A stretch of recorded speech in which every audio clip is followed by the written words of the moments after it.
Blessings. What you say? I just blessings. Okay. Blessings. Yes, yeah. I'll be your blessings. Blessings. Over and over again. I just blessings upon blessings. Blessings.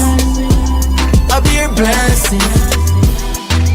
Blessings upon blessings. Blessings, I'll be a blessing. Even when I'm stressing, I'll be a blessing. I'm taking every lesson as a blessing to increase my abaya. Me a be lesson, I'll be a blessing. Every breath is a blessing. Blessings upon blessings. Blessings, I'll be a blessing. Blessings upon blessings. Blessings, I'll be a blessing. From I have mouth for talk, that a blessing. I'm have foot for walk, another blessing. Me no outline with chalk, add up the blessings. And me heart no dark, cause of the blessings. Cause me know who bless me, and who not left me. When me wrong, me know who correct me. Through the valley of the shadow of death, yeah, take me. And then him bless me. Blessings upon blessings. Blessings, I'll be your blessing. Blessings upon blessings. Blessings, I'll be your blessing. Genesis 12 and 2. And I will make of thee a great nation, and I will bless thee and make thy name great, and thou shalt be a blessing. Blessings upon blessings. Blessings, I'll be your blessing. Blessings upon blessings. Blessings, I'll be your blessing.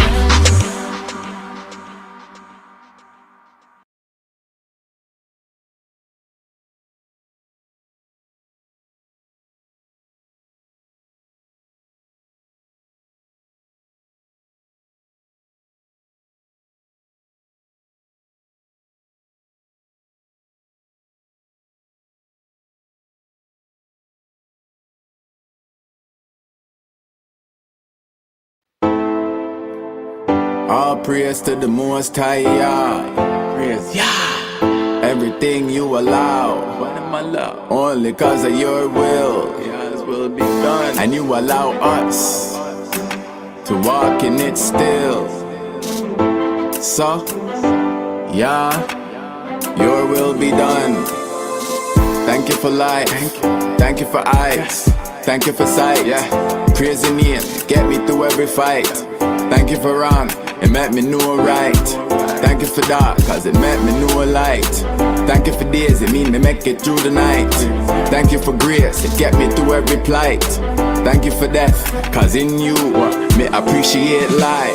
Satisfied with where you give, cause where you give, I'm more than what you need.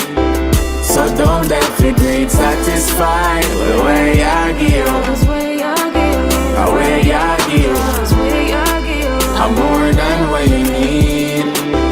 So don't let me greed. Thank you cause me don't put money first.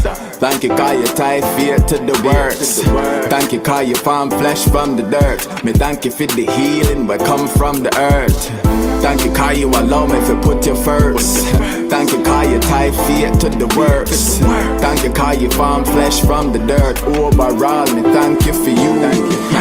Satisfied with where you give. Where you give, cause where you give, I'm more than what you need. So don't let me be satisfied with where you give. Cause where you give, I'm more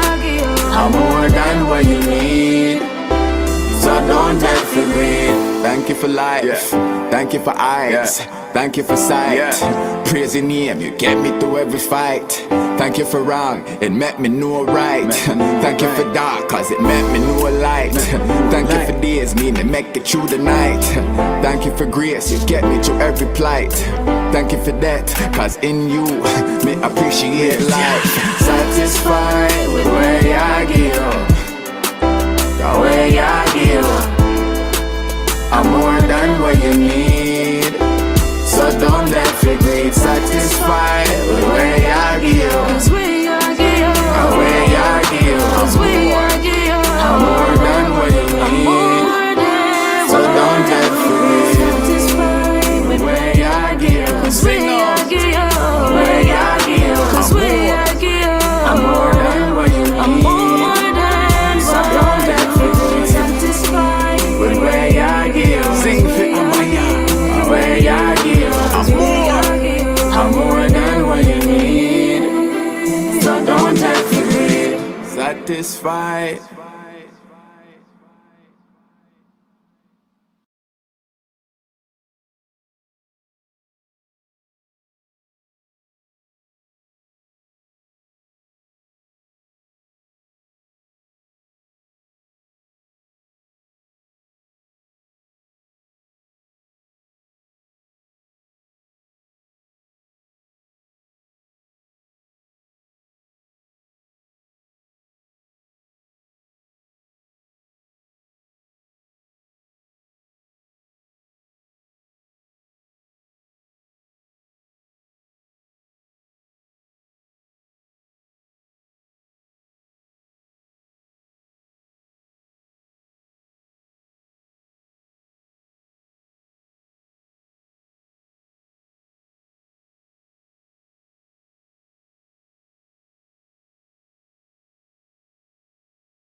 Take a side, can't lukewarm, don't doubt. Don't make ya spit you out. You have to take a side, whether hot or cold. Choose righteousness, flesh after dead daily. You have to bold. Take a side, can't lukewarm, don't doubt. Don't make ya spit you out. You have to take a side, could a hot or cold. For choose righteousness, flesh after dead daily. You have to bold.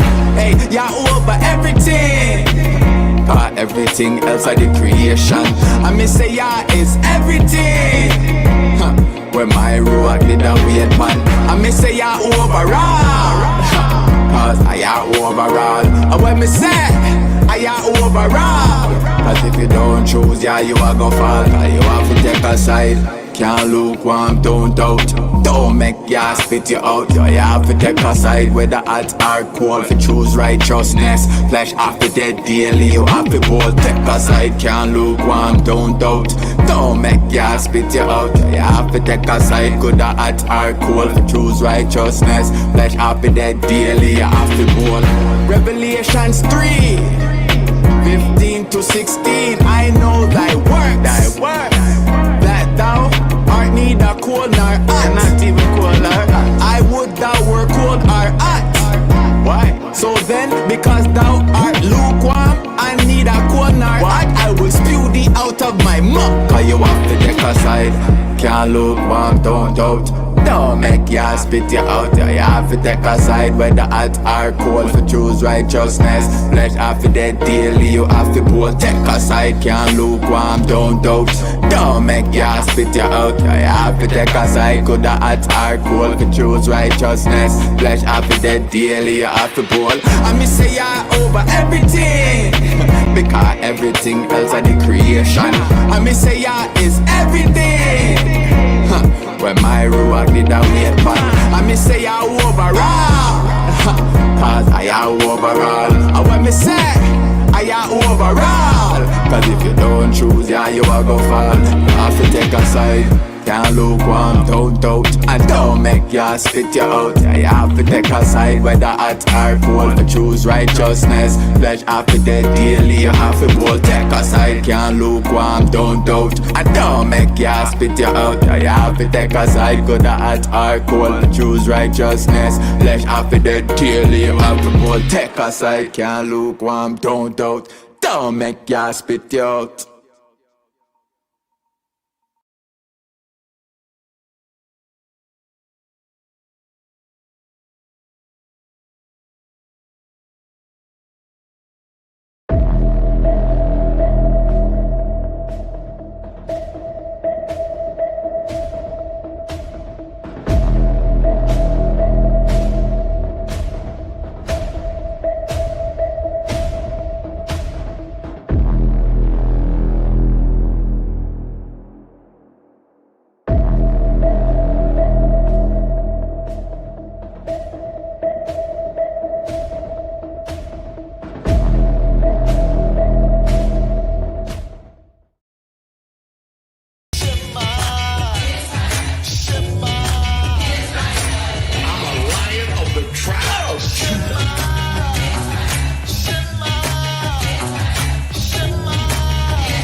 Wow.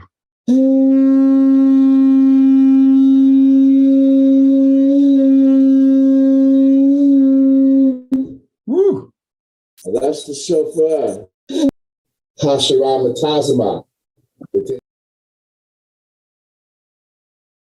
Hashiram Tazama. The Ten Commandments. Ra'ah, Yahaya, Rakah, Alahayim, Akarayim, Iopinia. No and not have other gods before me. La'ah, Thayosha, Lakah, Pasah, Wala'ah, Thayobadma. No or not thou make graven images to serve them.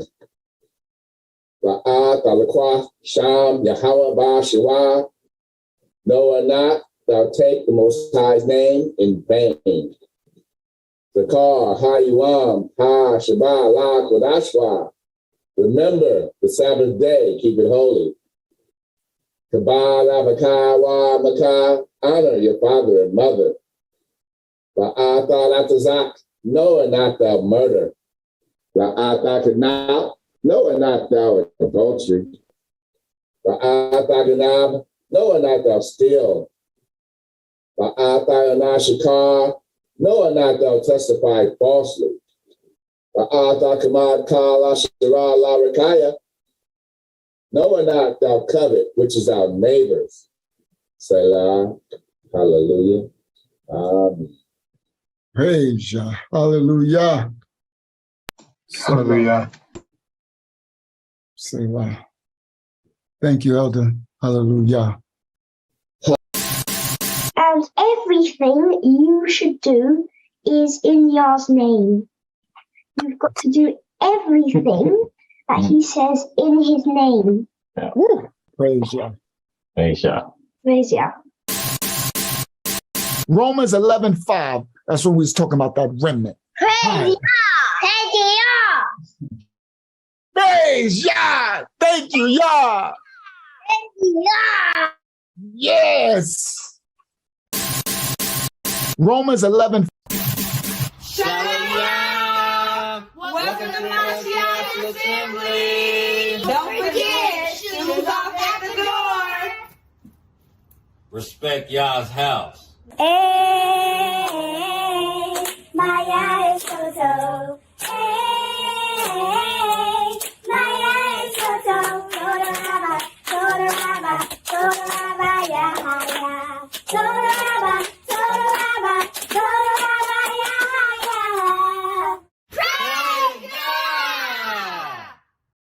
Praise Yah. Praise Yah. We sing praises to your name. Oh yeah, we sing praises to your name.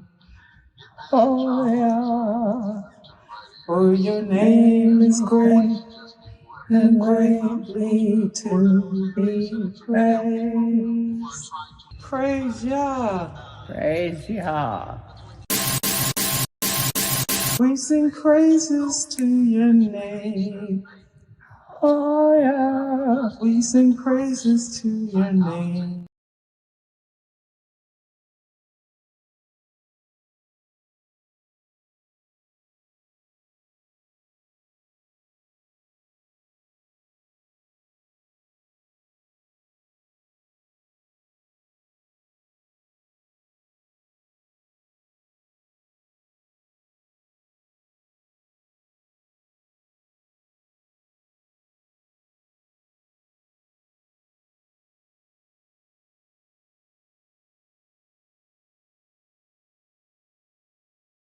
I don't think they can hear me.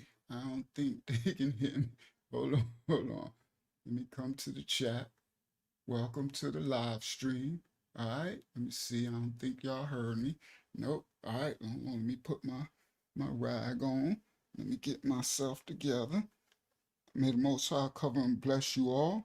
Happy Shabbat day, the Sabbath day that this is. Oh, now y'all can hear and see me. Okay. I wasn't sure if y'all could hear me the first time. All right. All right. So now, hold on, I'm kind of low though. Let me bring that up. Bring that up a bit. All right. Let's see. Let me bring that up a bit. I'm going to have to turn it down a little later because I know I'm going to get a little louder later. All right. Shabbat is the Sabbath day. Shabbat is the Sabbath day of the Most High. So happy, blessed Shabbat. Shalom means peace and blessings of the Most High. So Shabbat Shalom, peace and blessings of the Most High unto you all. All right. May the Most High cover and bless you all on this seventh day, the set apart seventh day that He said to remember to keep holy and set apart forever. All right. He never changed that. All right. Tonight's lesson is how Japheth became Caucasian Europeans. History exposed. How Japheth became the Caucasians. All right. Or the white people, what you want to call it. Whatever you want to call it. Pretty Rican, what they call them. All right. Now, I'm sorry, I'm getting my life together. I'm almost together. Right? I'm going to leave that back so my shirt can be shown. All right, so I'm gonna leave that back behind my head. All right, let me get my life together, get myself together. All right, here we go. Sorry guys, I'll be at the last minute I'll be working, putting all this together for y'all. It's a lot of work. All right, so sometimes I don't know what the Most High want me to teach until the last minute. And it's really rough. Then I got to put it all together. It just works like that. I don't be knowing what He want me to teach. And sometimes it be the last minute. I'm like, okay, now I got to put a whole thing together. So it's a lot of work. All right. May the Most High, hopefully y'all learn something tonight. Y'all be fed tonight. Tonight is it's a very strong lesson. All right. All right, my mic level is all right there for now. Right, where's that at? 54. I must be talking really low. All right, let me bring it down to 50. All right, so I'm gonna have to talk a little louder because I know I'm gonna get louder. I'm gonna bring it down to 50, right? And then I'm gonna talk a little louder. All right, because I know I'm gonna talk louder once I get going. All right, so then y'all remind me if I get too loud to turn that down later. All right, let me have my brothers and sisters in the live stream. Share screen. Not share screen. Cancel. Not share. This one. Invite. Copy. Go to the chat. Shout out to the whole chat. Shout out to the ministry. Messiah Assembly Ministries House of Yah. And everybody that's joining us live. Hopefully y'all had a blessed day. All right. Y'all go and get your snacks. We going somewhere, Delaware Shah. and we got some teaching to do, and we got some assembling to do together as the Most High bring out His word tonight. All right. Shalom, young elder Yasha. Hold on, let's make us bigger on the screen. Shalom, young elder Tamaya. All right. Shalom, young kings. All right. All right. Now, may the Most High Shalom, daughter of Yah Hakyama. All right. We're going somewhere. All right, let's get started. Okay, so may the Most High cover and bless this lesson. May He guide me in all of the pieces of these puzzles I need to put together.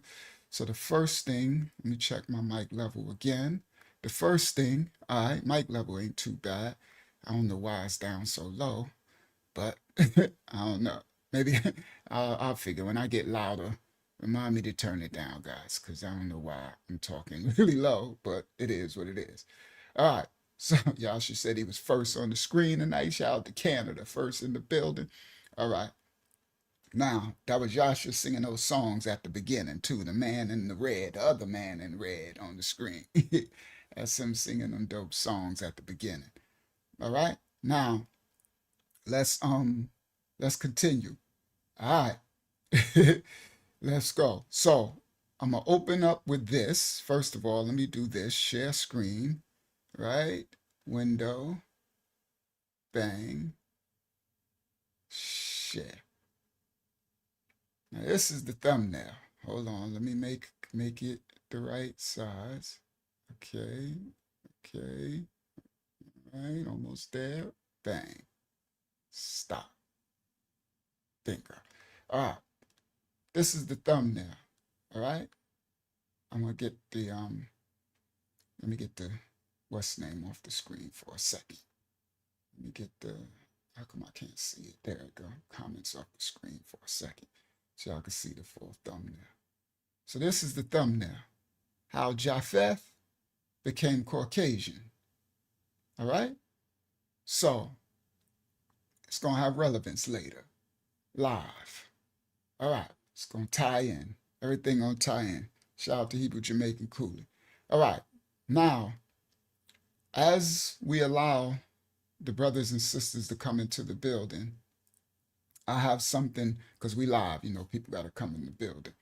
And we live on the vertical as well as the other one tonight. All right. Now, there is, the last live we did was about the crack era. And it was a very poignant, a very strong lesson. They shadow banned the mess out of it. They really mad at us. It was ever since the Abraham one, they cut my numbers in half. I don't understand why, but I guess it is what it is, right? It is what it is. But literally, y'all can see they cut the numbers in half since once we did the Abraham video. All right. So it is what it is. So that means they're not giving out they blocking it more than they ever did, and they're not giving out the notifications and none of that. All right, so the last one we did was how Uber Coke and Sigmund Freud to Compton cocaine, right? To crack, how they release this beast on us, right? So later I'm gonna do another part to that, all right? So for this opening, I'm going to break something down as we start this live about how Japheth became Caucasian Europeans. I'm going to break this down. So I'm going to do this. Let me go over here and then grab that and then make this smaller. There we go. All right. Now, shout out to Yana in the building. All right. Now, I really wish they would just leave us alone. Like, we don't harm nobody. People all over the internet saying all type of crazy stuff about everything, and they just all over our house because the truth, real truth, and nothing but the truth lies here. And I understand they really can't allow that to happen. So praise the Most High. It is what it is. Let the word spread as far as it could. All right. Now, I'm gonna go to share screen, bang, share. Now, as we open this lesson to do Japheth becoming Caucasian, I'm going to do a little piece because one of our ministry members, Yashara La, she wrote some information to add on to the lesson. I'm low. All right, let me bring it up. Let me bring it up. All right. Yep, it is low. I don't know why it's low, but I'm bringing it up. All right. Maybe they're messing with that too. All right. She added some information to the lesson. All right. Thank you, Laura. Yeah. All right. So it should be a little better now. I don't know why it's low, but whatever. All right. Now, I'm going to start. Here we go. We're opening up with a little bit of the information. Yesharallah said, praise the Most High Yah for this lesson about the crack and the cocaine being pushed in the black communities. She said, Tayyada, thank you, Unc, for doing the work to expose this dark truth, bringing out how these devil drugs were and are systematic, strategic, and prophetic. She said, the plot thickens, Unc, because we all felt like it was a tax on the blacks, this drugs in our neighborhoods, but it was hard for us to prove it. Drug use, abuse, and drug activity just became a normalcy in many of our neighborhoods. They really pervert everything, Unc, and it is so sad. The herbs of the field, the herbs of the earth are supposed to be for the healing of the nations. That's what the Most High said, absolutely. She said, so why am I not surprised that this whole drug epidemic was conspired to keep the so-called black people down, the people of the book? She said, but you can't contain a monster. So these drugs spread to all demographics. Then came the inequalities regarding how they treated, viewed, and represented the black drug epidemic versus the drug epidemic of the other nations of peoples. Now we understand conspiracies, conspiring against a certain group. The children of Yasharal was and is real. The conspiracies and the conspiring against the children, the people of the book, was and is real. The systematic destruction of a nation of people within another nation, the land of their captivity. These things impacted our generations. The trauma and substances passed down from drug-addicted parents, especially mothers to children. A lot of good people and good families were hurt by this, directly and indirectly. They say hundreds of thousands of people were hurt, but it was actually millions upon millions were affected. As Unc brought out about even the crack babies were affected. These things put more families in the systems, these drugs, and where greater abuse was actually experienced by the children. Many of us heard that they were intentionally infecting people with diseases, and then they came out with the provide addicts with clean needles programs. Y'all remember that? Then they brought in the don't do drugs campaigns in the schools, further shaming confused and shattered children.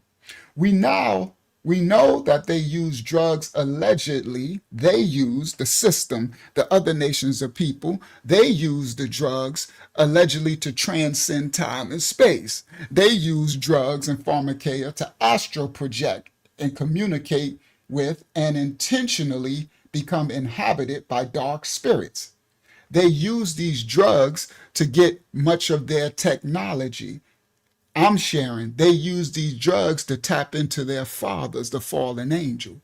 They use these drugs to transcend, to open up portals and doors, to speak and get the fallen angel technology and instructions from their father, the devils. All right?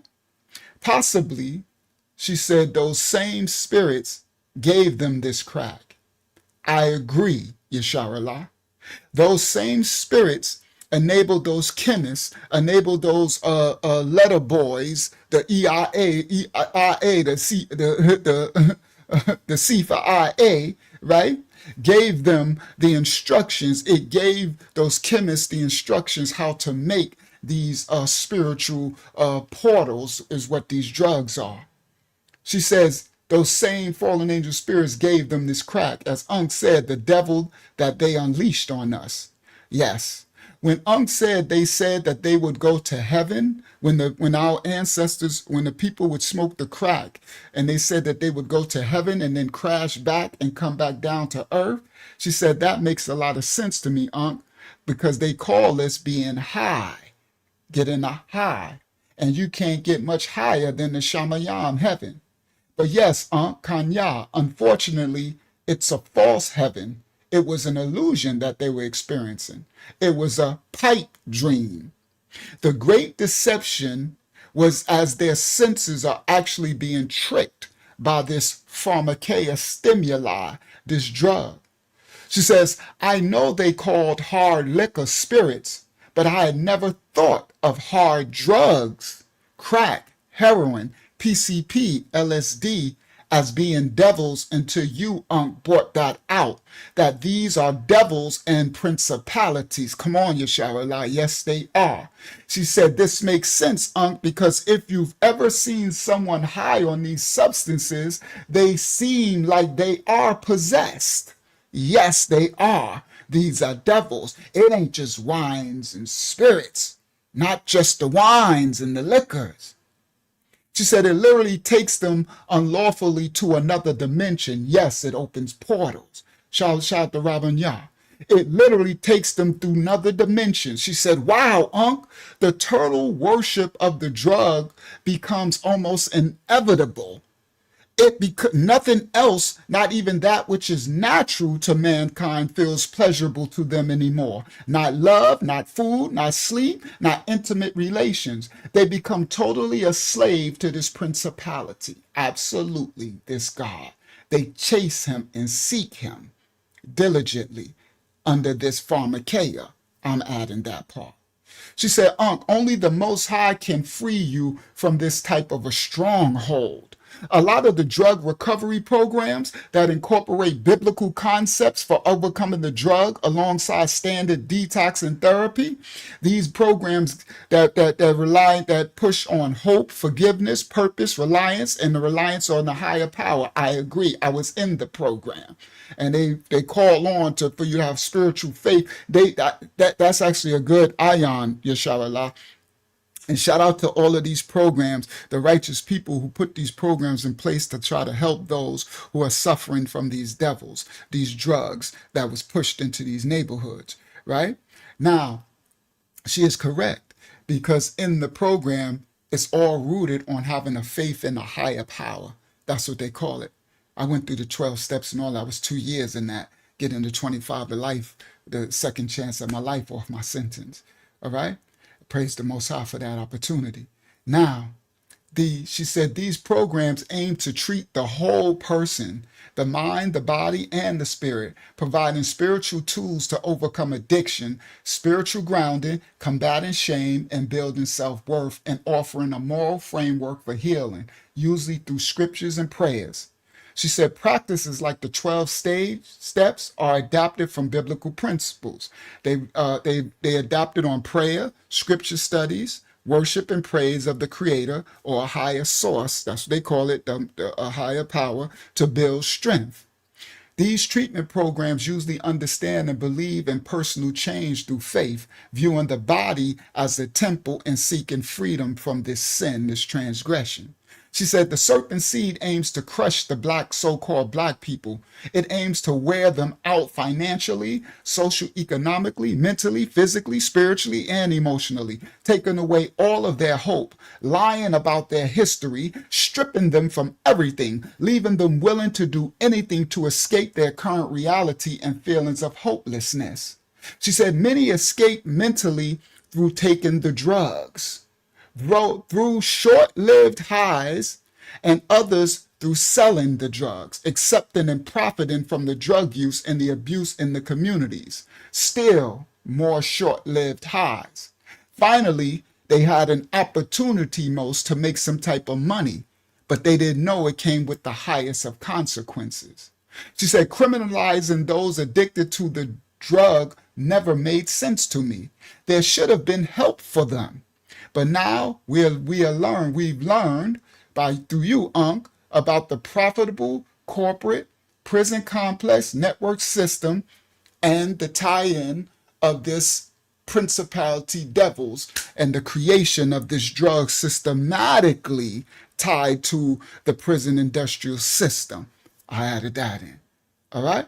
Now, she says, I just heard a story of a person who was suing a city because arrests were down and they weren't meeting their contracted quotas. So there's a story of someone suing the city because they saying they arrests were down and they weren't meeting their contract quotas to arrest us.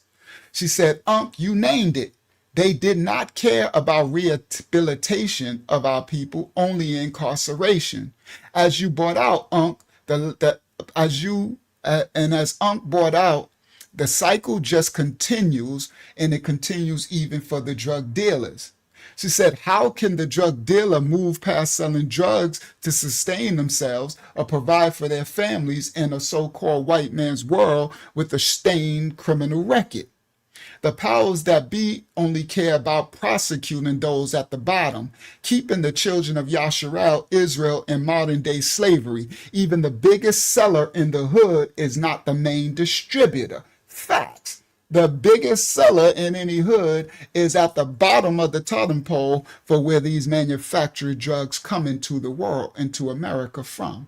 She says, why would they just go after the middleman and the street sellers if they really wanted to put an end to the epidemic? It's because they don't want to put an end to the epidemic. They created the epidemic. She said, but we are learning now that many of the lawmakers and enforcers were unfortunately working with the ones at the top, the heavyweight movers. Absolutely. The war on drugs was a war on the so-called black people. It was just a facade.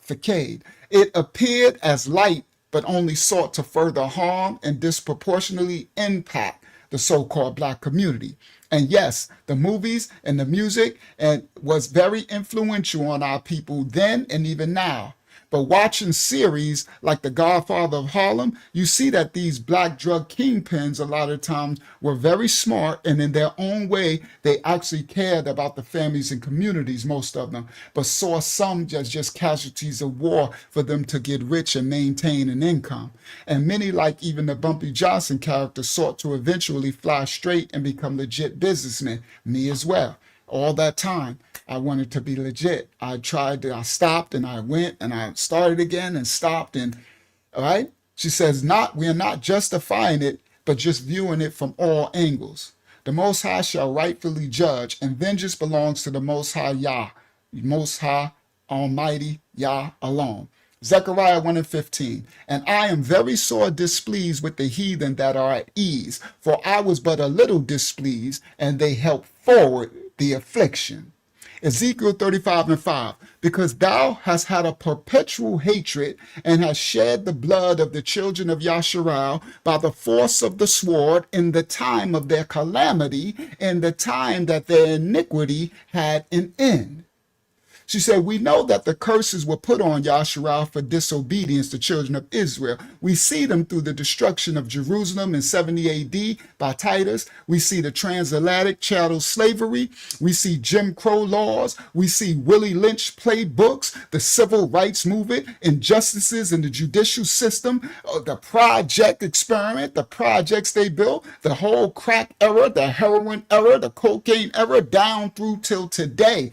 K2, all the drugs. She said pharmakeia in the Greek is translated as sorceries. All right. Medication, pharmakeia, by extension, magic. Magic, literally or figuratively. Sorcery and witchcraft is pharmakeia, drugs. According to its biblical definition, it's the use or the administering of drugs, poisoning, sorcery, magical arts, often found in connection with idolatry and fostered by it. So metaphorically, it's the deceptions and seductions of idolatry, spiritual fornication, and adultery. Yes, this is what they pushed on us. See, the cutting of the roots and the trees You heard what the Most High, for the Most High gave us to be us for food and for healing. These are the cuttings of the roots of the trees, hidden, powerful, forbidden knowledge, possibly given also it is from the tree of the knowledge of good and evil. That's what it is. They will know all these things. You understand? It was taught to mankind by the supernatural beings called the fallen angels,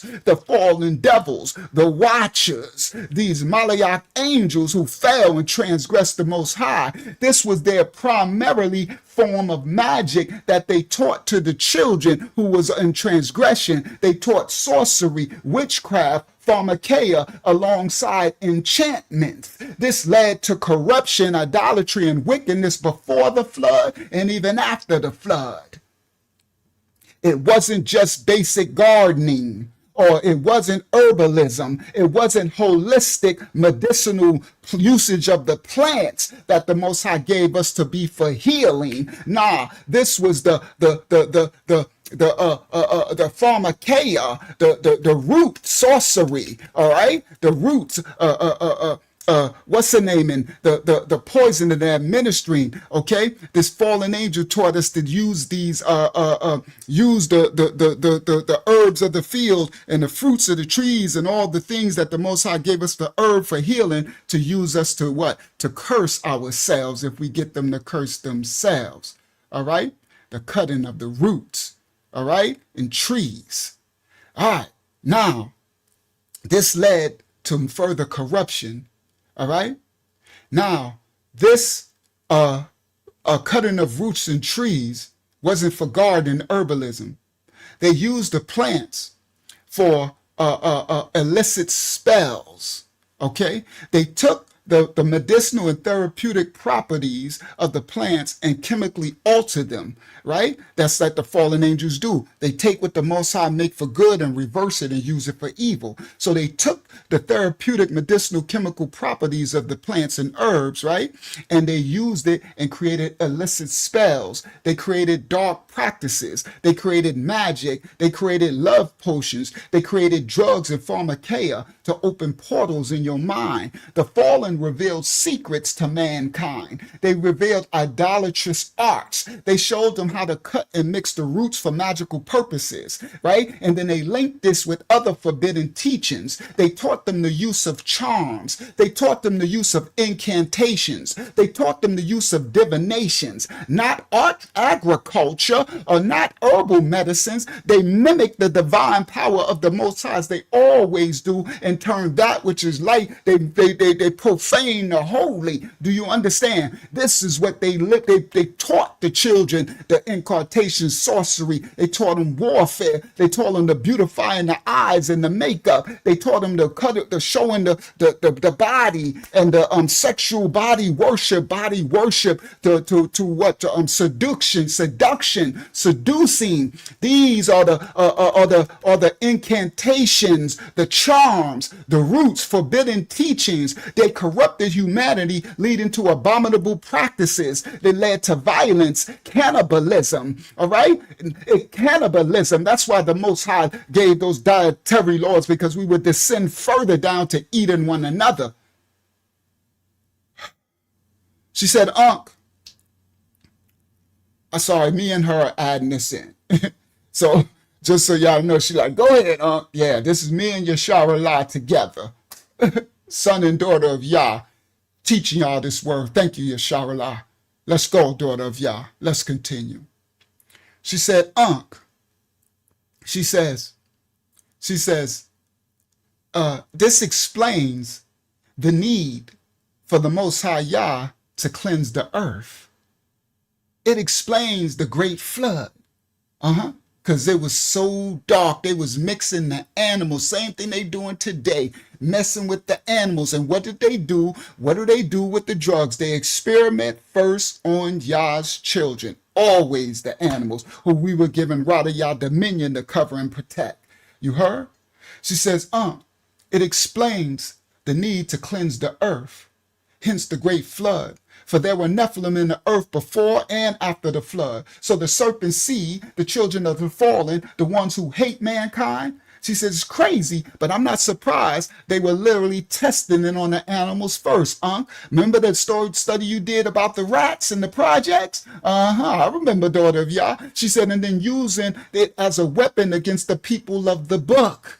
Against the people of the book. These scientists, these chemists, these sorcerers knew exactly what they were doing. Come on. The drug receptors are protein macromolecules found or within our cells. They interact with drugs to initiate a biological response. And this interaction is the core concept of pharmacology, sorcery, witchcraft. The effects can be therapeutic if you're done correctly with the herbs of the field, or adverse because it was given by the adversary. Open these portals. Come on, Yashara, let's go. Let's work this, daughter of Yah. She said receptors are abundant and critical in the brain, located on nerve cells. Example, neurons to receive chemical signals. Example, neurotransmitters for communication. These influence everything from heartbeat to breathing, from your mood and your memory to your movement and your thoughts. When a drug binds to a receptor in the brain, it causes a change in the receptor shape. And this is what? Come on, Yasharallah. Shape shifting. Somebody talk to me. Shape shifting is when a drug binds to a receptor in the brain, it causes the change in the receptors for the brain to start shape shifting,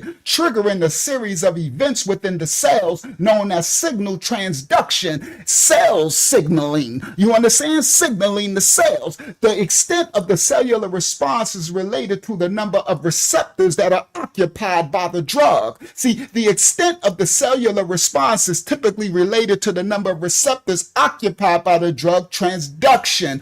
Transduction is converting one type of signal or energy into another type of signal or energy, like your eyes turning light into nerve signals, or a virus that carrying the DNA from one bacterium to another. It's about transformation. Come on. It's about transcending. It's about transfer, daughter of Yah. It's about opening portals. Come on, daughter of Yah. Changing something from one form to a different, usable form, often involving a messenger, a carrier, or a vector, a malayak, a messenger, a dark angel, a fallen messenger. Because just because everybody, me and Yashara, we working together. So come on, I'm gonna jump back from her into me and back and forth. See, these are the fallen angels who come. Angels ain't just prerequisite with righteousness. You got dark angels, messengers, carriers, vectors. You understand? She said vector as a biology noun is an organism, typically a bited insect or a tick, that transmits a pathogen or a disease or a parasite from one animal or plant to another. See that a vector as a biology verb means to transmit a pathogen, disease, or parasite from one organism to another. Example, the disease is mainly vectored by mosquito transforming. All right. A major role of signal transduction is to transmit extracellular signals that result from binding of extracellular ligands to specific brain receptors displayed on the surface of our cells, converting what? Energy. And what are we, Yasharallah? We are energy light beings. Praise the Most High. Converting this energy or information from one form to another, like a microphone turning sound, which is mechanical energy, into electrical signals. This is what the drugs, this is your brain on drugs. Come on, the transfer of spirits. Now, y'all, everybody, this is your brain on drugs. This is the fallen angel knowledge that they learn. Y'all listen up, children of y'all, that they learn from their fathers as they took these drugs to transcend and open the portals in the fall and speak to them and tell them what to do to the people of the book, to the righteous remnant. Come on, I could turn it down now. I knew I was going to get hyped. Let's go, let's go, let's go. Turn it to 48. I was going to keep it there because that's where we at now. All right. Thank you, Zayana.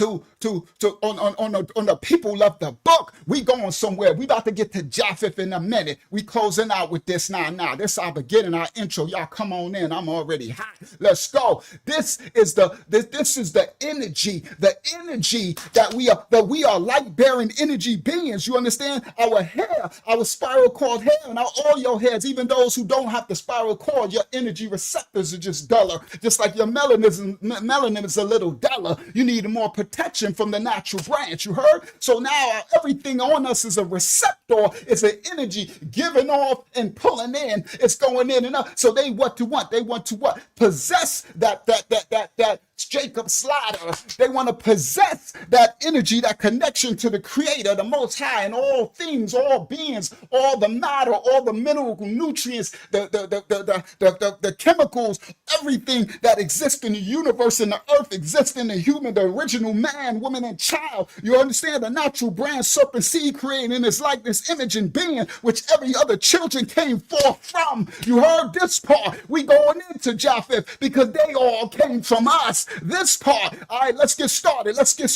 Now, this is what they did. So they understood that from the fallen angel technology that we gotta get into their DNA. We gotta, what did J. Edgar Hoover say? We gotta stop a Messiah from coming from this generation. Come on, Yasharallah. Listen, we going in. Now, we gotta stop it. So they did a major role of signal transduction is to transmit extracellular signals that result from the binding of extracellular ligands to specific brain receptors displayed on the surface of our cells that convert our energy or information from one form, righteous, to another, unrighteous. From one form, the tree of life, to another, the tree of the knowledge of good and evil. Y'all better talk to me.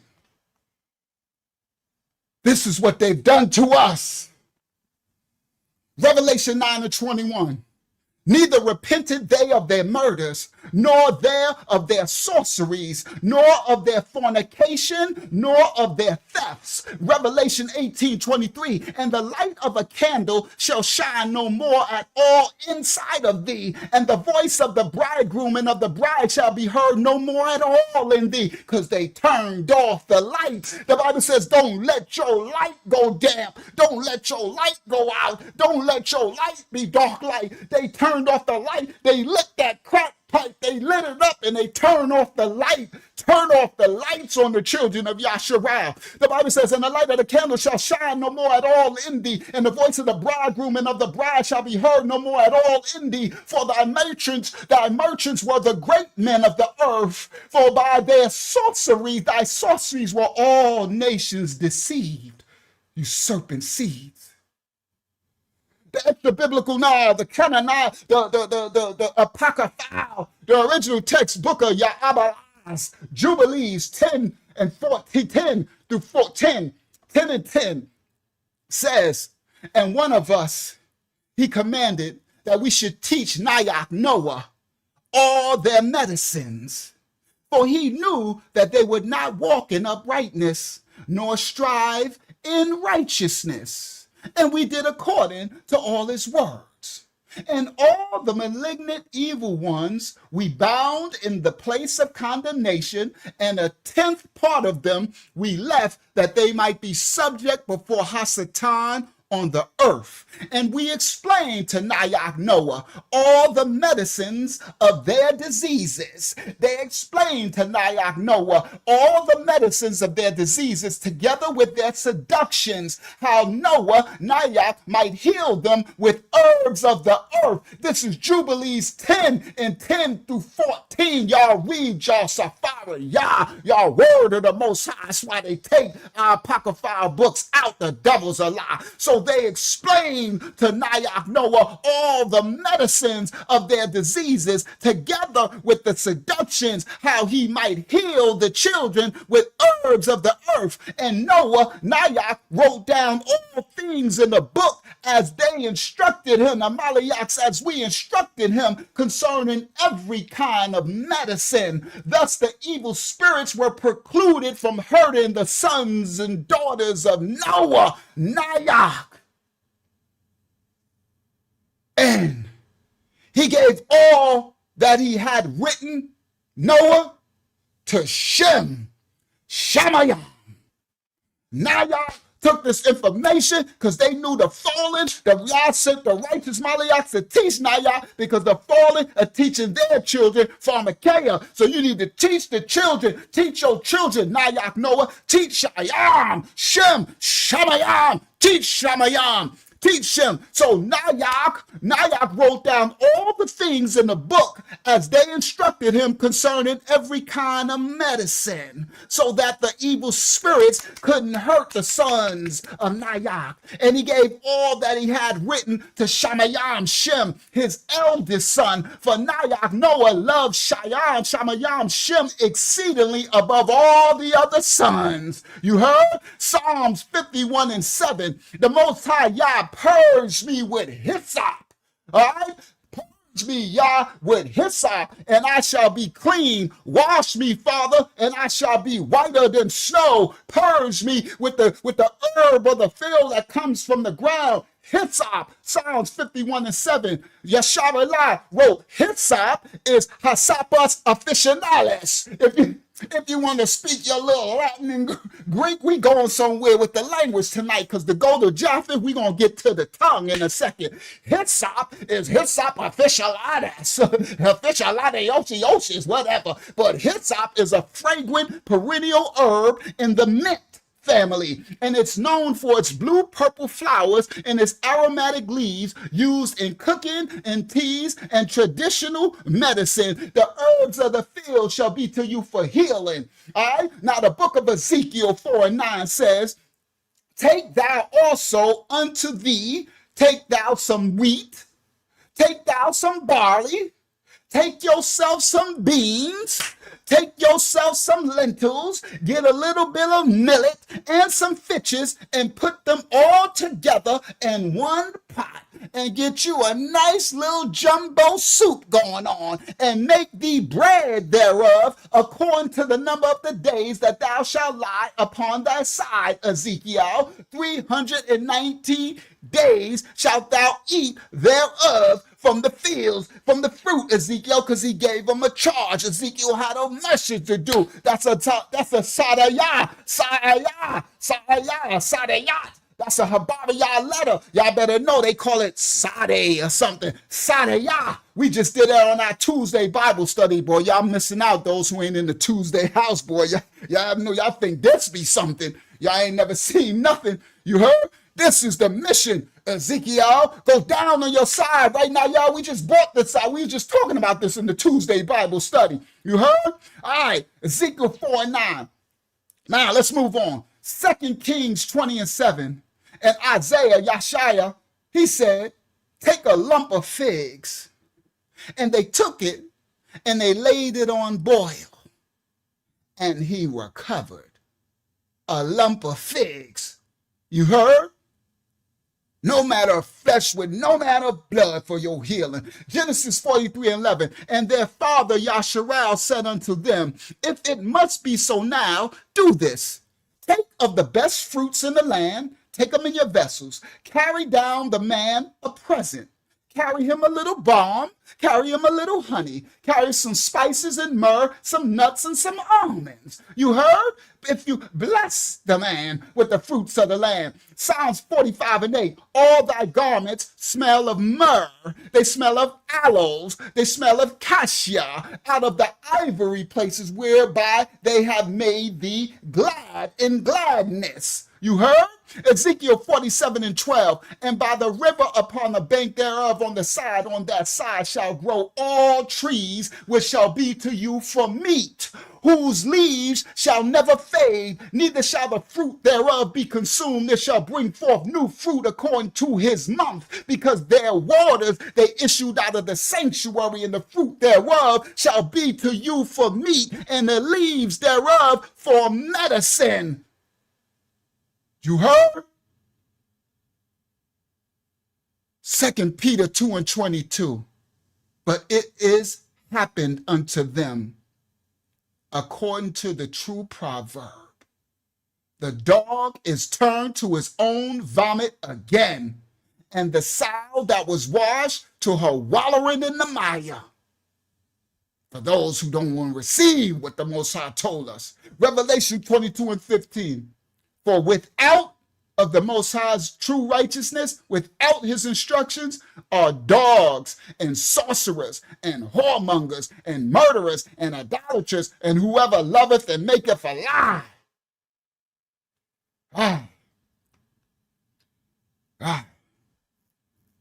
Now we're going to praise you. I had more, but it's okay. The point is made. The point is made. Zechariah 11:5, whose possessors slay them and hold themselves not guilty. And they that sell them say, blessed be the Most High, for I am rich. And their own shepherds don't even have pity for them. For I will no more pity the inhabitants of the land, says the Most High Yah. But lo, I will deliver the men, every one into his neighbor's hand and into the hand of his king, and they shall smite the land, and out of their hand I will not deliver them. Amos 3:6, shall a trumpet be blown in the city, and the people not be afraid? Shall there be evil in the city, and the Most High have not proclaimed, done it? Your righteousness covers you.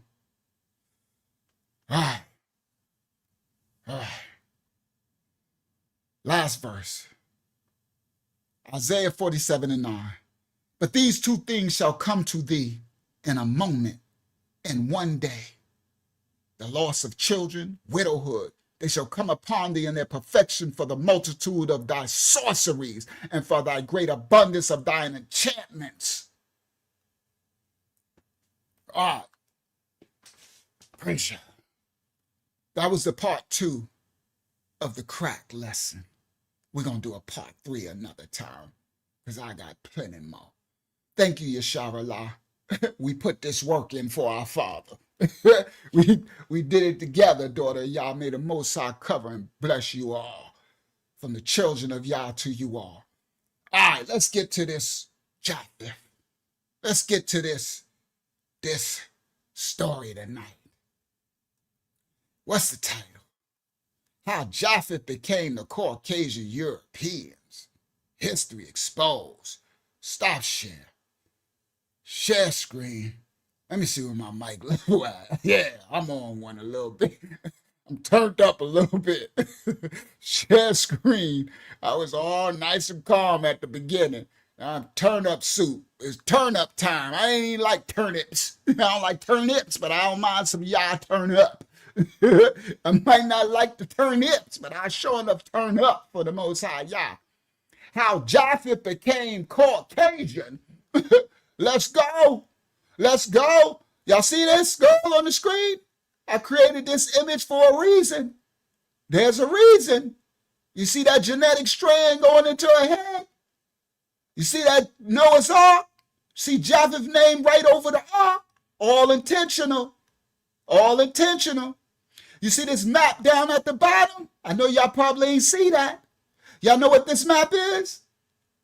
This is Japheth going into Europe. But what you don't notice is Japheth was promised this land. But guess what happened? Japheth did like what all our wicked ancestors did. They start playing around up in here. Everybody.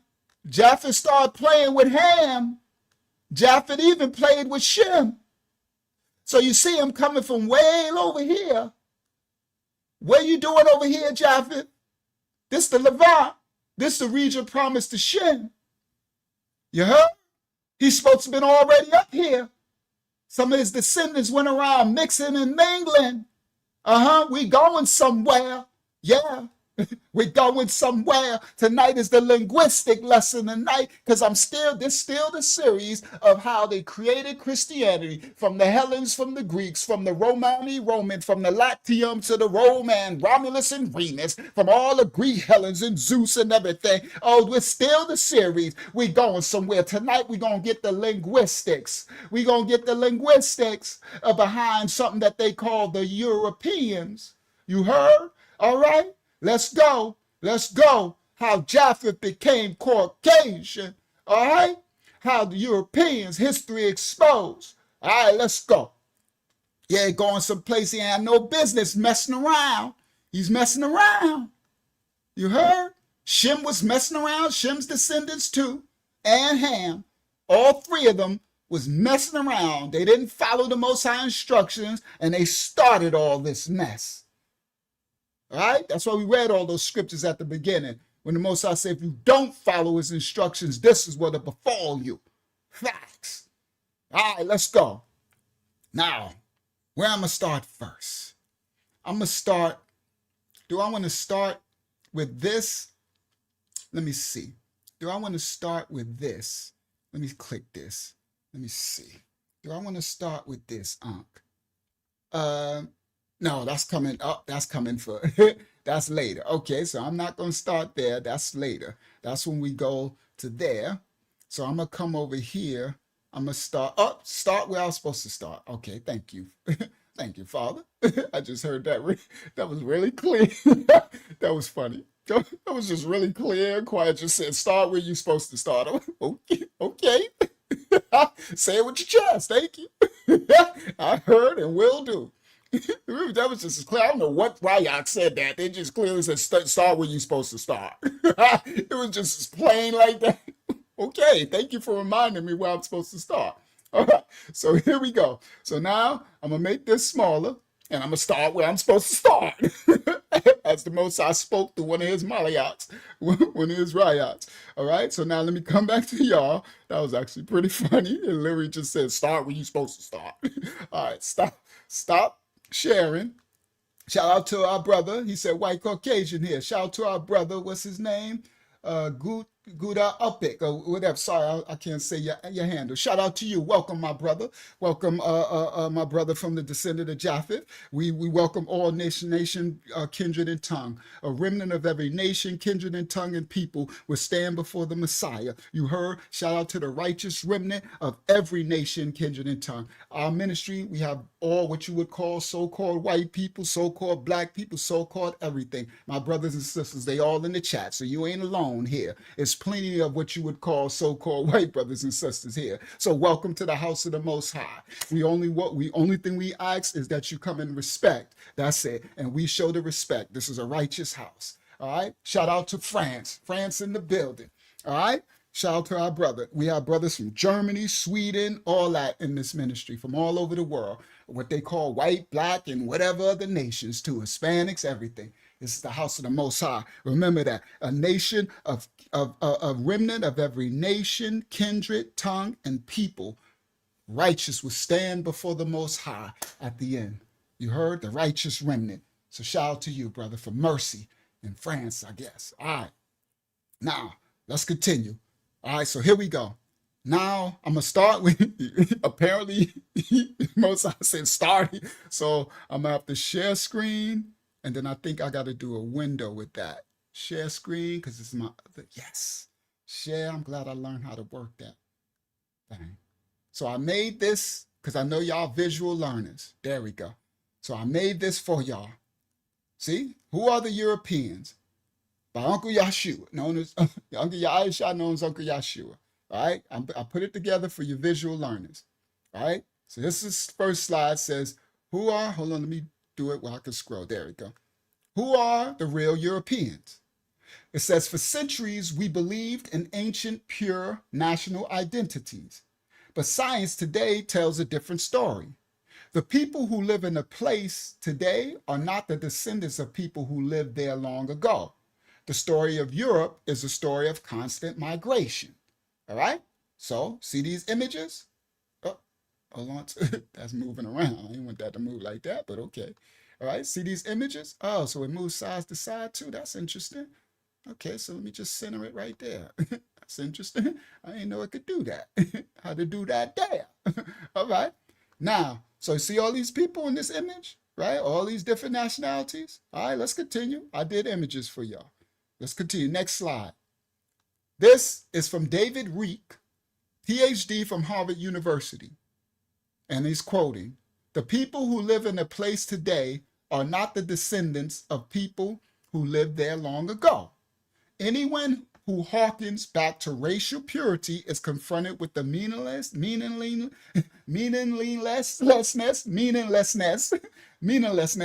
of the concept. It's funny when I struggle with words. Meaninglessness. All right? David Reed, I ain't said, some dude from Harvard University. Y'all know me. I try to get y'all receipts. You know how people do. You know, don't lean on your own understanding. Y'all go look up all this, everything I'm saying. Don't take me on face value. Go research, study to show yourself approved. That's what the manuscript of Safaria tells us to do, right? I could plant seeds, but just don't believe anybody. Go study to show yourself approved, all right? So I try to find like public receipts from these scholarly sources. You know how, you know, the world is, but that's that Greco thought, to, you know, scholarly sources and all that stuff, right? So, all right.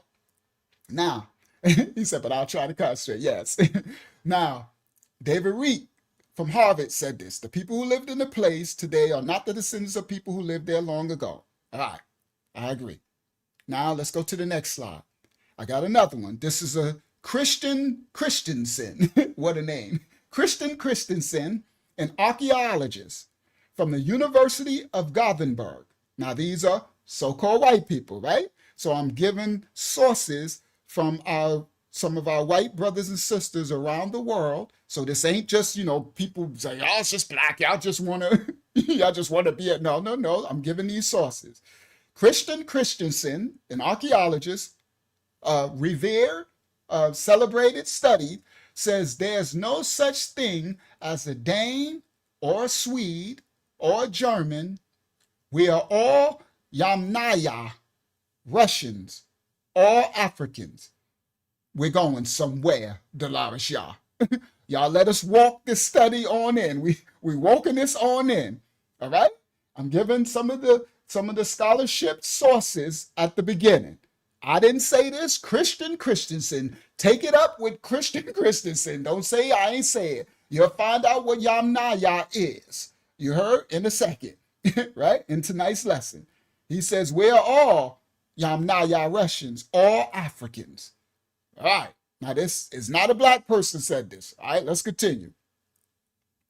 There was 3 waves of ancient migrants into Europe. Now we're going through history. Wave 1 were what they called the hunter-gatherers. The origin, the hunter-gatherers migrated from what they call Africa into Europe. Now, I'm going with these dates because I'm using these scholarly sources, everybody. They're using science, chemistry, archaeology, history, linguistics. We're going to do a linguistics thing tonight. So, for us who don't believe in the 45,000 years and 50,000, just we eat the fruit, spit out the pits, and get the meat, the substance of the study, right? Now, we can debate dates and time frames, right, all day. All right. So now, but I just left the actual scholarship of what they wrote for the dates and times. All right. Now, it says, the hunter-gatherers migrated from Africa into Europe around 45,000 years ago. Their appearance, DNA suggests they had dark skin and light-colored eyes. These were the first hunter-gatherers to migrate into Europe. This is what science and DNA and archaeology is saying. Lifestyle, they lived as nomadic bands, hunting woolly mammoth, horses, and aurochs. Throughout the Ice Age, they left spectacular cave paintings. Legacy, they also mixed themselves with the Neanderthals. About 2% of a typical European's genome today is Neanderthal DNA. This is all science. All right, we're going somewhere. All right, let's continue. Yes. All right. Now, this is a little picture of migration. Early migrations of people with DNA of Neolithic Hittite farmers from Anatolia. Now, there was 3 waves of ancient migrants that went into Europe. Remember the thumbnail. This is the migrations. Everybody listen. The first was what they would call Africans. That's what science. These were Africans that had black skin and light-colored eyes. All right, these are the DNA facts that they're finding from the excavations, archaeological digs, skull fractures, tooths, pottery, everything. This is science and historical facts, right? I'm showing you the receipts. Now, the first wave were these Africans with these light eyes. Okay, and they lived at a nomadic, and they mixed with the Neanderthals. They smashed Nephilim, because Neanderthals are Nephilim. This sounds about right when you understand what's going on. Okay, now that's the first wave. All right, it's supposed to have been 45,000 years ago. The second wave was a migration of people with the DNA of the Neolithic Hittites, farmers from Anatolia. The Hittites. Now, the first migration smashed with the Neanderthals. We're going to get there later. All the stuff going to come out later. I'm in the intro, right? I'm in the intro. So it's going to come out later, the info, all right? It's good. We've got a whole study coming out.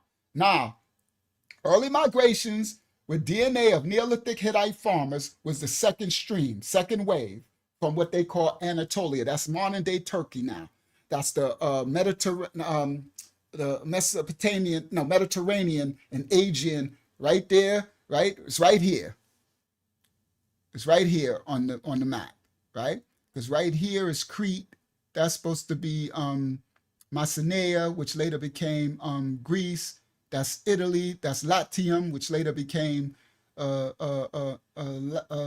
Italy. And up in here is where the Hittites were from, Anatolia, modern-day Turkey. That's Canaanite. Everybody listen clearly. So now you got one set of what they call Africans there, black skin, dark skin with light eyes. They mix with the Neanderthals. Now you got a second set migrating, and these are Hittites. So that's Canaanites. Everybody listen. Canaanites. All right. Now we know that Canaan is the son of Ham. So these are black. You got black again. We got two blacks. And both, neither one of this is some righteous stuff, because the Hittites was not righteous, and these dudes mixed with I don't know if these dudes were righteous or not, the dudes with the light eyes, but they smashed those Neanderthals. I don't know. They want some Nephilim booty or something. Them Neanderthals must. All right, let me not digress. I was about to say something, digression. All right, let me stay focused. All right, now, there was 3 streams of ancestry that went into Europe. European prehistory was shaped by 3 major movements of people. Each brought new genes, genetics. Each of these migrations brought new technologies and new ways of life that created the continent's genetic bedrock. About 45,000 BC, the first were the pioneers, the hunter-gatherers came. About 6,000 BC, the cultivators came. Hittites, Neolithic farmers. All right? And then about 3,000 BCE came the Yamnaya. These were the riders. Y'all gonna know who all this is. So these is supposed to be the ancestry that makes up the European genetic pool, right? Japheth's pool, but you're going to see, you're going to understand, all right, that Japheth was given his land, but Japheth was messing around and doing other stuff, but we're going somewhere. All right, let's continue. Step 2, the Anatolian farmers from 6,000 BCE. All right, around 8,000 years ago, a new people arrived from Anatolia, that's the Hittites, modern-day Turkey. They brought with them a revolutionary technology that would change the continent forever. The Hittites brought agriculture to the European continent. All right? Now, there were 3 waves of immigrants that settled prehistoric Europe. 1, hunter-gatherers who were modern humans whose ancestors evolved in Africa. They reached Europe some 45,000 years ago. 2, the Neolithic Hittite farmers from present-day Turkey had joined them in southern Europe by around 6000 BC, and they pushed the original hunter-gatherers deeper into the interior of the continent as time went on. And then the third wave was the Yamnaya, this culture that swept in from what we call now modern-day Russia and the Ukraine. Everybody listen, around 3300 BC. And relatively quickly, the Yamnaya made their presence known. Most Europeans today have DNA from all three of these groups. Modern Europeans' Yamnaya bloodlines are the strongest, this is genetics, in the north. Those of the Neolithic Hittite farmers, their genetics are strongest in the south of Europe. All right. The early settlers of Europe were widely scattered. They kept their distance. Now, when the first group, these blacks with light eyes, got there, they were widely scattered. They had the whole, what you would call Europe to themselves. And they kept their distance when the Hittites farmers first arrived.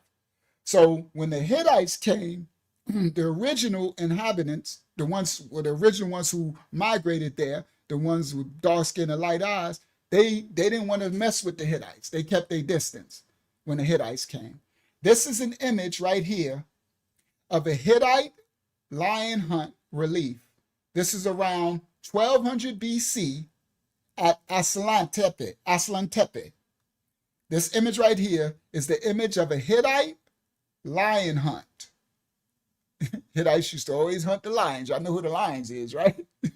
All right, but anyway, this is the image of a Hittite lion hunt in a relief around 1200 BC at Aslan Tepe. All right, now, agriculture began around 9500 BC from the Neolithic Hittite farmers. They bought wheat, sheep, cattle, and also their own DNA to most of Europe by 4000 BC. All right, now this is here. The right here is where the Hittites were, that was their land from Ham's descendant. They went over into over here, Europe. This is what we're talking about. They bought this stuff over here. They were hunter farmers, all right? They are called the cultivators, Neolithic farmers, all right? Now, they bought wheat, sheep, cattle, and their own DNA. You know what their DNA is, right? Canaanite, all right? We're going somewhere. Now, sowing the seeds of a new Europe. They introduced the Hittites wheat, sheep, and cattle, leading to settled life and population growth. Their DNA spread rapidly, and by 4000 BC, it had largely replaced that of the hunter-gatherers, especially in southern Europe. So remember, the hunter-gatherers was the original blacks, dark skins with the light eyes, and they mixed with the Nephilim. You remember that? So when the Hittites came, they largely, by 4000 BC, their DNA spread and they replaced most of the hunter-gatherers, especially in southern Europe. The mastery of horses and wagons were introduced by the Yamnaya culture. This introduced a new mobile lifestyle to Europe. Before the arrival of the Yamnaya, the Neolithic Hittite former DNA had largely replaced the African hunter-gatherers. By 1000 BC, Yamnaya DNA could be found all across Europe. So now you're getting further along, right? The Yamnaya, it's all going to come out. We're still walking it in, all right? Andrew Curry wrote in the National Geographic, scientific findings suggest that the continent has been a melting pot since the Ice Age. Europeans living today in whatever country are a varying mix of ancient bloodlines hailing from Africa. Andrew Curry of National Geographic said it, not me. Everybody listen. He says, Europeans living today in whatever country are varying mix of ancient bloodlines hailing from what they call Africa. From Africa, He said, from the Shemitic Levant and the Russian steppe. How would you say steppe? Now, the Russian steppe, that's modern day, that's the Yamnaya. Yamnaya, y'all got to know who these are lately, okay? Now, oh, the words are small? Okay, so, oh, y'all want to read them? All right, let me do this. I can just, all right, I can make them all big. Give me a second. I can do Control A, and just make it all bigger. Let me see how they look. There they go. Let me make it one more again. See if that's even bigger for y'all. There you go. Is that better? That's That should be better. better. Okay. All right. So now, let me scroll down. All right. The Yamnaya. Where was we at? Andrew Curry. All right. Andrew Curry wrote in National Geographic scientific findings suggest that the continent has been a melting pot since the Ice Age. He said Europeans living today in whatever country are a varying mix of ancient bloodlines that hail from Africa, what they call Ham, the Shemitic Levant, they call it the Middle East now, okay, and what they call now Russian steppe. He said DNA recovered from ancient teeth and bones lets researchers understand how population shifts over time. Reading the past, and how do you say that? Number D4A017. Y'all know I bring receipts. Using Rosalindale display font, an explosion of new information is transforming archaeology. By sequencing the entire genome from tiny fragments of ancient teeth and bones, scientists can now trace population shifts over tens of thousands of years. Everything from the hair color to ancestry is revealed. All right. As the cost of sequencing DNA has now plummeted, this is still Andrew Curry's National Geographic writing story. He says, as the cost of sequencing DNA has now plummeted, the cost went down to do it, scientists at labs like the one in Jena, Germany, have been able to unravel patterns of past human migration. Reading history from the bone. The story was locked in ancient DNA. The new field of paleogenetics allows scientists to sequence entire genomes from millennia-old remains with costs now as low as $500 per genome. This technology is transforming archaeology and sweeping away any notion of European genetic purity. They're explaining now that they're finding out from the genetics, the mixture. All European, he's continuing. This is still Andrew Curry's wrote in National Geographic Scientific Findings. He says, as the cost of sequencing DNA has plummeted, scientists at labs like the one in Jena, Germany, have been able to unravel patterns of past human migration. All Europeans today are a mix. The genetic recipe for a typical European would be roughly equal parts Yamnaya, Anatolian Hittite farmer, and African hunter-gatherer. All Europeans are a mix. Today, the genetic recipe for European varies by region, but the core ingredients remain the same. The continent is a mosaic of these three ancient bloodlines.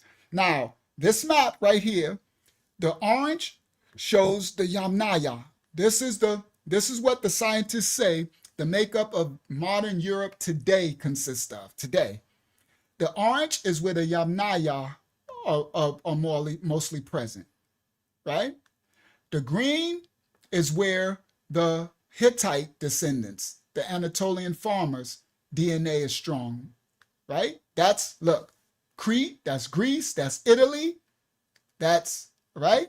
And then the blue, the smaller, is where the hunter-gatherers, the original ones with the dark skin and the light eyes that they call the Africans. They're mostly small now because the Anatolia, the Hittites basically genetically blended them out. So they're in this region. They call this the Baltic region. All right? Y'all see later. All right?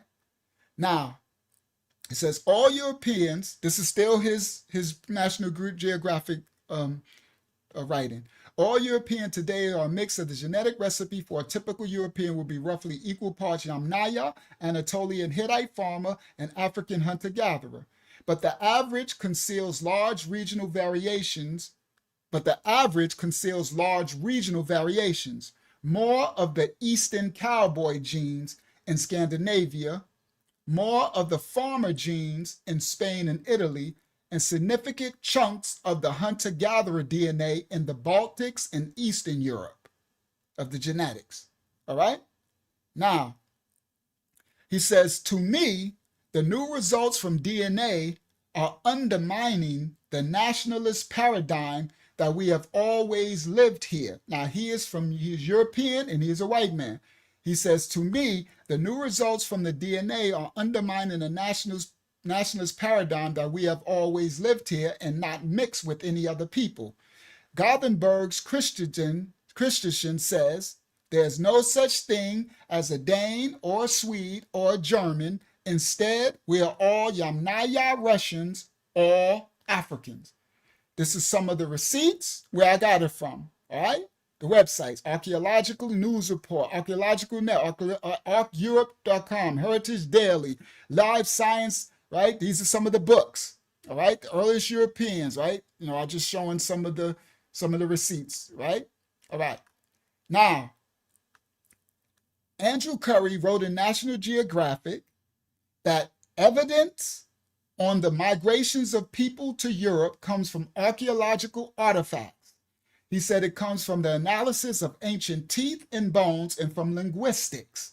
But above all, it comes from the new field of paleogenetics. Since the late 2000s, it has become possible to sequence the entire genome of humans who lived tens of millennia ago. Technical advances in just the past few years have made it cheap and efficient to do so.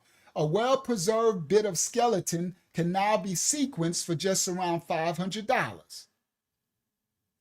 The clue is written in our bones. The new science of paleogenetics allows us to read, right? I just read that. $500, right?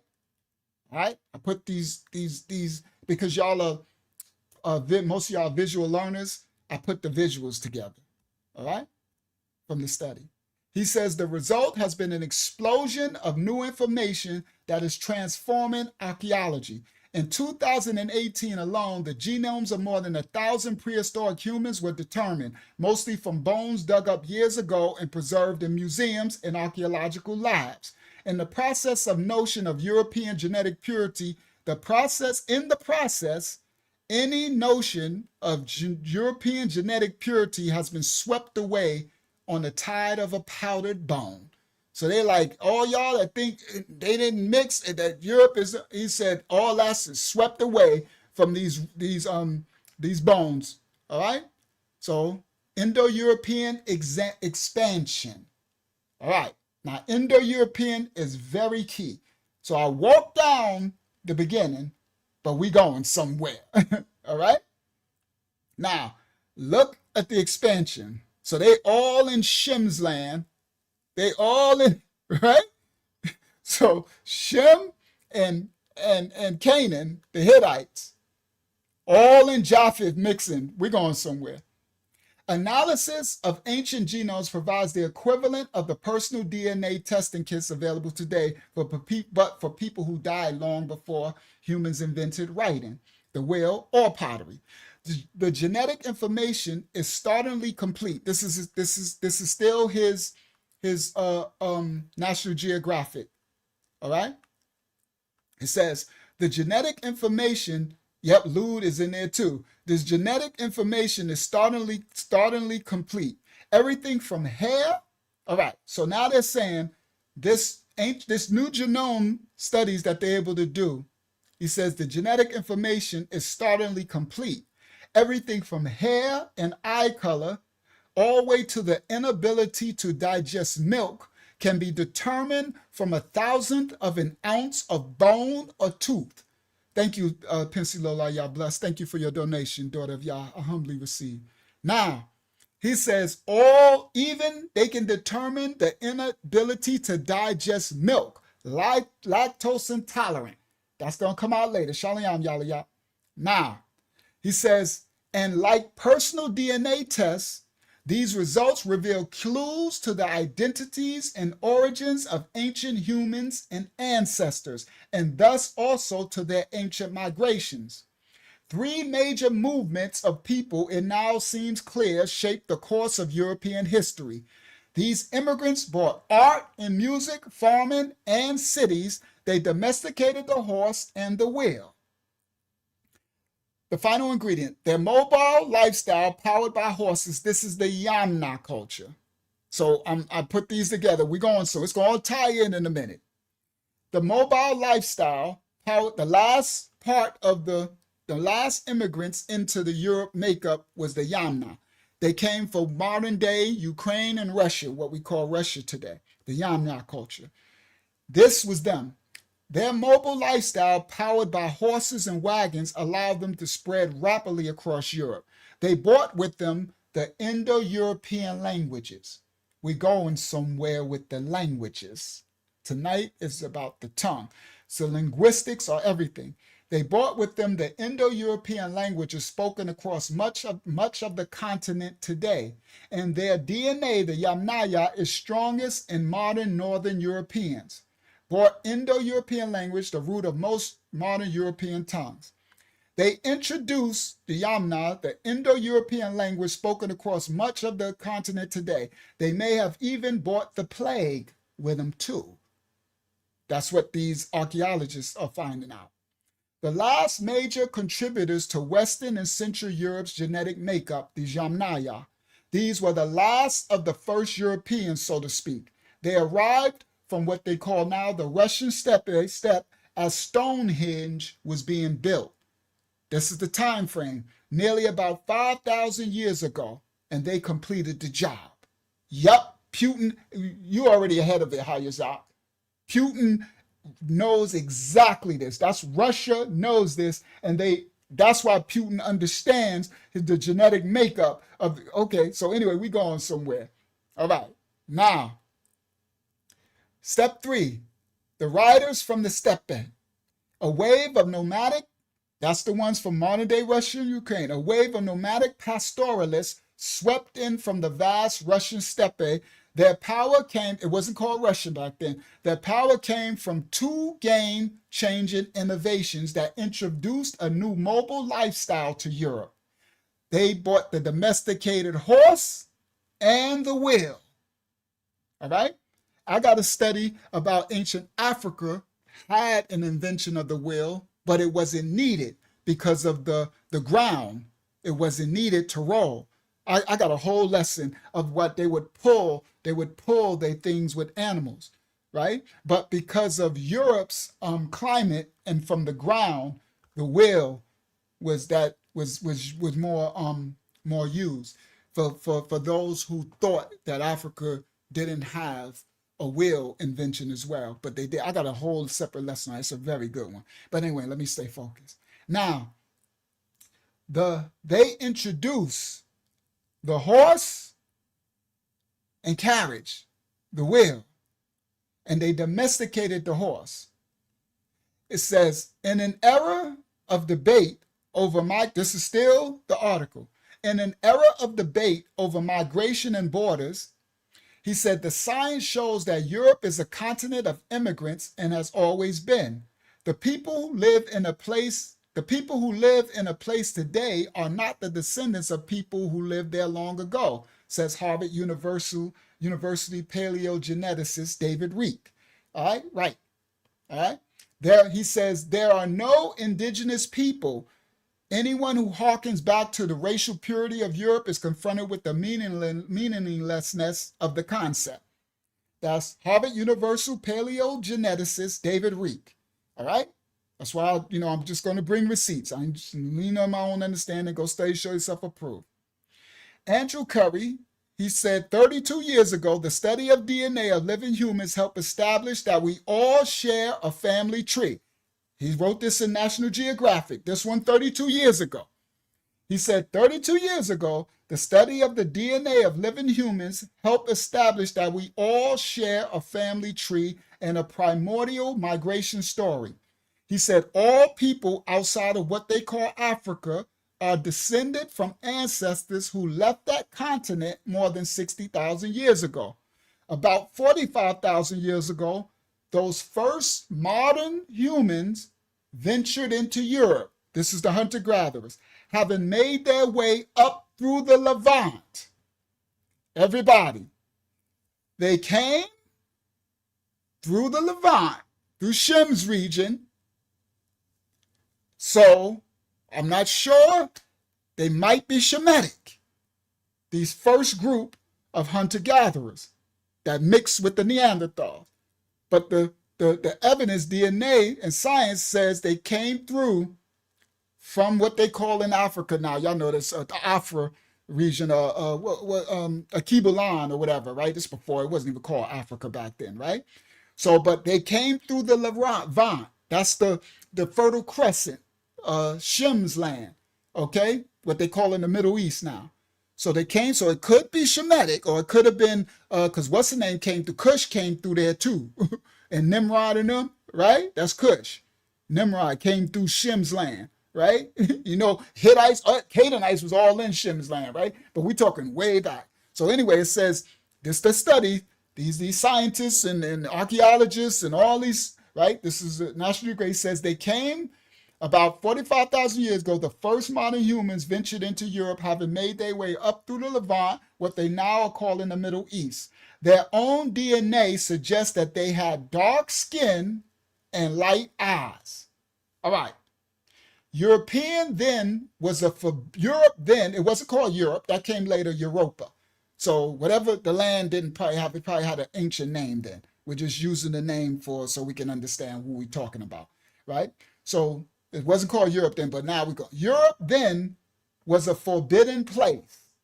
It had mile thick ice sheets that covered parts of the continent. It was cold. Japheth got allotted that cold land.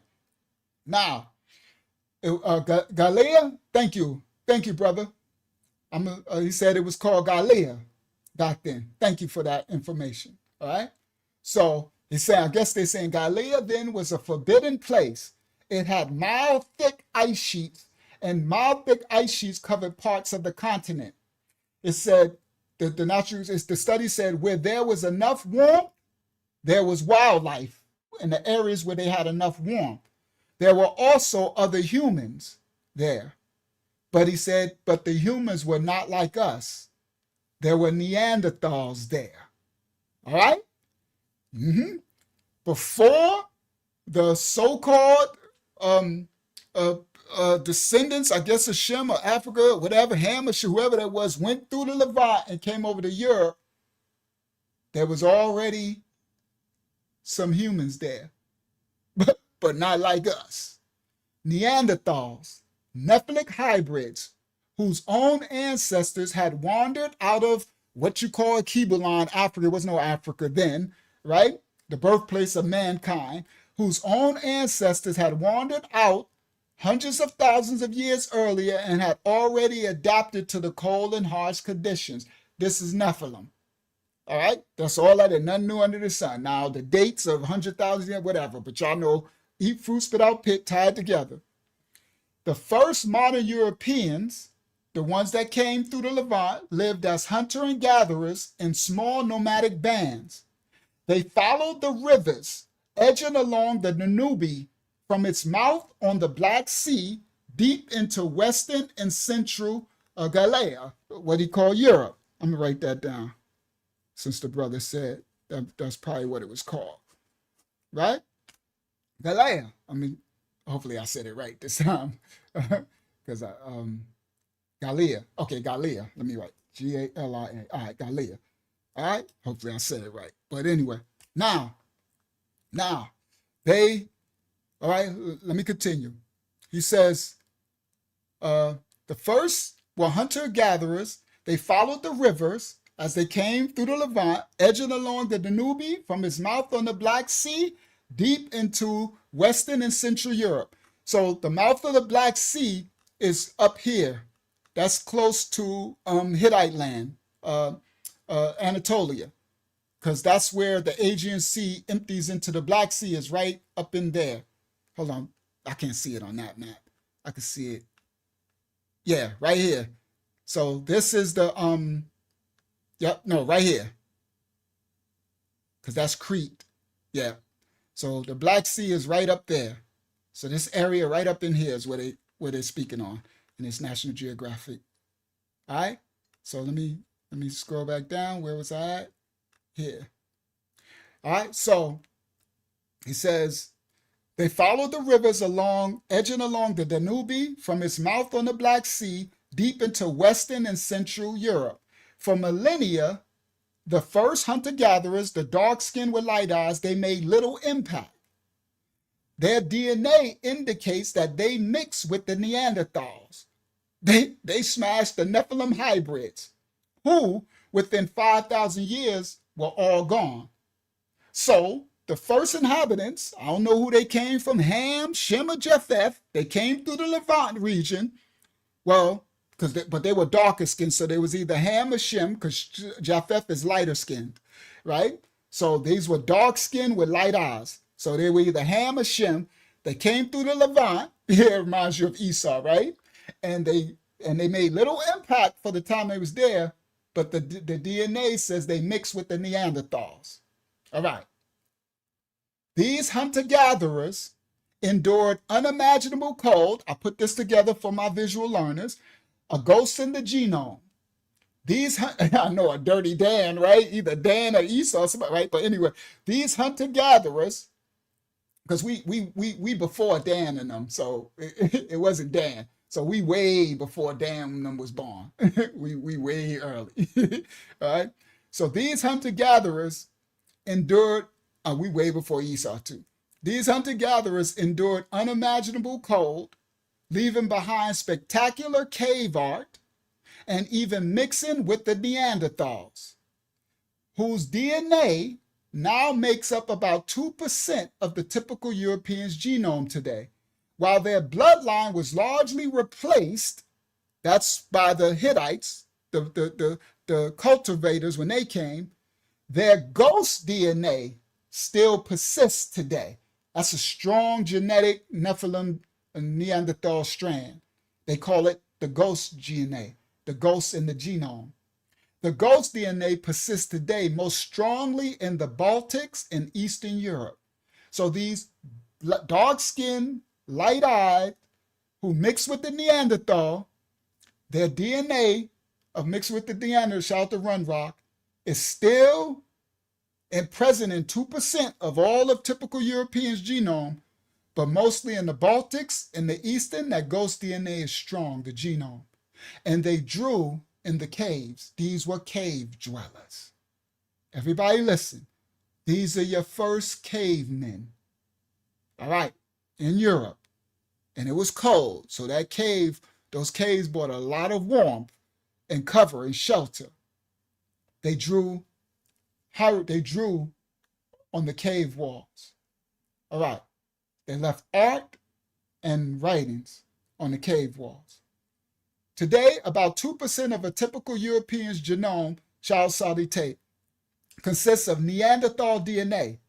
The Africans, well, they call them Africans, the people from the Akibulon, the original land of creation, who never migrated to those lands of Europe back then, they have no Neanderthal DNA.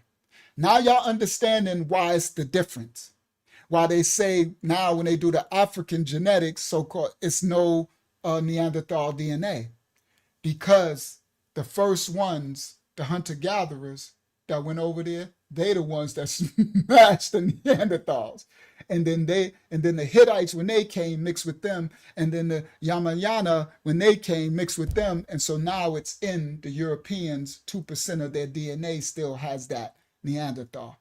But when they test the so-called Africans, we don't have it, right? Because the ones who never migrated there have none of that DNA.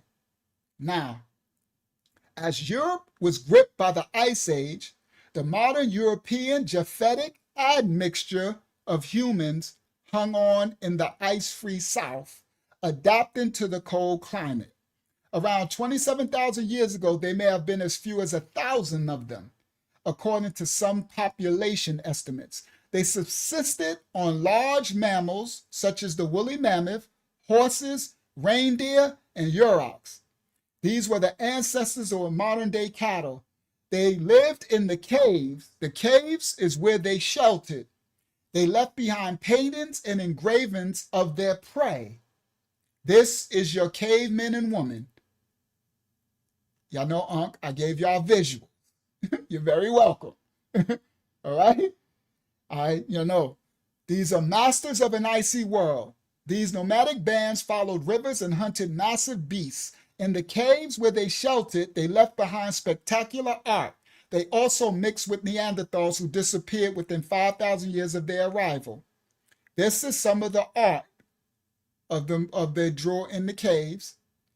And you're going to learn what this artwork was. It comes from them. Today, a typical European genome consists of about 2% Neanderthal DNA. All right. The first Homo sapien individuals who entered Europe after a migration out of Africa were dark-skinned with mostly light eyes. The genome data showed a change toward light skin among people in Europe happening between 14,000 and 8,000 years ago. That accelerated with the subsequent spread of farming on the continent from the Hittites when they came. Now, you see the Venus. You already know what that is. Go ahead, King. you know his history. All right? You know his history. You know what it is without even showing it. Without even saying it. All right. Now, you know exactly what that is. Okay, so let me get to the genome data show the change toward light skin among people in Europe between 14 and 8,000 years ago. That accelerated with the subsequent spread of farming on the continent. Certain traits of Western European hunter-gatherers known for their blue eyes and dark skin. Everybody, this is the original hunter-gatherers who first came. They were known, thank you so much for your donation, brother. I don't know if it's a brother or a sister, but thank you so much. I humbly receive. I humbly thank you for your donation.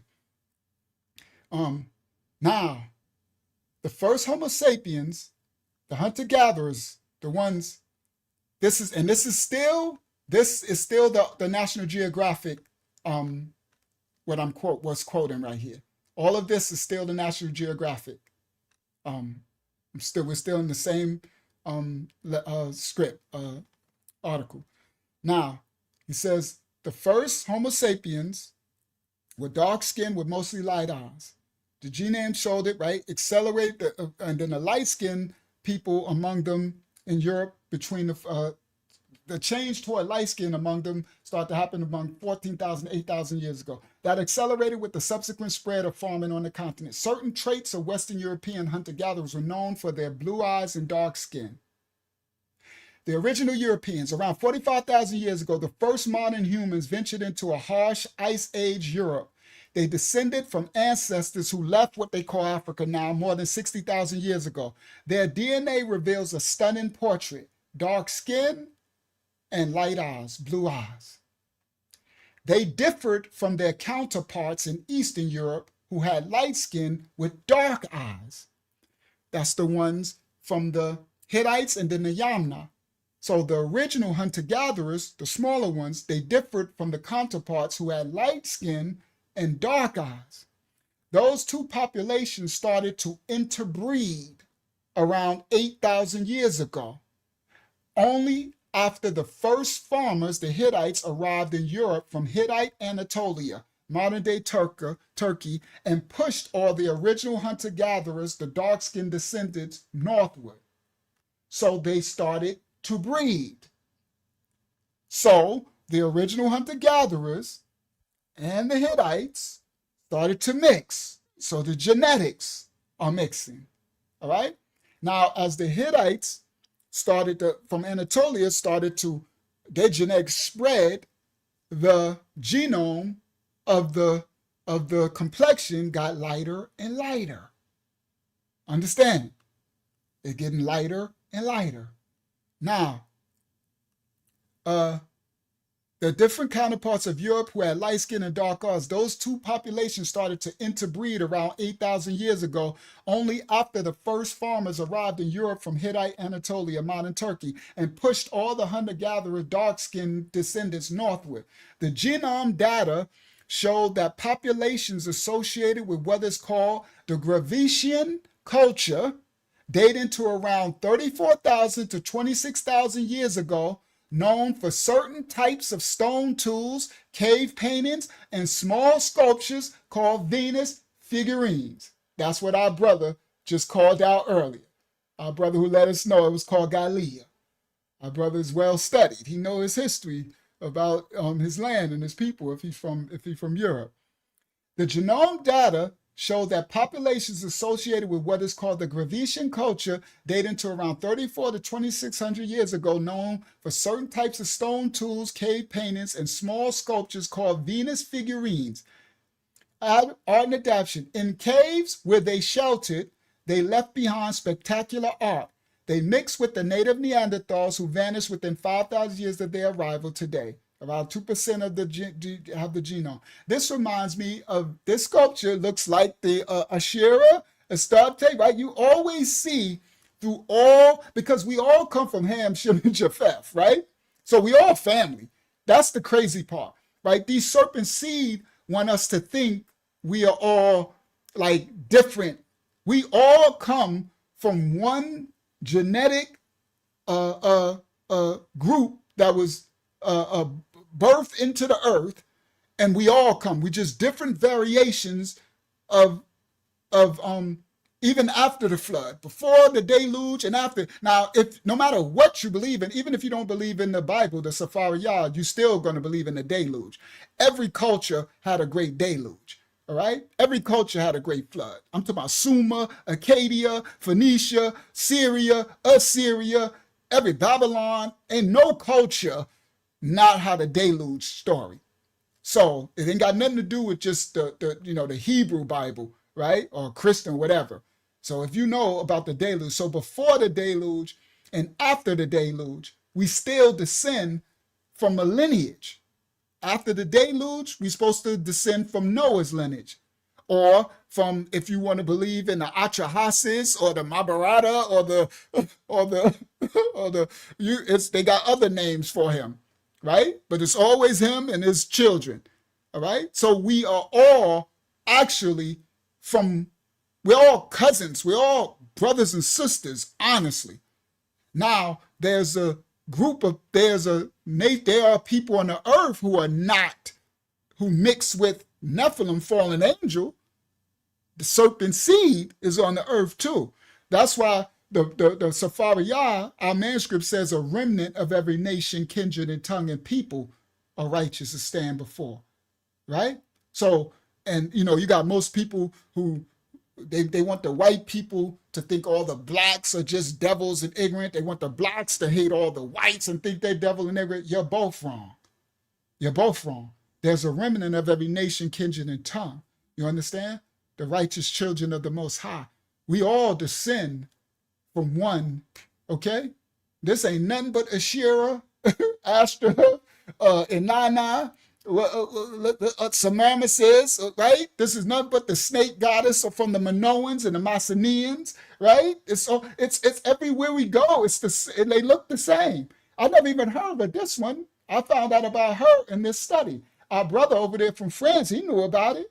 That's why when he said, I said, oh, you know what this is? Before I even got to it, he knew what it was. I found out during this study. All right? Now, all right. So now we still in the National Geographic. He says, the genome showed that populations associated with what is called the Gravettian culture dated around 34 to 2600 years ago, known for certain types of stone tools, cave paintings, and small sculptures called Venus figurines. It's interesting they call it Venus. A big surprise, you said. This is a person who's adding into the article. He said, A big surprise for me, you said, is the fact that the Grecian populations carry two genetically distinct ancestries, and that one of those disappeared from Europe. So there's two genetically ancestries, and one is magically gone. All right? All right, so that was that one, this study. Now let me go. Here we go. Let's go even deeper. All right? I don't got to do copyright disclaimers because these are my studies. Let me see if it's switched. Yep. The Indo-European family of languages by Uncle Ayasha, known as Uncle Yashua. The blueprint of modern Europe. Hunter-gatherers, Yamnaya, and Neolithic farmers. The genetic recipe for a typical European is a near-even mix of these three ancestral groups, but this average conceals large regional variations. The Indo-European, see now we going back, because I started with European, but now we got to go to Indo-European because we're going to get to the linguistics, the language. This is how you break down the etymology, the linguistics, you got the archaeology, you got the historical records, you got the DNA, you got genetics, the genome, all of it. You know, I try to do complete studies when I bring some understanding. And most I don't have us to be lacking in our scholarship. You understand? Complete studies. In Indo-European, Indo refers to India, the Indian subcontinent, originating from the Greek Indos, the Greek word Indos, the word for India. See, this goes back to Indo-European when we talk language, because right now we're speaking a language. I'm speaking a language right now called English. Increase the font. I got you. Everybody listen. This language that I'm speaking called English is an Indo-European language. All right, we going somewhere, Delaris Shah. Hopefully that should be, I'm going to make it one more for y'all. You're going to have to remind me on the next slide too. I'll make it bigger for y'all. There we go. That should be bigger for y'all. Now, in Indo-European, Indo refers to India, the Indian subcontinent, right? Originating from the Hellenist word Indos, Greek words for India, and signifies a linguistic, cultural connection between Europe and India, reflecting the vast geographical spread of this language family from Europe to northern India, as first noted by scholars like William Jones, connecting Sanskrit and with Greek/Latin Germanic roots, Hellenic/Latium Germanic roots. Now, it connects the Indian subcontinent, Indo, with Europe, European. They got something called Proto-Indo-European PI. I study linguistics because I speak Habariya. I have to study to show my sproof. So I'm multilingual. I speak Habariya, the original Hebrew tongue, and I speak English. Those are the two I speak so far. But because I'm doing so many studies, I'm starting to understand other linguistics of language and the etymology of me doing all my research and scholarship and exegeting texts and stuff, right? So in my scholarship, I run into a lot of PI. In linguistics, they call it PI. It's P-I-E. It's called Proto-Indo-European, all right? The early. Now, for the ministry, y'all remember I did that on the Tuesday study. We did that study on our Tuesday Bible study. I broke down the pie. We back at the pie again. We going somewhere, Delarisha.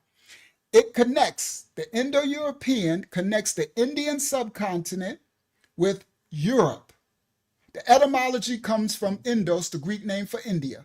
The term defines a massive family of languages like English, Hindi, Spanish, Russian, that share a common ancestor tracing from Europe to India.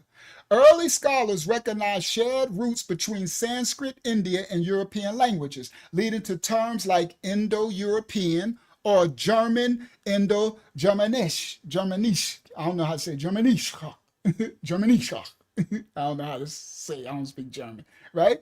Now, it's a prefix meaning of or pertaining to India, used in terms like Indo-Aryan Indo-Chinese, and Indo-European.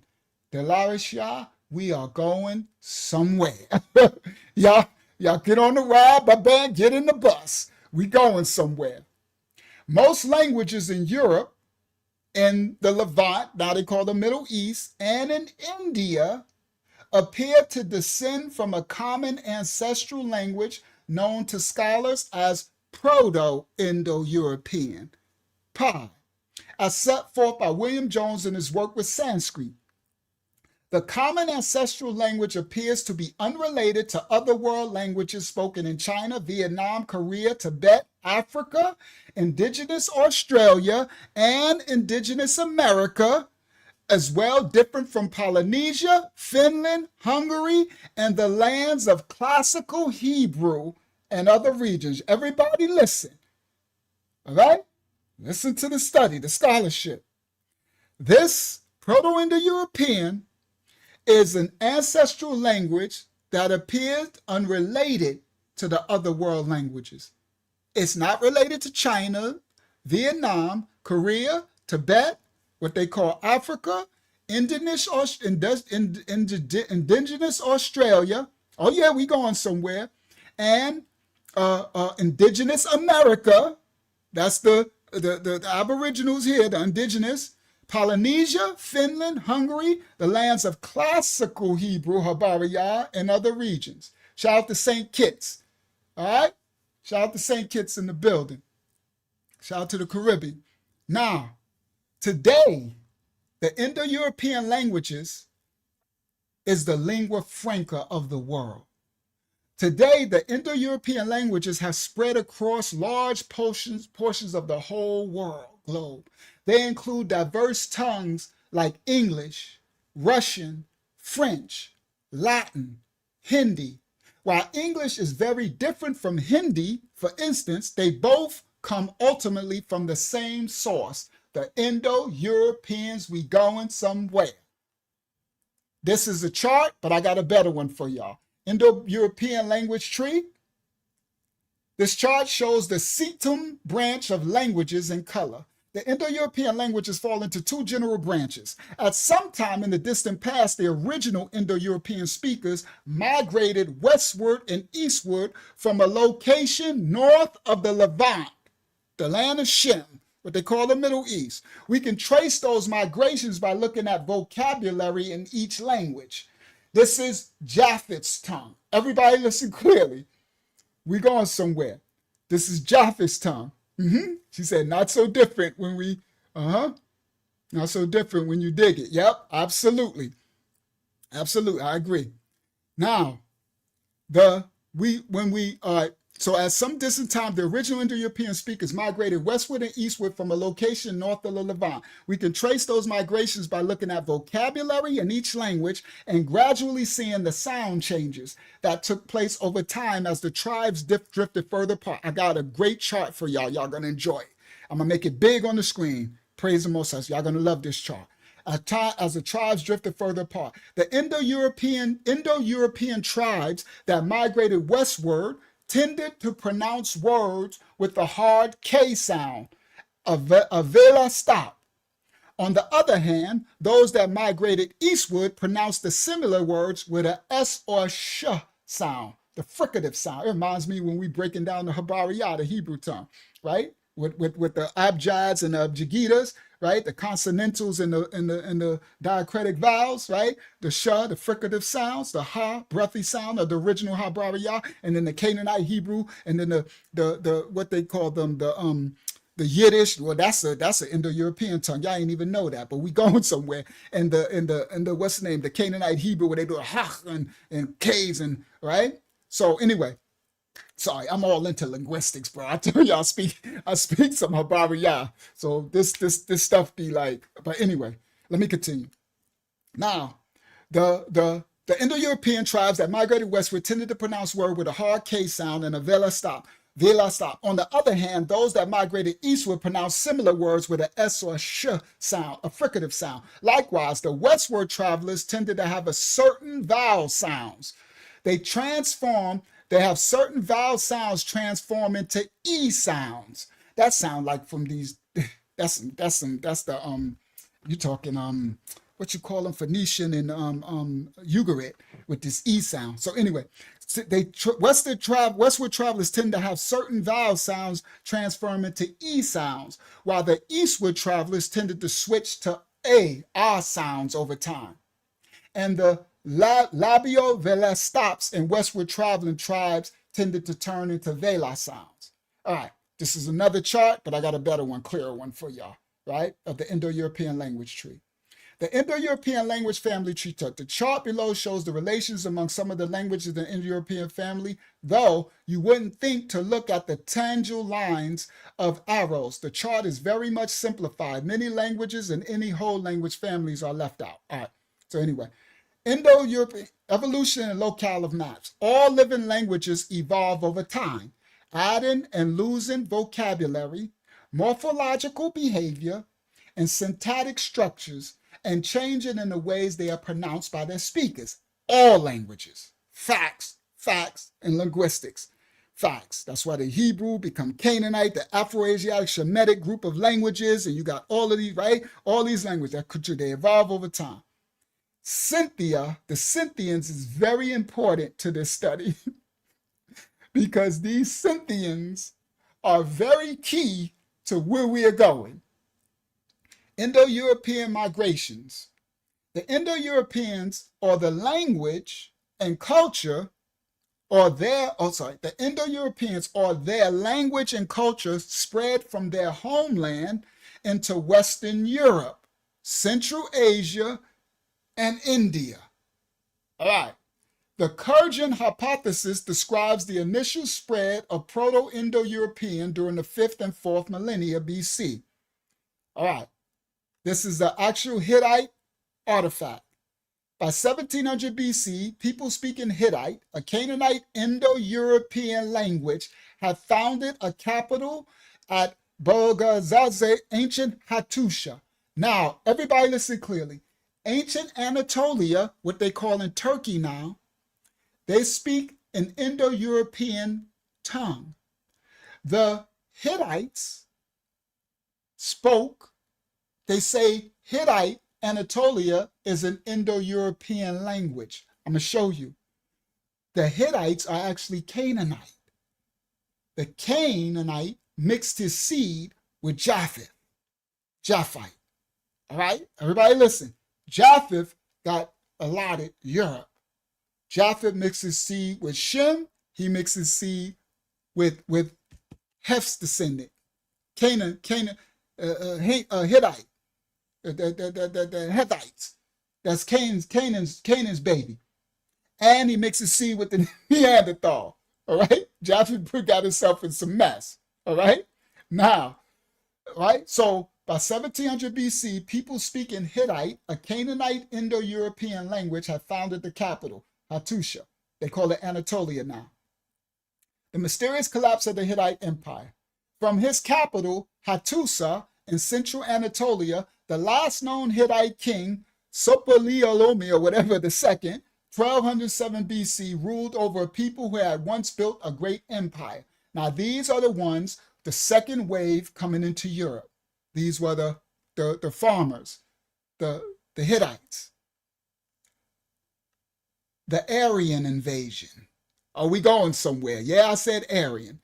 One of the main ideas used to interpret and generally devalue the ancient history of India is the theory of the Aryan invasion. According to this account, India was invaded and conquered by a nomadic, light-skinned Indo-European tribe, the Aryans. Let us explore. All right, here we go. Now, this is the good one. I'm going to show y'all this tree. The Indo-European languages are a language family that originated in Western and Southern Eurasia. All right, Eurasia. It includes most of the languages of Europe as well as ones from the northern Indian subcontinent and Babylon. Persia now. They call it Persia. Iran. The originals call it Irani, right? English, French, Portuguese, Russian, Danish, Dutch, Spanish, Hindu, Hindi, Farsi, Hellenist, Greek, Italian, Latin are all Indo-European languages. The Indo-European family is divided into several branches or subfamilies. Japheth got the most linguistic of all nations of people ever on the earth. Japheth. Okay? All right? Thank you. Thank you. I humbly receive. All right. Now, praise y'all. Thank you. Now, somebody must have wrote something. I didn't see it. So y'all take care of that if people come in. Because, people will come in and be disrespectful when we're not trying to disrespect anybody, right? We're just exegeting text. We're uncovering linguistics. We're uncovering archaeology. We're uncovering history. We're uncovering genetics. We're uncovering etymology. We're just doing a scholarship. We're not disrespecting anyone. So really, if anybody come in any disrespect, they're just showing that they are of their father, the devil. They're just serpents. Would you like me to read it to you? Oh, yeah, what they wrote. I didn't even see it. Um, What they wrote. And who wrote it? It's called Thank God It's Over. Most Def? Okay, it's probably a troll. What they wrote? The very last thing they wrote says, Caucasians are not Anglo-Saxons, aka so-called white. 2 Corinthians 11:14. We ain't get there yet. Let us get there. Yeah. See, that's when you're speaking too fast. Slow down. We're in a study. I didn't say Caucasians were white. See, this is where you get yourself in trouble, because now you're projecting. Not one time in this study did I say Caucasians was white. I said, even the title doesn't say Caucasians are white. It says how Japheth became Caucasian Europeans, right? Now, how they became that means you can mix your seed and become, you understand, which they did. But I never said Caucasians were white. If you let us go there, thank you for the other person who said, tell them, show some respect. All right? All right, let me increase the font. Thank you. All right, Control A. But thank you, guys. Y'all let me know. Hakyama, let me know when one of these adversaries come and say something like that, because I can't, I'm teaching, so I can't watch the chat, and I don't want something to be said, like that, and I don't respond to it. So make sure you bring it to my attention. Interrupt me and everything.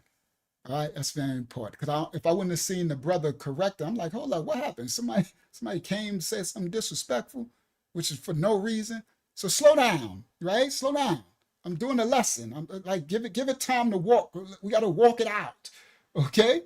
Give it time. I never said that Caucasians were what you would call the so-called. Ain't no such thing as white people, first of all. They made that up too. All black people, right? These are all made up terminology, all right? Now, was Japheth Caucasian? See, now don't that hit different? Now explain that. All right. Move it to the right a little. Okay.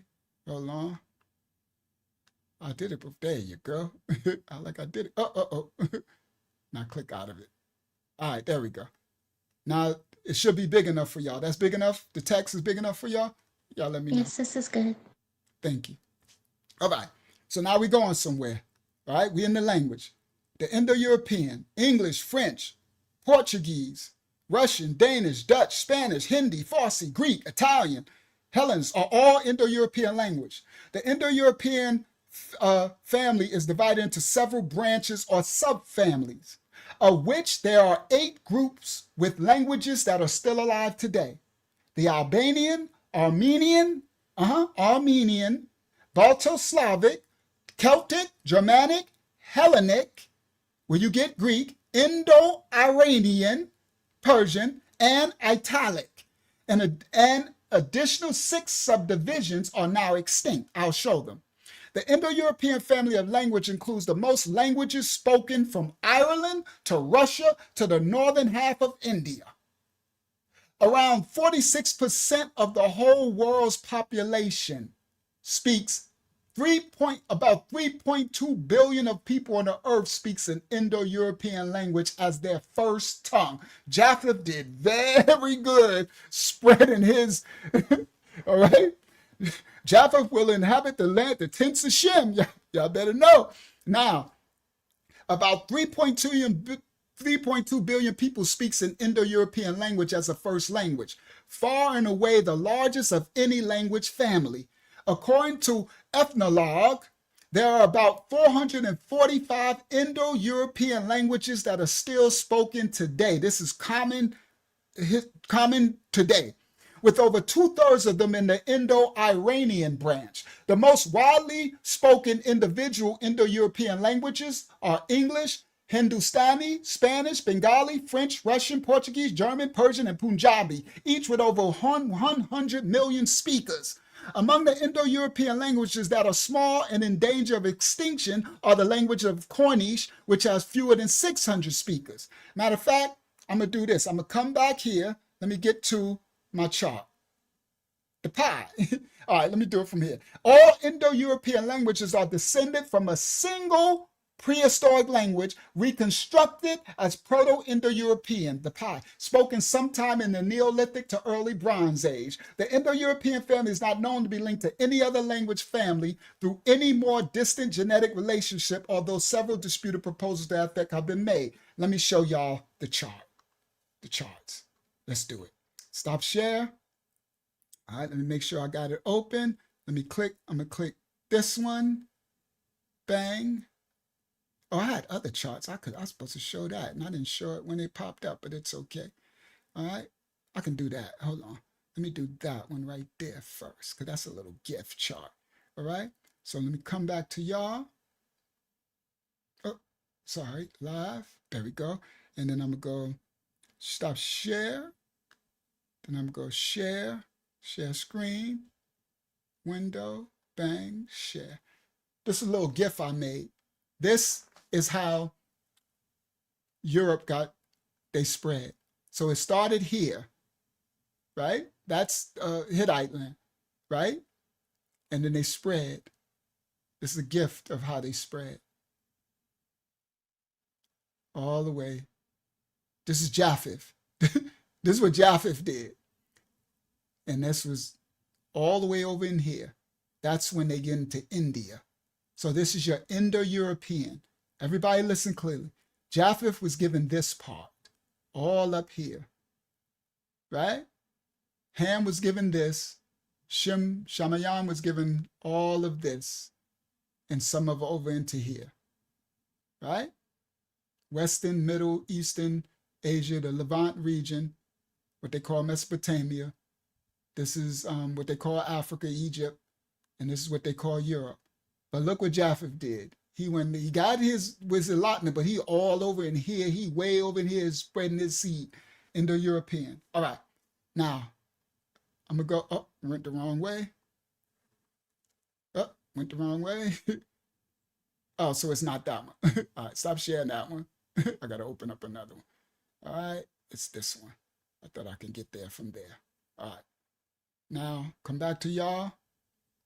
Share screen. Share screen, window, bang, share. Now this is an amazing chart. Amazing. This is a great chart. Let me see what y'all can see. All right. This is the family tree of the Indo-European languages, right? Now I'm going to show the tree. Now around the tree, you have Anatolian, Celtic, Indian, Iranian, Romance. In linguistics, there's a thing called Romance languages. Slavic and Germanic. This is the Indo-European Proto-European, Indo-European language group. All right, this is the tree, the fullness. Anatolian, Celtic, Indian, Iranian, Romance, Slavic, Germanic. We're just going to start from left to right. The first branch of the tree is Albanian, and they still exist, their language tongue. I got another chart that's going to show some of the tongues that are no longer being spoken. Now look, this is Albanian. All right? That's that branch. of the Proto-Indo-European. Next is, this should say Hittite, but they write Anatolian. You get the Hittite language, the Luwian, and the Lydians. This is Indo-European language group. Everybody listen, the Anatolians. The next branch is the Celtic branch. Now you got the continental, the insular, the Goidelic, and the Britannic. The Celtic branch of language of the Proto-Indo-European is the insular. Let's take the insular route branch, Britannic. You get Cornish, Breton, and Welsh. These are the Celtic tongues. You got the Goidelic. You get Scottish Gaelic, Irish Gaelic, and Manx. Later, I'm going to show you the ones that are not spoken no more. They said the Cornish is going out now. It's only 600 speakers. Right? This is great linguistics. Very, very good history lesson for us to understand these tongues. Now we're going to take the Celtic tree, the continental. You got the Gaulish, the Gauls, the Gaulish. These are the Celtic branch of the Indo-European tongue. We did Albanian, Hittite, Anatolian, Celtic. Now we go to the Greek, Hellenist branch. That's Hellenes, right? Because they weren't Greek until Roma called them that. The Hellenes branch. We go to the Hellenes branch. I'm gonna follow this one up. And it went to Greek, the Hellenes, right? And yep, well, that's it for theirs, because it became a big tongue. The Hellenes tongue, they still speak Greek now. You had Koine, you had Modern, you had Hellenes, and then you had Linear B, where they came. Y'all know I taught y'all how the Hellenist, the Greek tongue, came from the Phoenicians, from the Linear B, the Greek alphabet, right? They made the Septuagint and the Koine. All right. Now, the next branch is the Indo-Iranian. All right. This is a big branch. All right. Indo-Iranian, we're going to go to the left, and you got Indo-Aryan. These are the Aryans. Y'all might have heard that name from some little dude in Germany with a little funny mustache. The Aryans. Oh yeah, that's them. But it ain't what you think. Indo-Iranian. You got the Indo-Aryans. All right? Indian Aryans. From the Indo-Aryan branch, you get Sanskrit. You get Nepali language, Punjabi, Gujarati, Romani, Gypsy, Assamese, I know I'm butchering this, Hindi, Bengali, Marathi, Sinhalese, I know I'm butchering that. The Indian group of languages, Sanskrit, Indo-Aryan. That's Japheth mixing his seed. We going there. All right? Now, from the Indo-Aryan, we're going to take the other branch, the Iranian. We go up the Iranian branch. We get the Ascetic language, Pashto, Baluchi, Kurdish, Tajiki, Persian, and Avestian. These are the Iranian Indo-European tongue. Next, we're going to do Armenian. Yes, Armenian. I didn't say Aramaic. Armenian is different from Aramaic. Armenian, you get Armenian. All right? Then you get, hold on. Oh, that's it. You get the Armenian tongue. All right? Now, the next branch is a big one. It should say Latium instead of italic, because before Roma, conquered the Latian region from the Etruscans, the Sabines, the what's the names? The other ones. I broke it down on our study in this series. From the Latium, really, shouldn't be italic, but now, now like they call Greek, there was Hellenes. So italic, the Latium branch, you get Latin, which makes sense because from the Latian region, which now later become Italy from the Romans, right? When they came and conquered. You get Latin.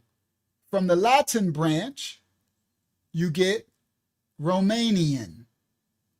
These are the Romance languages. Everybody listen. Our French brother probably know this already. He's from France. These are the Romance languages. From the Latium, you get Romanian. You get Italian. You get French. You get Catalan.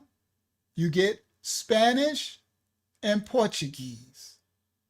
These are the Romance languages. Everybody listen. Now, also from the italic Latium branch, you get Sabellic.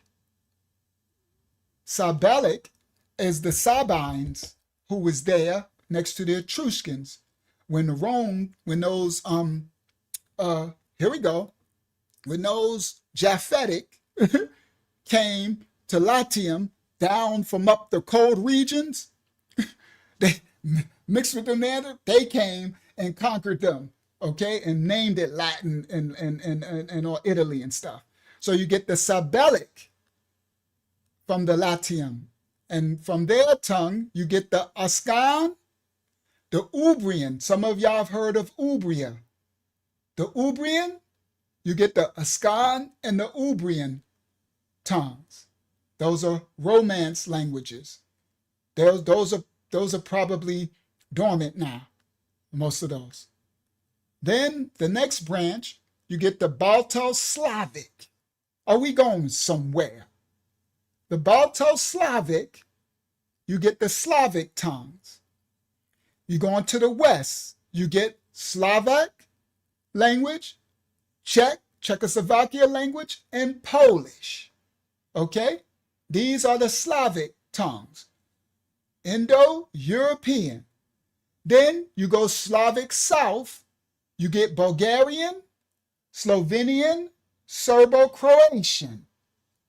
Then we go Slavic East, you get Belarusian, Ukrainian, and Russian, the Yamnaya people. All right? Those are the Slavic Indo-European languages. Japheth tongue is huge. Next, we got another big one. I think this might be the biggest one. The Germanic Proto-Indo-European. We're going to follow first we're going to follow we're going to follow the north. Let me follow the west. Let's follow the west first. So we go up and follow the west branch. And from the west branch, we get the High German and the Yiddish.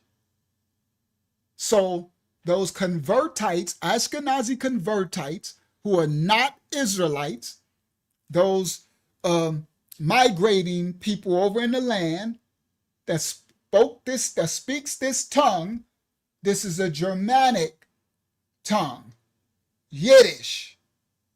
It is not Habariya at all. It's actually Germanic and Amorite, Babylonian. All right, but it's straight, well, the Yiddish is straight Yiddish. The other one is Babylonian. That's where you get your Paleo and your modern, the other Masoretic. The Masoretic one is Amorite, Babylonian. The Yiddish one is straight German. All right? All right. So you get the Germanic. We went up to the west. We get High German, we get Yiddish. That's West Germanic. We go Low German, you get High German, Yiddish, and Low German.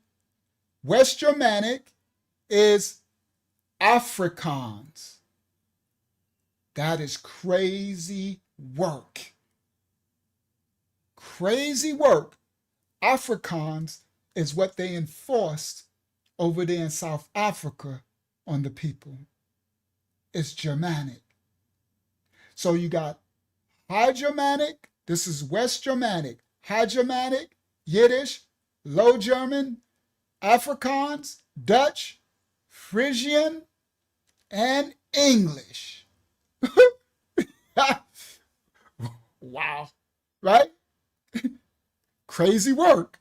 Wow, wow, wow. That Afrikaans, English, Yiddish, Frisian, Dutch, and German is all the same West Germanic Indo-European tongue. So we are speaking this Germanic, West Germanic Indo-European tongue. Now, we go to the East Germanic, and you got Gothic. We go to the North Germanic, and you got Danish and Swedish. We go to the North, and you got Old Norse, you got Norwegian, and Icelandic. Okay? I know, right? Everybody focus on Esau, definitely should have been focused on Japheth. That's what I'm like, boy, they had nothing on Japheth at all. Japheth took over the whole world. Old Norse.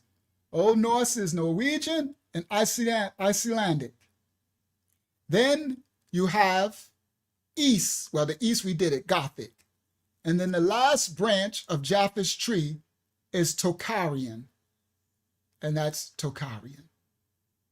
That's the Proto-Indo-European family tree of languages. Anatolian, Celtic, Indian, Iranian, Romance, Slavic, Germanic. This is the lingua franca of the world.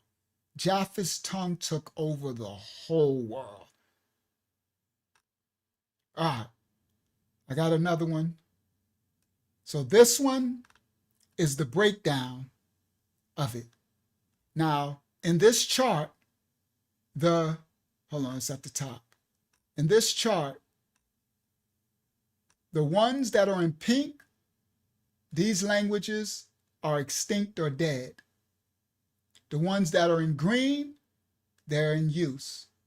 And the white is the proto-language, the original of it. So, Indo-European, at the top, that should say Hittite up there instead of Anatolian. But now the historians, they call it Anatolia. So, this is history records. Everybody listen. This is the top of Japheth's tongue, the Indo-European. The first branch is Hittite. Everybody listen clearly. We're going to start. Hittite is Ham's descendant, not Japheth. Japheth mixed with Ham early, real early. His foundation was mixing with Ham first. Indo-European. First is what we call the Anatolian, but the Hittite. And the Anatolian languages are Luwian, Lycian, Carian, Lydian, Palic, Pisidian, and Hittite. And each of these are not, so the ones in pink are the ones that are the ones that, see that cross, that was me making my thumbnail, is the ones that are extinct or dead language. They're not spoken anymore, all right? So that's the first branch of the Indo-European. The next branch leads to Hellenic. Now, I was going to change this around, but I didn't have time. They got Mycenaean, under Hellenic because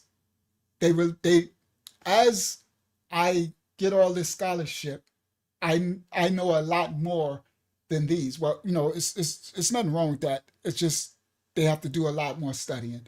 So this is very foolish scholarship to have Mycenaean under Hellenic when the Hellenists came from the Mycenaeans.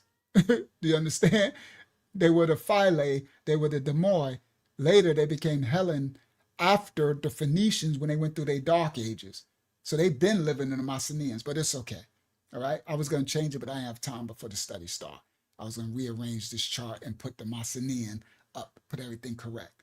So this should have Mycenaean here and then Hellenic under it. Because from the Hellenic come the Dorian and the Aeolic and Achaean. That's when Hellen made up these, he made up this Hellen god and made up Dorian, right?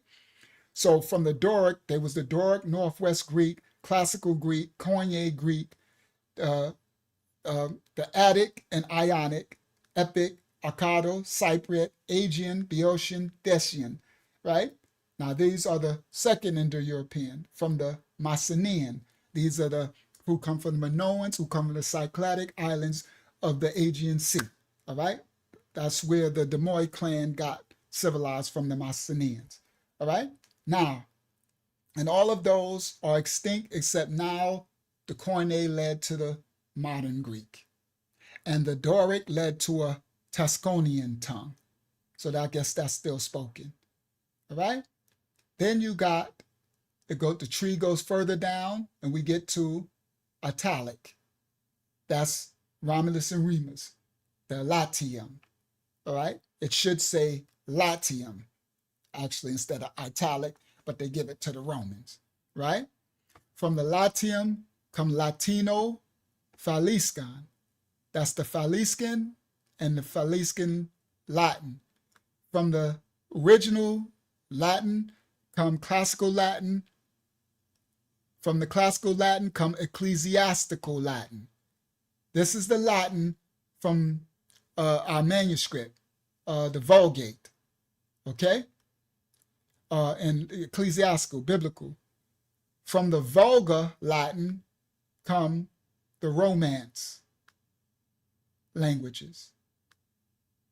From the Romance come Sardinian, Lagusian, Cappadocian, whatever it is, Romanian, Eastro-Romanian, Maglino-Romanian, and the Romanian language, Eastern Romance, coming from the Vulgar Latin. From the Romance, you got Italo-Western, Italo-Dalmatian, Galio-Iberian. You get the Iberian proto-tongue, Galaic. From the Iberian, you get Aragonese, Leonese, Galician Portuguese, Mozambique, and Old Spanish. From the Assur-Leonese, you get Asturian, Extremeña, Leonese, Madonese. From the Old Spanish, you get Ladino, and then now the modern Spanish that people are speaking. From the Galician Portuguese, you get Eovian, Fala, Galician, and now the modern Portuguese. From the Galaic, you get Arpitan, the similar language. From the Cisalpine, you get Aegean, Leon, Labrador, and Venetian, the Venetian tongues of in Italy. From the Lango, you get French, Lingua de Art, whatever how to say it, French, Gallo, Norman, Walloon. From the Occitan, you get Catalan and Occitan. From the Rhaetian, which is their language, you get Phrygian, Latin, and Romanish languages today. All right? So now, this is a great, I need this because I'm doing a great work. And all of this ties in. So I was like, okay, I need to do my linguistics to tie in everything because linguistics are key. All right? So now, let's go back. All right? So let me go back up. So we go all the way back up to Mycenae. Now remember the Mycenaeans, we showed you what they looked like. Everybody listen. The Hittites are from Ham. The Mycenaeans are from Caphtorim. Everybody, Caphtorim is a descendant from Ham. Heth is where the Hittites come from. That's a descendant from Canaan, Ham. All right? These are Canaanites and Hamites. It's crazy work that Japheth mixed his seed that much with Ham. He mixed a little with Shem too, but mostly Ham, which would make sense while the mix of the people and then with the Nephilim, while some of what you would call a class of people got a lot of wicked stuff going on. Shout out to the remnant that are righteous. A lot of some very bad mixture, right? Very bad mixture going on, mixing with Ham and his wicked descendants, all right? Because Japheth originally is more calm. His original seed is more neutral. But he mixed, they don't teach us this. He mixed so much with Ham. That's why you get some of the, what they would call so-called Japhetic line of people who are more calm and more, and then you get some that are just wild men because they mix with Nephilim and all type of Canaan and Ham. Remember, the Most High told us don't mix with them. And our stupid butts mix with them too. Shem, right? All right, now, so you get, all right, so now we get from the italic, you get the Celtic, you get the Sabellic, all right? Well, that's Latium. You get the Latino, Falskin, right?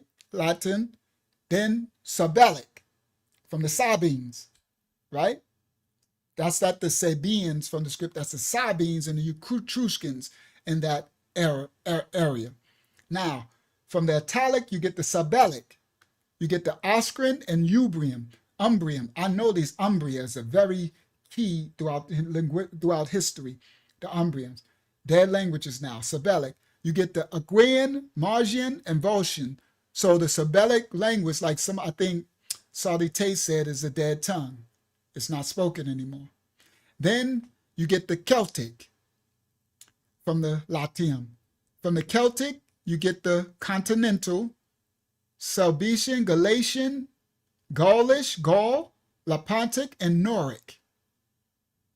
From the Celtic, you get the Insular. From the Insular, you get Goidelic. From the Goidelic, you get the Irish, you get the Manx, and Scottish Gaelic. From the Insular, you get the Brythonic. You get Common Britannic, Avranic, and Pictish. Everybody remember the Picts?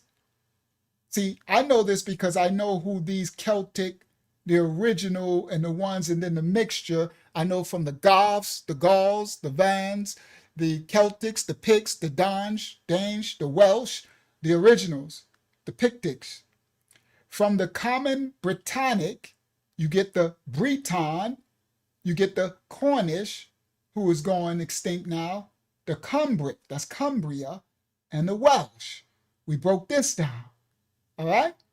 So you see the mixture of Ham descendants because we broke this down, the Picts and all this, the Dutch, the Welsh, right? Shem came later over into what we would call Breton, right? This is where British and stuff comes from, okay? Now, from the Romance, now we can continue. We get Italo-Dalmatian. From the Romance language, you get Italo-Western, then Italo-Dalmatian, then you get the Corsican, the Dalmatian, that's a dead tongue, Ishrot, Italian, that's alive, Neapolitan, Sassarices, and Sicilian languages. All right? From the Gallo-Iberian, Iberian, that's actually Habariya. That Iberian is Habariya, went there, Heber. But anyway, Gallo-Iberian, you get the Iberian and Aragonese and the dead language of the Old Spanish and everything, and then that leads to the Spanish, right? From Iberia. All right. Now, the Gallic, you get the Cispline, you get all of these tongues, Lombard, Venetian, I think I did those. The French, I did those. Then the Germanic. So now you come all the way down and you get down to the Germanic. from the Indo-European tree. From the Germanic, we're going to go to the left. You get Old Norse. From the Old Norse, you get Old West Norse and Old East Norse, both dead languages. From the Old Norse, you get Eldalian, still language, and Old Guttish. From the Old Norse, you get let me make it bigger. That'll help me, thank you. Faroese. That'll help y'all too. I should have been did that. From the Old Norse, you get Faroese. You get Greenlandic Norse, old language, not dead language, Icelandic. They still speaking out in Iceland, and Norwegian. From the Old East Norse, you get Danish and Swedish. They still speaking that. From the Old Norse, you get that one. And then Germanic, we're going to go to Germanic West. From Germanic West, you get Old High German. From that, you get Yiddish. Still spoken by the convertites, those who say they are the tribe of Judah and are not, but do lie. All right? Then from the West, you get Low Franconian. You get the Old East Low Franconian and Old Dutch. From the Old Dutch, you get the Dutch and the Flemish. From the Old East Low Franconian, Limburgs. From the Old Dutch, from the Low Franconian, you get the Old Dutch, and from the Dutch, you get Afrikaans. So now we're getting a breakdown, literally, of where they come from. I have to do this because I'm doing a complete study. So thank y'all for coming along on the ride. And we're about to close out with something big in a second. So I'm going to get through this chart, and then we're going to close out with a bang. Now, from the Old Dutch, from the Low Franconian come the Dutch. From the Dutch come the Afrikaans. From the Central German come Luxembourgish, Ripperodian. From the Central German come Standard German. From the Upper German come Standard German. From Upper German come Alemannic, Austro-Bavarian, Cimbrian. And from the Anglo-Frisian come Old Frisian. There you go, there we go. From the Anglo-Frisian come Old Frisian and Old English. Like Old English 800. Anybody? Anybody got some old gold? They pushed that in the hood nice and heavy in the 80s. They pushed that on us nice and heavy, boy. That charcoal filtered Old English 800. Boy, that was a mess, boy. Pretty nice saying, God, if you just help me while I'm throwing up my inside salty tape. I'm like, if you just help me, I will never drink again. If you just please. If you just please. Y'all remember those days? God, if you just, and I ain't never called on God a day in my life. I didn't believe. I just, I didn't doubt. I just didn't mess with no God, right? But let me tell y'all something. When I was balled over and throwing up to the bile, when you throw up, there's nothing left, and then the bile starts coming out. That's when I remember the worst one when the sister saw me. I was on the stoop. My boys in the house. Yeah, I'm calling on Earl. I'm calling Earl hard too. So this was the hardest call of Earl. I think that's the last time I did it. I was stuck on the stoop. I couldn't even get it to the door to let Unique and them know I'm outside stuck. So I was dying. I'm dry heaving to the point where my bile was coming up, and it was bad. And some girl was coming to the house, and she caught me on the step. And she rushed into the house, and she told me later I would have probably died. And she went and got bread. And she came back out, and that's when Unique came like, what? And I was stuck for a long time. I couldn't make it in the house. And they kept pushing bread, and the bread sucks up the liquor, and I came out of it. I was getting alcohol poisoning. I would have died, honestly. If it would have been later and they wouldn't have known, they'd have woke up, I'd have been dead. Because I was dry, even blood, and my insides was coming out. Like, it was crazy.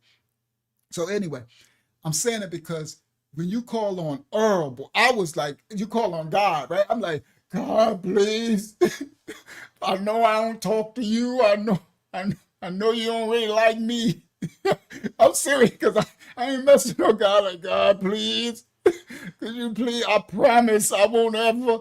And I think I stopped that time, but back when I was younger, we always said that, God, please. And then we go back about a month later, you drinking again. All right?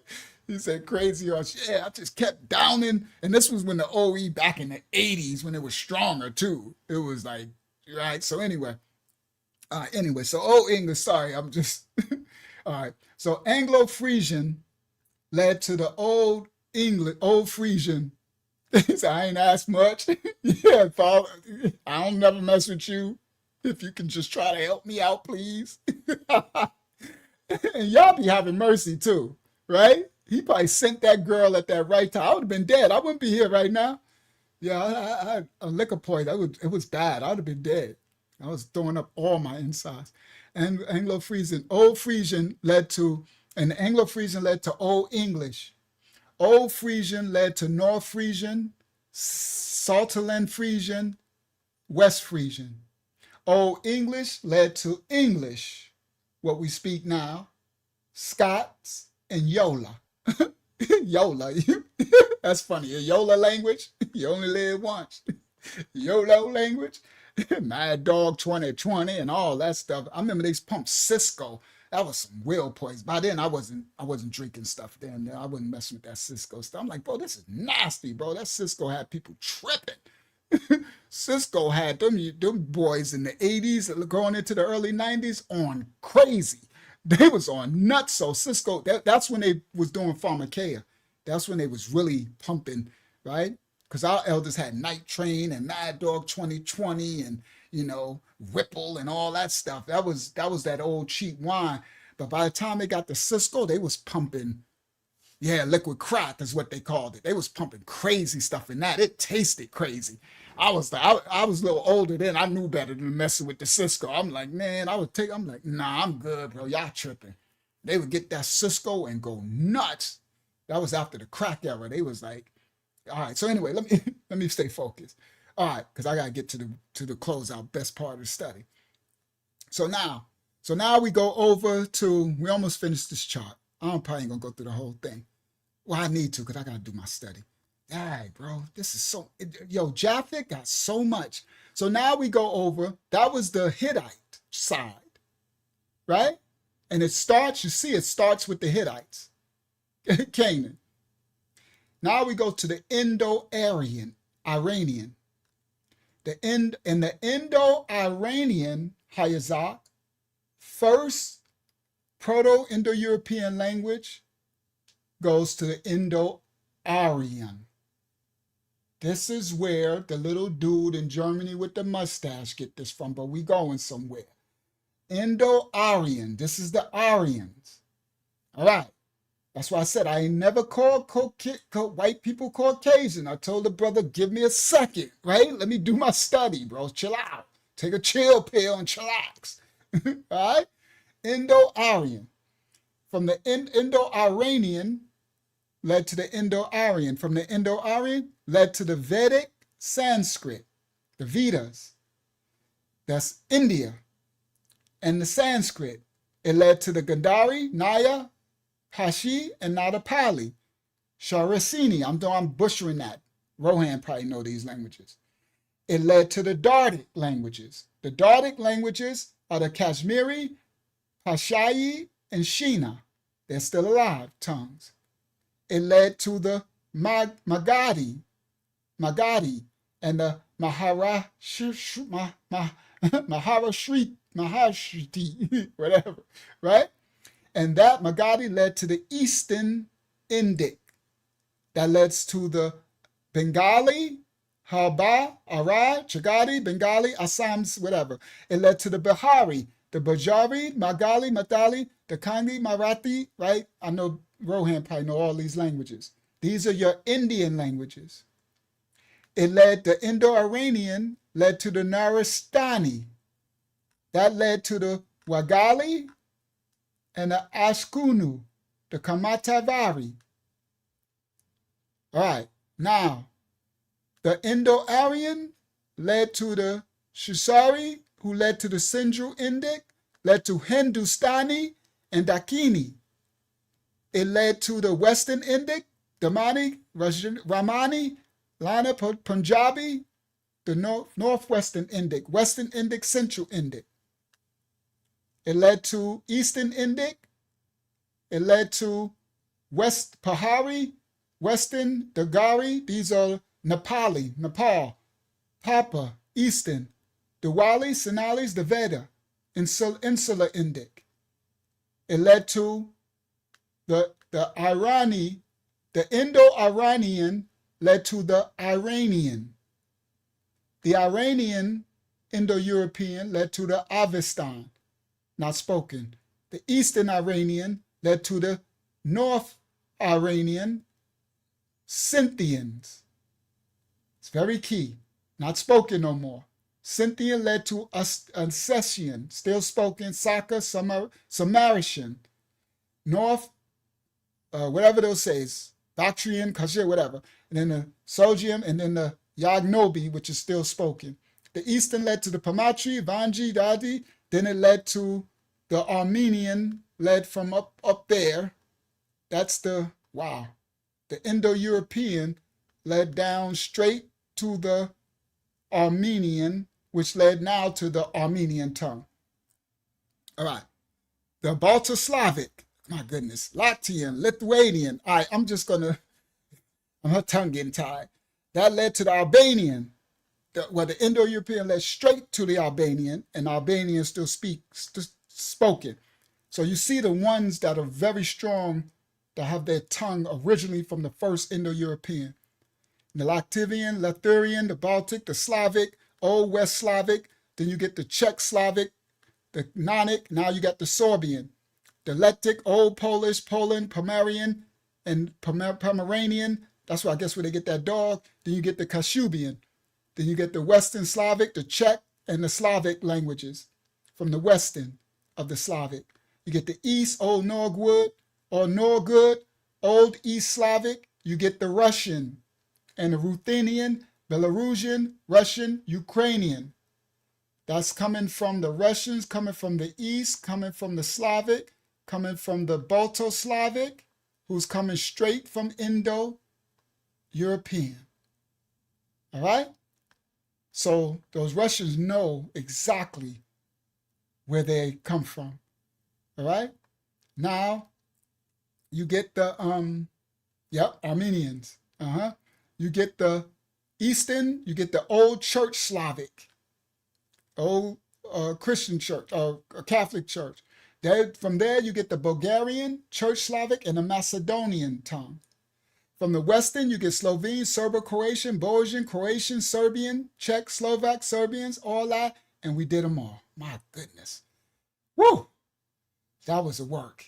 I needed to because of the lesson I'm putting together.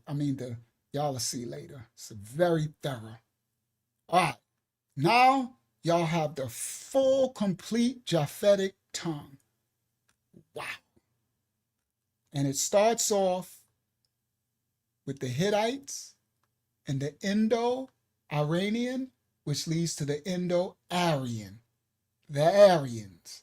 All right, let's go. All right, that was it. And this was the tree. All right? All right. Now, stop share. Now we got for our closeout. Here we go. A big bang. Share. Hold on. I left off here. Share screen. Window. Bang. Share. So this is where I left off. I ain't going to go through it, but around 46% of the world's population, now you see, 3.2 billion speaks an Indo-European language as a first language, far and away the largest of any language family. According to Ethnologue, there are about 445 Indo-European languages still spoken today. All right? All Indo-European languages are descended from a single prehistoric language, reconstructed as Proto-Indo-European. All right. The earliest written Indo-European language from the Mycenaean Hellenes. Everybody? The earliest written Indo-European language from the Mycenaeans, who come from the Minoans, who come from the Cyclades, who come from Caphtorum, Ham's descendant. Hellenes, who later became the Greeks, come from them, and the Anatolian languages. the Hittites, and the Luwian appeared during the Bronze Age. This is where this language has come from. The oldest examples are isolated Hittite words and names found in Old Assyrian and Akkadian language texts. Bingo. When I went through this study, I said, of course it's going to go back to Acadia. Hittites, Acadia, Canaanite, Hamitic, right? It goes back to Old Assyrian. Now that's Asher in them, but I think Yasharallah got some insight. I agree with you, Yasharallah, that some of the ones that you're speaking on is probably took on the likeness or coming from the land. I agree. We're going to do that one day. I agree with your raya or what you were saying. I think it was the Assyrians or one of them when you said, but I think it was the Assyrians from Asher. Everybody, yeah, it always connects. Always. The oldest examples are isolated Hittite words and names found in Old Assyrian, Akkadian language texts found in the texts of the Assyrian colony of the Kotepi in eastern Hittite Anatolia in the 20th century BC. Akkadian was a Shemitic language and Hittite was a Hamitic language. Facts. Shemitic and Hamitic. Shemitic and Hamitic. This is Japheth mixing his seed with the Akkadians, with the Hittites, with the Shem, everything. Japheth, we thought Esau and what's her name? Japheth, boy, our ancestors was nuts. Okay? All right? Yes, Akkadian, as in Sumerian, as in Anunnaki. Absolutely. Hayazak, absolutely. Now, who were the Hittites? Because we keep talking about these Anatolians. The Hittites were a significant people group, descendants of Canaan. They were living in the land that was promised to Yasha'al, the children of Israel, Shemitic land. They was like all Canaan. That's why Yah said to us, go get your land. He told us don't mix with the Hittites, the Jebusites, the Amalekites, the Canaan. That's one of them, the Hittites. Yah said don't mix his seed. Guess who mixed his seed? We did a little bit, but Japheth did a lot. The Europe is the Hittite. That's insane. They got mad Hittite blood. All right. The Hittites spread, even the first original hunter-gatherers, black with the blue eyes. Right? Now, the Hittites were a significant group of people, descendants of Canaan, living in the land promised to Yasharal, known as powerful neighbors and sometimes allies. All right? Now, the Most High told the children of Yasharal, Israel, not to mix their seed with them. But they did not. Okay. Are we going somewhere, Tamayah? We about to get somewhere kind of there. We closing out with it. All right? We probably going to have to do a part 2 to this too, because it's a lot. But they did not listen. The Most High told the Israelites, do not mix their seed with them, but they did not listen. The Hittites were a powerful Anatolian empire that rivaled Egypt. The Hittite, what they call Turkey, Anatolia, got so powerful, it was one of the strongest kingdoms back at one time, rivaling Egypt as well as the Achaemenid. These are the Iranian, Persians later, Indo-European, everybody, that's Japheth. The Achaemenids who conquered, remember I studied, who conquered Egypt before the Hellenes came and conquered them, and then the Romans conquered the Hellenes and called them Greeks. These Achaemenids, Japheth descendants. I thought they were Shem. Japheth, Indo-European. Everybody listen. The Hittites were a powerful Anatolian empire. Japheth mixed with Hittite, mixed with what's her name too, Ham. But anyway, the Hittites were a powerful Anatolian empire that rivaled Egypt, highlighting complex interactions with the Israelites from Abraham's time all through the monarchies. The Hittites were descendants of Heth. Genesis 10 states that the Hittites descended from Heth, the son of Canaan. Facts. They inhabited regions in Canaan and Syria. That's the Syria. Described as powerful inhabitants with whom Abraham negotiated. Abraham negotiated with Ephraim the Hittite. and who later became part of the people of Israel that we was called to displace them because they was taking our land. Though some of us integrated, hard-headed, mixing our seed. The Bible portrays them as a formidable force comparable to Egypt and Assyria, particularly in the north around Syria and what we call Turkey, Anatolia. Modern archaeology confirms the existence of a vast Hittite empire in Anatolia, modern Turkey, during the 2nd millennium BC, a major power at the time, rivaling Egypt, aligning with the biblical descriptions of their strength. Facts, the Hittite Empire. By the Iron Age, by the time of David's time, the great Hittite Empire had fallen, but remnants like Uriah were likely localized groups called Neo-Hittites, who assimilated into Canaanite/Israelite culture, adopting their faith and customs. But Uriah wasn't descended from the Hittite. He was actually descended Shemitic, but they were called Neo-Hittites because they resided in Hittite land. You understand? It's like you residing in New York, but you're not really born there. You're not really from the lineage. You understand? So Uriah, his trusted servant, that's why they call it Uriah the Hittite. And in the other scripture, one of the disciples, they call him the Canaanite. It's not because he wasn't descend from Canaanite. It was Most High wouldn't have had a disciple descend from the Canaanites. He was part of the land, just like they called Tamar Canaanite. She wasn't a Canaanite. She was Hebrew, our great-grandmother. But they was residing in the Canaanite land. So the land mass is what you would call it, just like ancient Kemet called themselves the ancient Kemet. It was the land of the blacks, Kemet. They were Kemites because they used to be called by the land. You called from the land mass. Okay. For people who didn't understand that in our exegete in our manuscript, Safari Bible. All right. Now, the Sinhala language of Sri Lanka is an Aryan Indo-European language related to other the same Uriah that David had killed. Our grandfather Dayad is a fool. Got himself all in that mess too. Praise the Most High that he really was seeking the Most High, that Most High gave him another chance.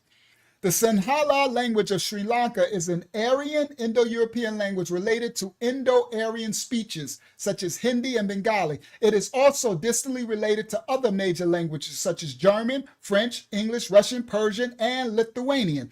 The fact is that Sinhala is not only a member of the Aryan group, we're going to get there of languages, but also of a larger linguistic group, the Indo-European family. I broke it down, which includes all the major languages of Europe, Iran, what they call Persia, and Southern Asia. All right? The Indo-European family is important in historical linguistics as it has the longest recorded history of any known family after the ancient Kemetic language and the Shemitic languages. Indo-European family is important in historical linguistics as it has the longest recorded history of any known family after the ancient Kemetic and Shemitic languages. The analysis of the family relationships between the Indo-European languages and the reconstructions of their common source was the cornerstone of establishing historical linguistics as an academic discipline in the 19th century. Now, the Yamnaya culture. This is a Hittite lion hunt relief around 1200 BC at Asalan Tepe, the Yamnaya culture. Now we back to the beginning of who are the Europeans. All right? The hunter-gatherers, the three streams of ancestry, the pioneers, hunter-gatherers, the dark face with the blue eyes, light eyes. 6000 BC, Hittites, the cultivators, Neolithic farmers from Anatolia. 3300 BC, the riders, the Yamnaya. In modern day Russia and modern day Ukraine. All right? The Yamnaya. They came. They had the horses and they had the wheel and the carriage. The Yamnaya. Powered by horses and wagons, allowed them to spread rapidly through across Europe. They have much of the strongest DNA as modern Europeans. All right, now, here we go. Yup, full circle. Now let me come back. And then it's going to go crazy when I close out. So let me see. Where is, not that one, this one. Is it this? Yep. All right, let me see. Make sure y'all can see what I see. Yep. All right. Now, Yamnaya culture. The Yamnaya, the origin. They swept in from what is modern-day Russian steppe around 3300 BC. They mastered horses and wheeled wagons.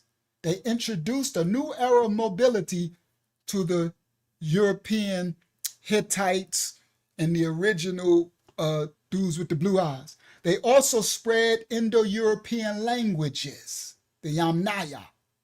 This is where the Russians come from. Their DNA spread across Europe in a relatively short time, finishing the genetic job. By 1000 BC, the Yamnaya sealed the Europe genetics. The genetic presence is strongest today in Northern Europe. The Irish were the black people with the blue eyes and the locks. I was going to, Elder, I was trying to, but I didn't have enough time. I was going to grab my video that we broke down and showed the video when we showed it, but I didn't have time. I was like, the lesson about to start. I'm sitting here, I'm like, oh, I don't got time to find which video it is. Hakiyama, if you can find it, I don't know if it's what it's titled, but the one where we show the Irish with the blue eyes, everything, we did that. I was going to put it in here and put those blue eyes people there. All right, here we go. Indo-European culture and language are believed to have begun with the Yamnaya culture, an ancient culture that existed in present-day Ukraine and Russia between the southern Bug, Dniester, and Ural rivers from 33 BC to 2600 BC, regarded as the source of Indo-European languages and pioneers of the wheeled vehicles. It was discovered by Vasily Godastov during archaeological excavations near the Donets River in 1901 through 1903. Its name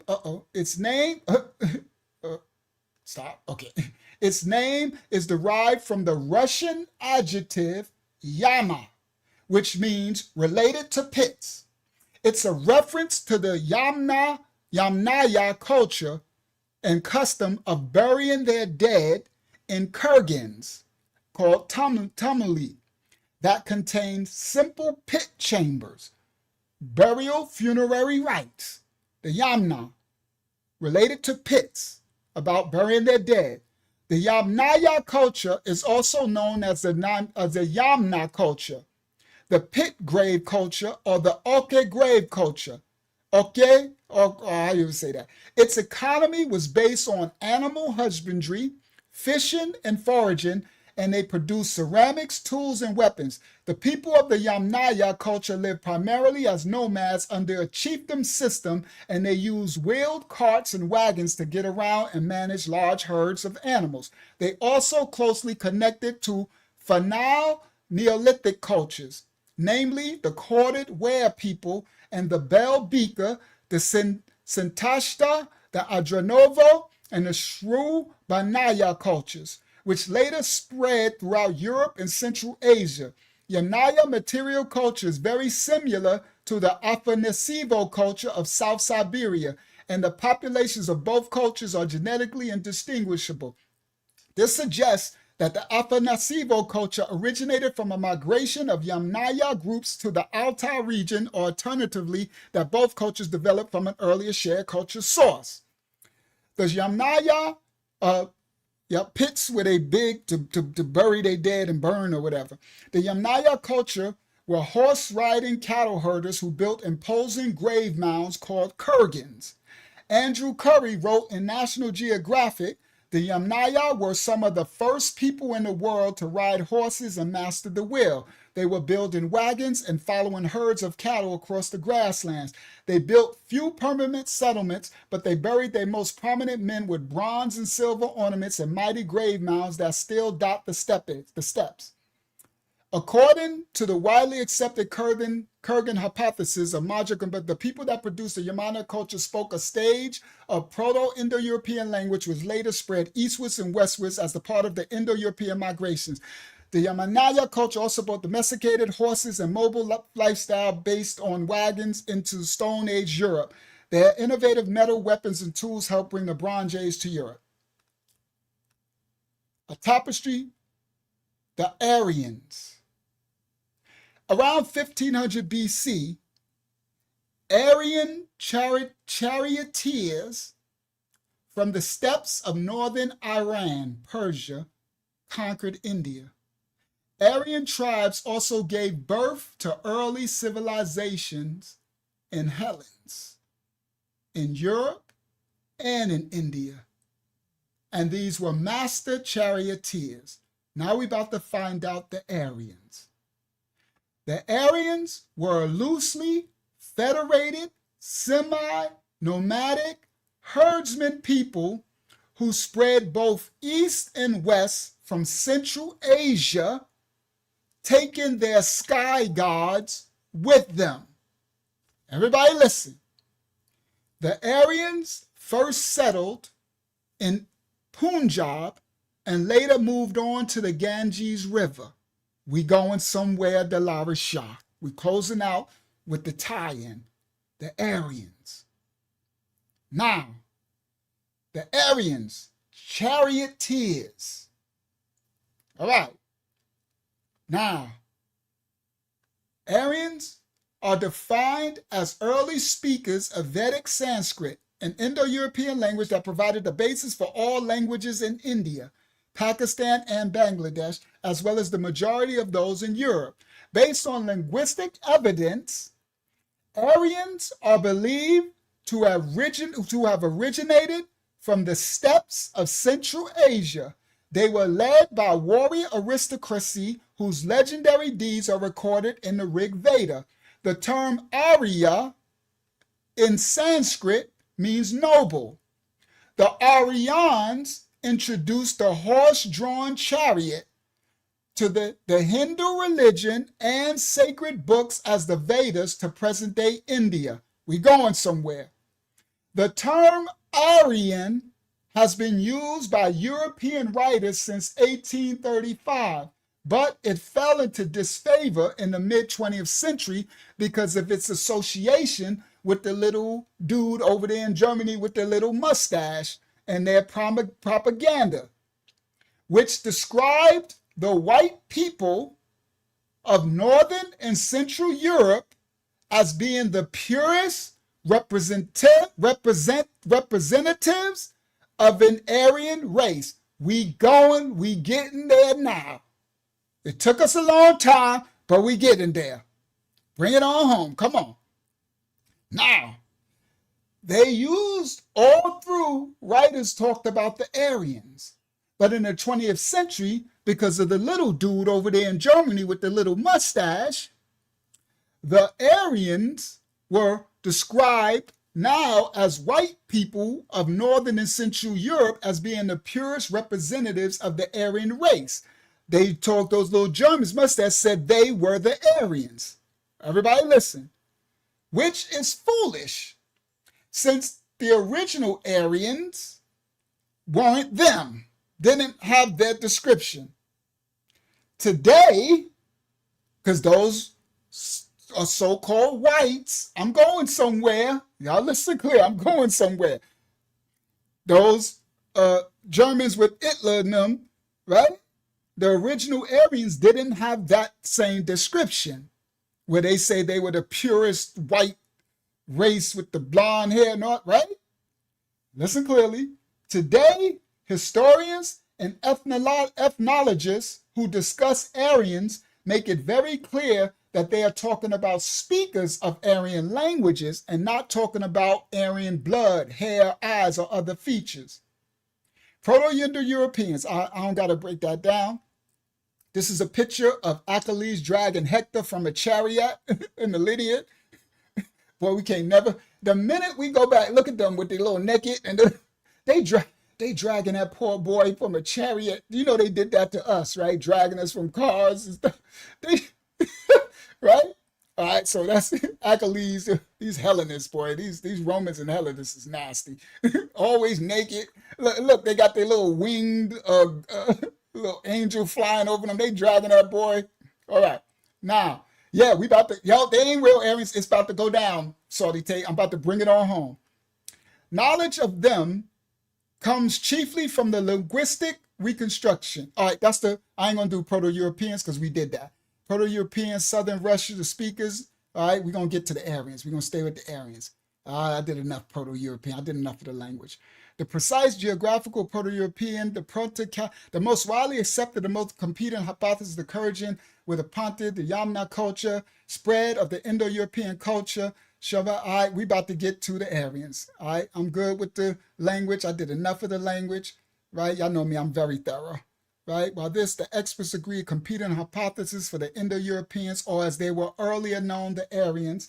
The conventional view places their homeland, all right, in Pontic steppe, which corresponds to modern day or whatever, all right? An alternative hypothesis claims that the Proto-Indo-Europeans spread from the Hittites, from Anatolia in modern-day Turkey, and the third is, evidence they originated in Central Asia near the Caucasus Mountains. We going somewhere, Delara Shah. For the first time tonight, we have now entered the Caucasus Mountains. Took us a long time to get here, but we're there. Started from the bottom, now we're here. Right? Took us a long time to get there. That's why I told that other dude coming here early, talking about the white people ain't Caucasian. Let us get there. Stop it. It's a whole lesson. Everybody listen. Now we just get into the Caucasus Mountains. The hypothesis says the Proto-Europeans spread from the Hittites. A third is evidence they originated in Central Asia near the Caucasus Mountains. Now we get into Europeans from being the hunter-gatherers of the black, blue-eyed, what they called Africans, the Hittites from Ham. Now you got your Caucasus Mountain dwellers. These are the Aryans. We had the Russians from the Ukraine, the Yamnaya. That's why the Russians show that they come from, they show the original black. They know where their original seed come from Europe. But now you got a part of these Europeans coming from the Caucasus Mountains, Central Asia, and they're called the Aryans. Everybody listen. Here we go.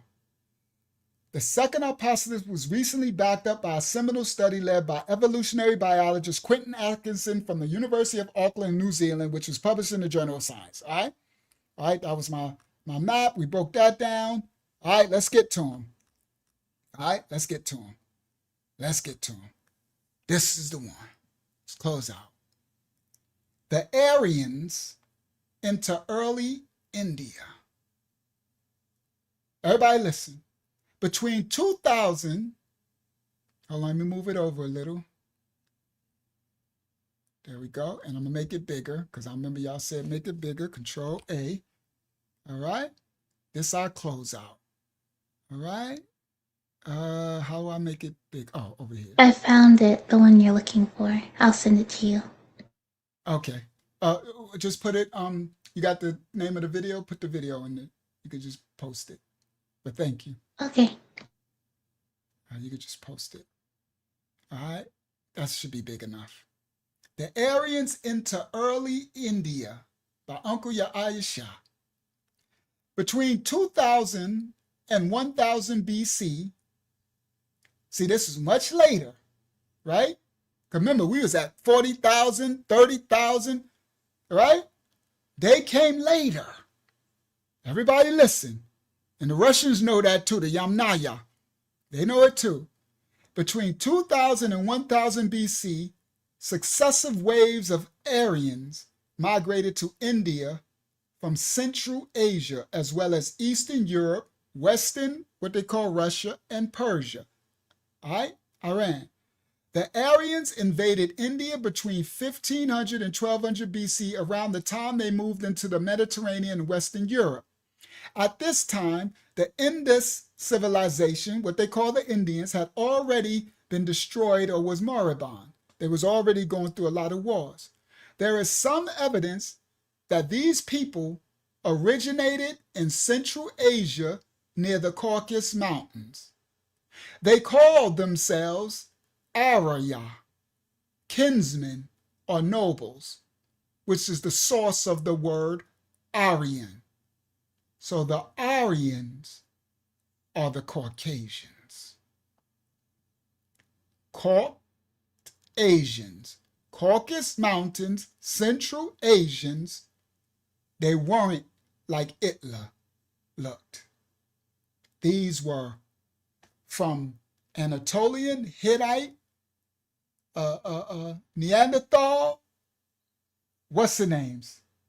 Dwellers from the mountains, descendants of Japheth, mixing with Neanderthal, falling in, and they probably mixed with other Nephilim, probably Esau, Elder, Mount Seir, but these were cave dwellers.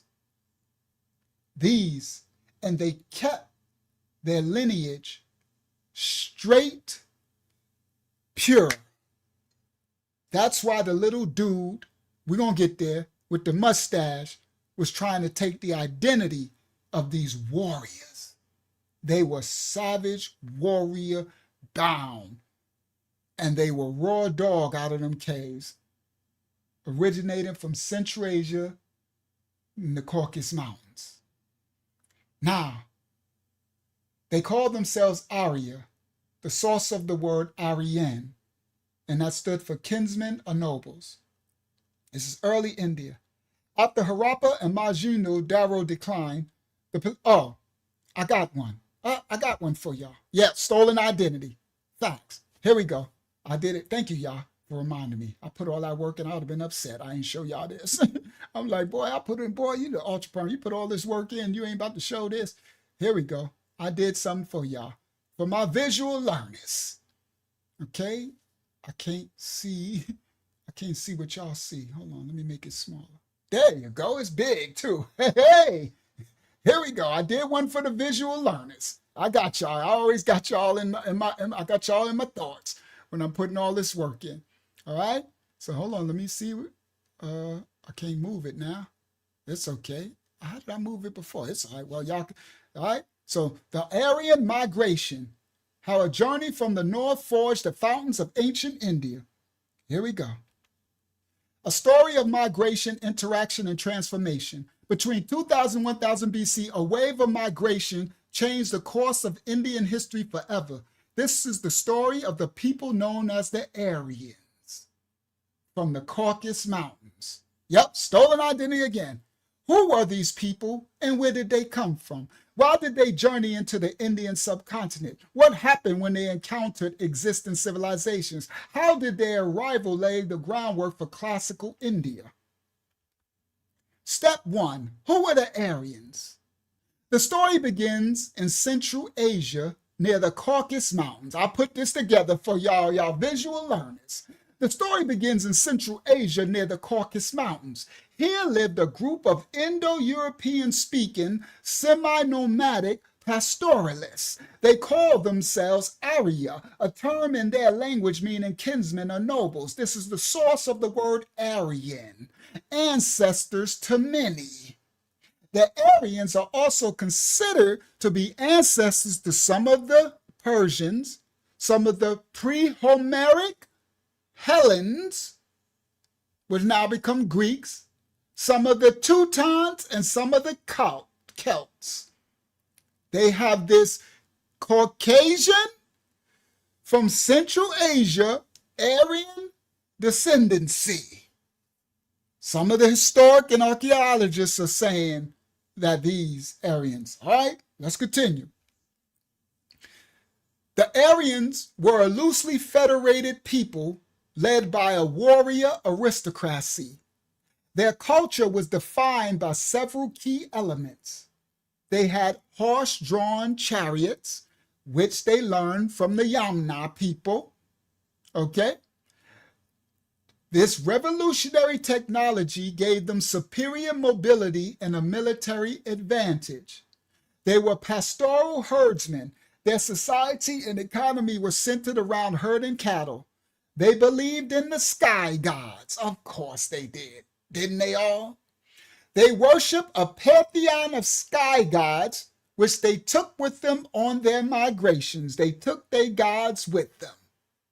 Oral tradition, their history and legends, like those recorded later in the Rig Vedas, were passed down orally.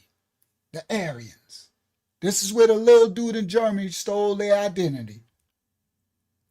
Over a millennium, successive waves of Aryans migrated from their homeland, the Caucasus Mountains.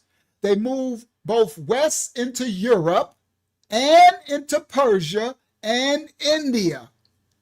So they left the Caucasus Mountains and went in to Europe as well as Persia, Iran, and India. The Caucasians, the Aryans.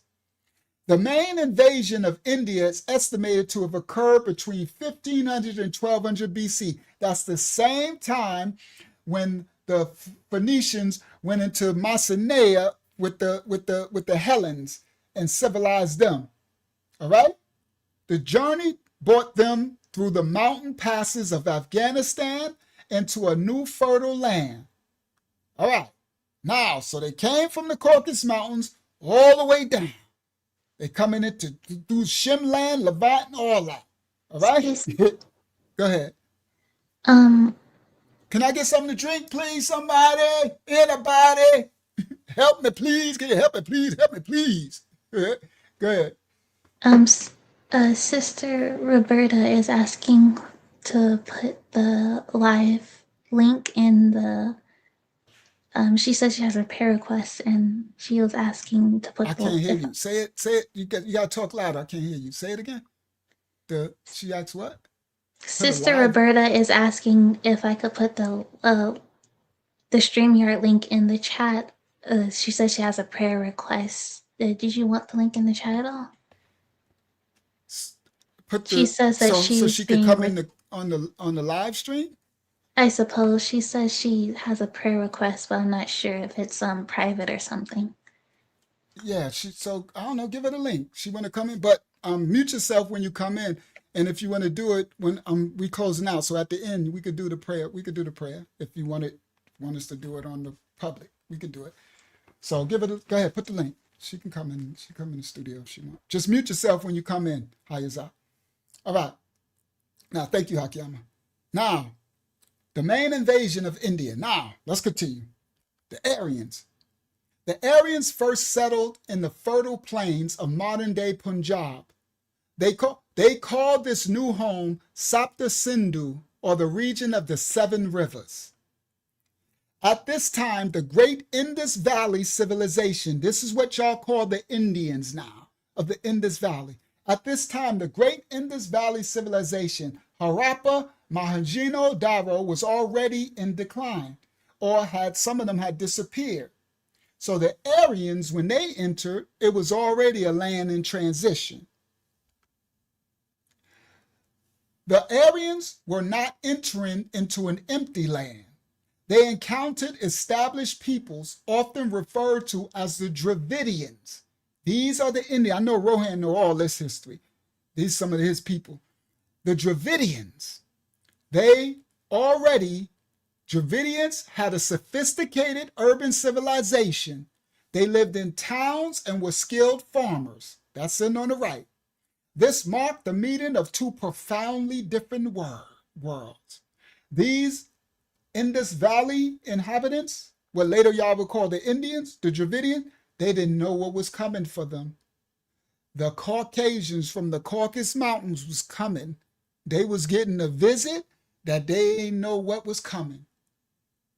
These were the Aryans lived like this. They were pastoral. They lived in tents. They were wild boys. They was just nomadic, on the move. They were conquerors, warriors, slaying everything everywhere they go. They just set up a little tent. They in teepee, right? And they went amongst these Indus Valley inhabitants with their Dravidians, with their cities. and they invaded. The Dravidians are believed by many scholars to be the descendants of the people who created the great Indus Valley civilization, 3300, 1500 BC. They possessed a distinct language, family, and a culture that was highly advanced for its time. All right? Look at that image. That looked like one of my boys. I look like Sean, too. Wow. But anyway, the Dravidians in the Indus Valley. The Aryans' sacred texts refer to the conquered people. So the Aryans from the Caucasians, they came and conquered them. They called them the Dasas or the Dasu, names that came to mean slaves, everybody, and likely referred to these Dravidian-speaking populations. So these Aryans came and enslaved them, okay? And they called them Dasayu, slaves. Over centuries of interaction, these Aryans, they introduced a new Brahmanic civilization. Everybody listen. A synthesis of Aryan culture, Caucasian, and the local Indus Valley Dravidic culture. The period from 1500 to 800 BC is known as the Vedic period. The Aryans left little physical evidence like grand buildings or primary knowledge of their society beliefs, and history comes from the 4 sacred books known as the Vedas, composed in their language, Vedic Sanskrit. So the Aryans came, everybody, with the caste system. Y'all listen clearly. The race system that these Indus Valley, what you would call now Indian people, these were actually mostly Shemitic people, all right? They didn't have this racist class system. These Caucasians from the Central Asia, these Aryans, they came and created the slavery caste system, racism. Everybody listen. To maintain social distance and structure, these Aryans, they created a stratified society. The caste system, or Varna, was born. The Sanskrit word for Varna itself means color. Colored people, everybody, familiar, anybody? These Aryans ain't none but from Hasatan coming out them caves. Listen clearly.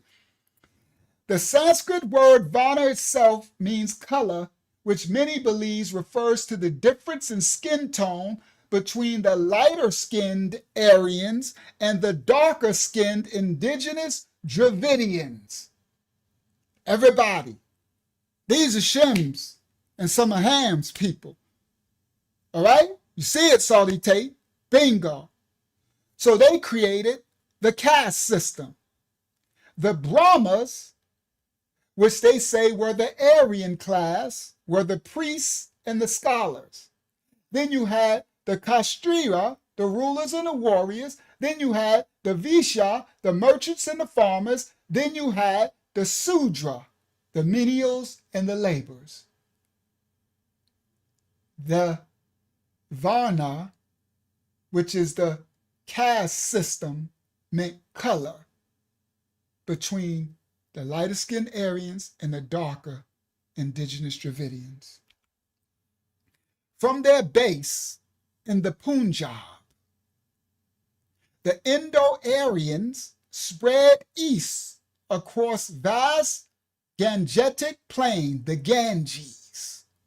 They transitioned themselves from nomadic herders to settled farmers, clearing dense forests. They destroyed the forestry. Sound familiar, people? They knocked down trees and all that to create villages and eventually towns. So they destroyed the farm, the natural land. Around 1000 BC, the Ganges plain was covered in virgin forests. By the time these Aryans came from the Caucasus Mountains, by 300 BC, there was barely any trees left. Sound familiar, anybody? Sound familiar? You can see in the fruit or the works of certain people who might descend from these Aryans. You can't look at skin color because they weren't whited skin. They were lighter because they were a part of European Japhetic. You understand? In the original Europes, like the Yamnaya, the Russian Ukraine, come from the Hittite, Anatolian Heth, and from the original black, dark, and right. So yes, so they were all right. Everybody, listen. That's why when the person came earlier, Yashala, when he said white people ain't, I said I never said white people were Caucasians. Because these Aryans are not white. Not what you would call now some whited, real white European thing. No, they were actually Indo-European, the original ones coming from the Central Asia Caucasus Mountains. They are lighter than the indigenous darker skinned, but they're not what you would call white, like white Americans or white Australians or white, no. All right. Now, around 1000 BC, the Ganges, the Indus Valley, covered in virgin rainforests. Beautiful greenery everywhere. By the time these Aryans left, came 300 BC, barely any trees left. By 500 BC, powerful kingdoms like the Magadha and the Kosala had merged in this new heartland. The arrival of the Aryans and the subsequent Vedic age fundamentally reshaped the Indian subcontinent, introducing elements that define the culture to this day. They introduced the Sanskrit language, the ancestor of almost all modern languages. Now y'all know why the Indo-European languages. Yes, Asia Major, absolutely. Saudi Tate, that's Asia Major. It absolutely is. Now, everybody, now y'all know why the Indian language is an Indo-European. Because these Aryans came. It wasn't they wouldn't have spoke Indo-European of the Indus Valley. Well, the Indo part comes from them. That's the Indo part. But there wouldn't have been no European language of tongue. But they got invaded by these Aryans. All right. Now, the Sanskrit language, the ancestor of almost all modern languages in North India, Pakistan, and Bangladesh. The Vedas and Brahmanism, the sacred texts and religious rituals that form the foundation of Hinduism. They created a caste system. These are everything that the Aryan legacy endures. A social hierarchy that structured Indian society for millennia. Racism they brought to Indians. So the lighter that mixed with the Aryan Indians that they mixed their seed with, they put them at the higher Brahmins structure. The original indigenous were at the bottom. They introduced the horse and the horse-drawn chariot to the Indus Valley. The journey of the Aryans was more than a conquest. It was the genesis of a civilization. Their language, beliefs, and social structures formed the Vedic age, became the enduring bedrock of classical India. Now, do I want to do the second one before I do, as we close out? Let me just see let me do it. Let me just do it because I put all that work in. I'll be too tired to do it later. So I go to share screen. Let me click it first. Go over here, click it, bang. The Aryan, come back to y'all, share screen, window. All right, the Aryan, share. I made another one for y'all. I can't see if it's big. It won't not. There it go. Yep, it's big enough. All right. The Aryan Odyssey, how a wave of migrants forged the future of ancient India. Where did they come from? Successive waves of people migrated from Central Asia near the Caucasus Mountains, as well as Eastern Europe and Perth. These were known as Indo-Europeans. They call themselves Arya. I broke that down. The path to India. The origin, Central Asia, the Eurasian steppe. Yep, that's Asia Major. From the Caucasus Mountains, Indo-European tribes originated in the Great Central Eurasian Plains, Caucasus Mountains. First waves began around 2000 BC. The Khyber Pass, around 1500, Aryans enter India through the fabled Khyber Pass, a key route for migrations for centuries. They settled in Punjab. They first settled in the Punjab region, intermingling with the local populace. The Aryan success was partly due to their advanced weaponry and transport. They possessed horse-drawn chariots with light-spoked wheels, a significant military innovation. They wielded advanced bronze weapons and later iron weapons. The native people of the Indus Valley they conquered had at best ox carts and some Stone Age weapons. Charioteers were the first great aggressors in human history, says historian Jack Keegan. The light-skinned Aryans drove many of the original dark-skinned Dravidian inhabitants of North India to the south. They are believed to have conquered the Indus River civilization of Harappa and Mohenjo-daro, which are already in decline. They settled in Punjab, clearing forests to establish villages and towns. Archaeologists mark their arrival by the presence of distinctive painted gray ware pottery. Primarily horsemen and cattle, led by hereditary king and divided into 5 major tribes. These are the Aryans. They remain warriors, fighting against non-Aryans and other Aryan tribes. War itself was poetically described from them as the search for cows. Reminds me of the Romans and the 300 Spartans and stuff. All are into warriors and fighting themselves and non-Aryans. Their beliefs are pantheistic people who wrote hymns to natural deities recorded in sacred texts as the Vedas. All right?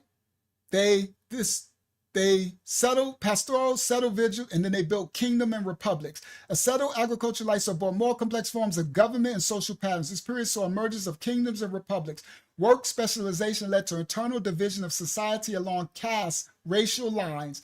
The events described in the 2 great Indian epics, the Ramayana and the Mahabharata, are thought to have occurred during this era. So all of the tales in the Vedic, the Ramayana, and the Mahabharata is talking about these doggone Aryans that invaded them. Okay? All right? Facts. Yep, y'all on the Quran? All right, let's continue. Come on, Marawiya. The primary records of the earlier Aryans are literary and not archaeological. They are the Vedas, collections of orally transmitted hymns and religious texts, the oldest Rig Vedas. The Rig Vedas describe the Aryans as a tribally organized pastoral and pantheistic people. Later texts, the Brahmanas, were written to explain the hymns and speculate their meanings. A new path. By the 6th century, northern India was a land of small princely states. This is after these Aryans conquered them. In this millennia, Siddhartha Gautama, the Buddha, was born. And everybody, the Buddha was a black dude. All right? Everybody should know that by now. I didn't have time. I would have put the original image of the original Buddha up here. But I had to rush to put this together for y'all, for my visual learners. All right? In this era now, the Buddha was born. His teachings were spread by the monks, missionaries, and merchants.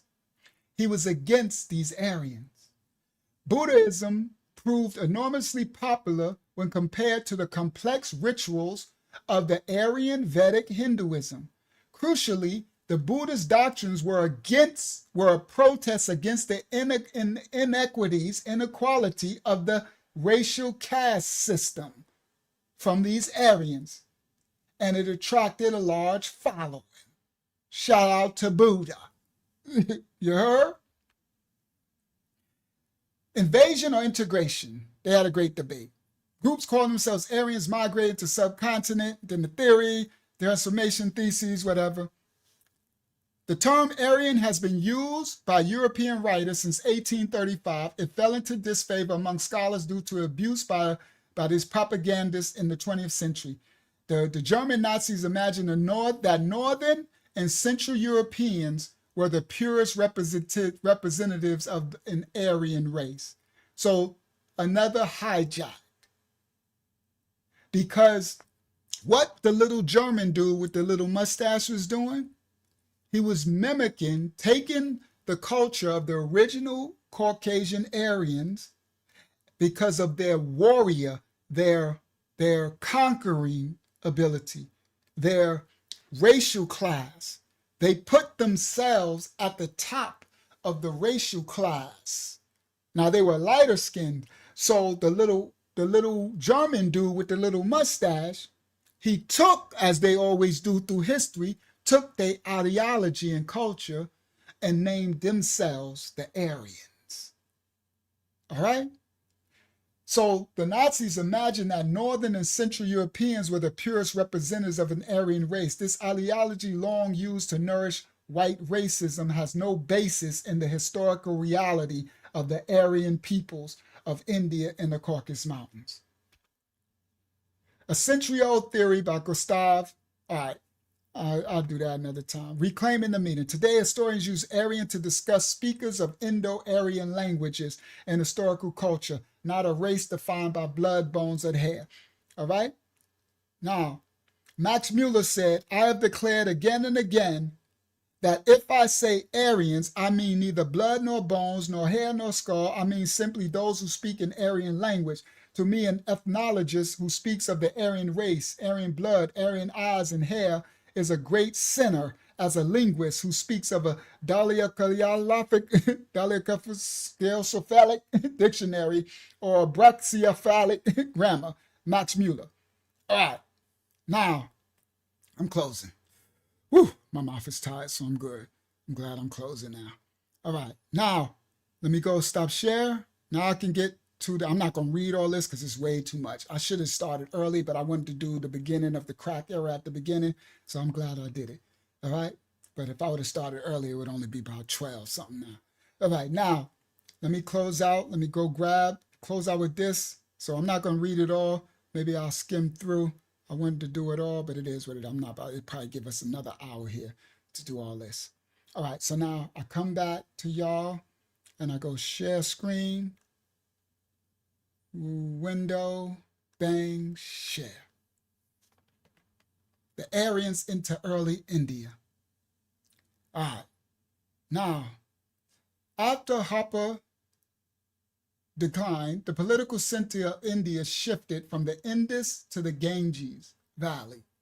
The population increased from about 87 million to 225 million between 4000 BC and the time of the Hebrew Messiah, Yahweh Shah, right? So the Harappa and Mohenjo-daro, the Indus Valley people civilization shifted from Indus region to the Ganges, and their population increased from 87 million to 225 million between 4000 BC and the time of the Messiah. When 4/5 of the world's population at that time, at the time of the Messiah, when 4/5 of the world's population lived under Roman, Chinese, Han, and Indian Gupta empires. So at the time of the Messiah, all right, around 1 AD, right, before he died, by the time they killed our Messiah, right, the Habariah from the tribe of Judah, right? Hebrew. At that time, 4/5 of the world's population was under Roman rule, the Chinese Han Dynasty rule, and the Indian Gupta empires. That's who was running all the world at that time. The population of India grew only slightly between 300 BC and the 18th century. A series of migrations by Indo-European speaking semi-nomads took place during the second millennium, known as the Aryans. So, along come these Aryans from the Caucasus Mountains. These pre-literate pastorals spoke an early form of Sanskrit, which has close philological similarities to other Indo-European languages, such as Avestan in Iran and ancient Hellen Greek and Latium, Latin. The term Aryan meant pure and implied the invaders' conscious attempts at retaining their tribal identity and roots. Everybody. So when they went in, are the current Indians now. The ones that are whited out, yes. So that's a good question, Tamaya.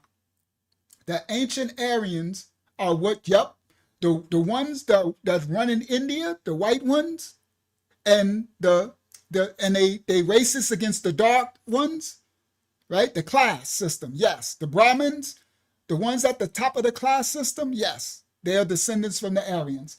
And that's why they still have the caste system, right?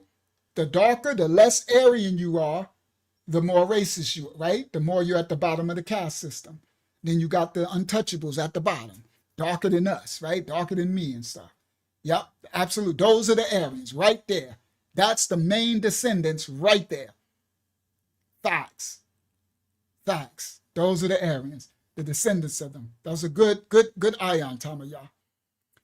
The term Aryan that they defined meant pure, and it implied that these Caucasoid from the Caucasus Mountains, and to the whites, y'all can't get offended at that. Y'all ain't Caucasian. The so-called whites, y'all have not come from the Caucasus Mountains. Okay? Y'all come from other parts of Europe. Y'all come from all that. Most of y'all did not come from the Caucasus Mountains. All right? Now, the term Aryan from the Caucasus Mountains came to go into the Indus Valley, right? They made this term to mean pure, and it implied that they had a conscious attempt at retaining their tribal identity as they mix their seed, as they conquer and white out this group of people and make slaves. They're going to keep that term. They call themselves Aryan because in that language, Indo-European language, it meant pure. The Aryan Brotherhood. Now, it was their attempt at retaining their tribal identity and roots while maintaining a social distance from the early inhabitants. This comes from the Library of Congress source. So I put some of my sources, in here. Y'all know how I try to teach scholarship. So you show yourself approved, right? Now, the people speaking Indo-European Aryan languages settled in northwest India around 1500 BC. That is after the periods of the Harpan civilization. Those civilization, Indus Valley people were doing well for themselves. They had little wars, but they were doing good, and they had peace. They didn't have a racial system against one another, everybody. They didn't have it. They literally, from the Caucasus Mountains, Aryans came with this racism. Don't it remind you of the one? So some of them came over here, you understand, and put that crap in America too. They brought that same racial class system stuff. All right? Now, this is after periods of Harpan civilizations. The Aryans flourished in the fertile province of today's Punjab, which they called the region of the seven rivers, or the Sapta Sindhu. Then in some course of time, the Aryans moved from Sapta Sindhu region to the river valleys of the river Ganga, the river and Yamuna, where several tiny kingdoms were established. From the glorious India, this source. Around 1000 BC, the Ganges plain was still covered with virgin forests. By 300 BC, there was barely any trees left when these Aryans came. Around 300 BC, the Ganges Valley was perhaps the most populated region on the whole earth. It had an estimated population of between 25 and 50 million people. They slaughtered those people. Little is known about India's early history. Some scholars believe that ancient Sanskrit history may have been destroyed completely on purpose, probably by these Aryans, or for some unknown reason. Others believe that they were never written down because of the Hindu belief of the reincarnation and the cyclical rhythms of nature. Why record history if the events are only going to happen again and again? Perhaps the reasoning went. The Aryans left behind little physical evidence of their existence. They didn't build too many great buildings or leave significant archaeological sites. What we know about ancient Hindu-Aryan civilization is based largely on the holy Vedic texts, heroic myths written in the second half of the first millennium. This is from the Encyclopedia of Ancient Asian Cultures. The Aryans, Sanskrit, they brought this text. All right, around a pastoral raven, okay. Let me get past that. We broke that down. Over the next, Indo-Aryans developed, okay. Over the next 2,000 years after they invaded the Indus Valley, these Indo-Aryans, now they developed a Brahmanic civilization out of which Hinduism evolved. From Punjab, these Aryans spread east over the Gangetic Plain. By 800 BC, they were established in Bihar, Jharkhand, and Bengal. Their first important Aryan kingdom was Magadha, with its capital near present-day Patna. It was there during the reign of Bimbisara, 544-90, that the founders of Jainism and the Buddhism preached. Kosala was another kingdom period. The Aryans were loosely federated, semi-nomadic, chariot-riding herdsmen who spread both, taking their sky gods. The Aryans first settled, okay, I went through that. The term Aryan, I went through that. The term Aryan has been used, I broke that down. The term, the population of Nepal, the last word, okay. The Indo-Europeans, I broke that down, all right. Let me go down. Indo-invasions, the Aryans have argued, some have argued arrived in Pakistan in two major waves. They came in one around 2000 BC and a large one around 1400 BC after they were displaced by people from Iran. In Pakistan, they were based mostly in Punjab. Over time, they migrated to Gandhara. This considered to date, okay? The Aryan migration theses, calling themselves Aryan noble ones, okay? The Vedas, I'm going, all right, I'm scrolling, all right, I broke that down. Literary Vedas, all right, the Vedas, I'm gonna get to Aryan's purity. According to the Encyclopedia of World Cultures, although the term Aryans, we broke that down, about Aryan race from those people taking it. The idea that there were once pure populations, I broke that down. The theory of the North German tribe, I broke that down. Argued had outward dominated an area stretched Moscow. The propagandists used it, okay. Yet DNA, the blue-eyed guys coming, all right. Some archaeologists uncomfortable when geneticists draw bold arrows across maps of Europe. This kind of simplicity leads back to Cassina, German archaeologists. It calls back old demons of blonde, blue-eyed guys coming back somehow out of the hell where they were sent after World War II. I guess they're talking about that little dude, all right, with the mustache. The impact of Aryans, let's see. Paul Hawkins wrote in the Encyclopedia of World Cultures, Aryans introduced the Indo-Gangetic Plain, the horse-drawn chariot, the Brahmanic religion still known to us, the four sacred books called the Vedas. I did not know that these Aryans did this. The earlier Indus Valley civilization, in all probability not Aryan in its language, was already being destroyed or moribund by the time of their arrival. Archaeologically, their early presence in India is marked by the distribution of the painted greywares. The lands they occupied were Ayurveda and are dealt with in the oldest Sanskrit literature. For many centuries after the arrival, the Aryans lived as horsemen, cattle. Let me get past that. Only with the start of the Iron Age, the Aryan tides emerged. There have been speculation about the subsequent Aryans' further colonization of the subcontinent. They between them and the conquered Dasas and Dasayu, meaning slaves, and probably referring to the remnants of the early Indian civilization during the Vedic period. Let me get to the Dravidians. All right, that's okay. Let me get straight to the Dravidians, because this is when they did their mess. When the Aryans arrived in India, They found people with an advanced civilization living there. Of course they did. These people were called the Dravidians. These are what you people now they be calling these people Indians and stuff. The original people called themselves Dravidians. They probably had another tongue for that. They lived in towns and they grew crops. The Aryans gradually conquered the Dravidians and they drove them, some of them, southward. Eventually, the Aryans extended their rule over the whole of India except for the south. The Dravidian is the name given to a linguistically related group of people from India. They are said to be the first original settlers of ancient India. Dravidian culture is very diverse, with some groups maintaining more traditional customs such as totemism and matrilinealism, while others have developed the lifestyles of a modern technological society.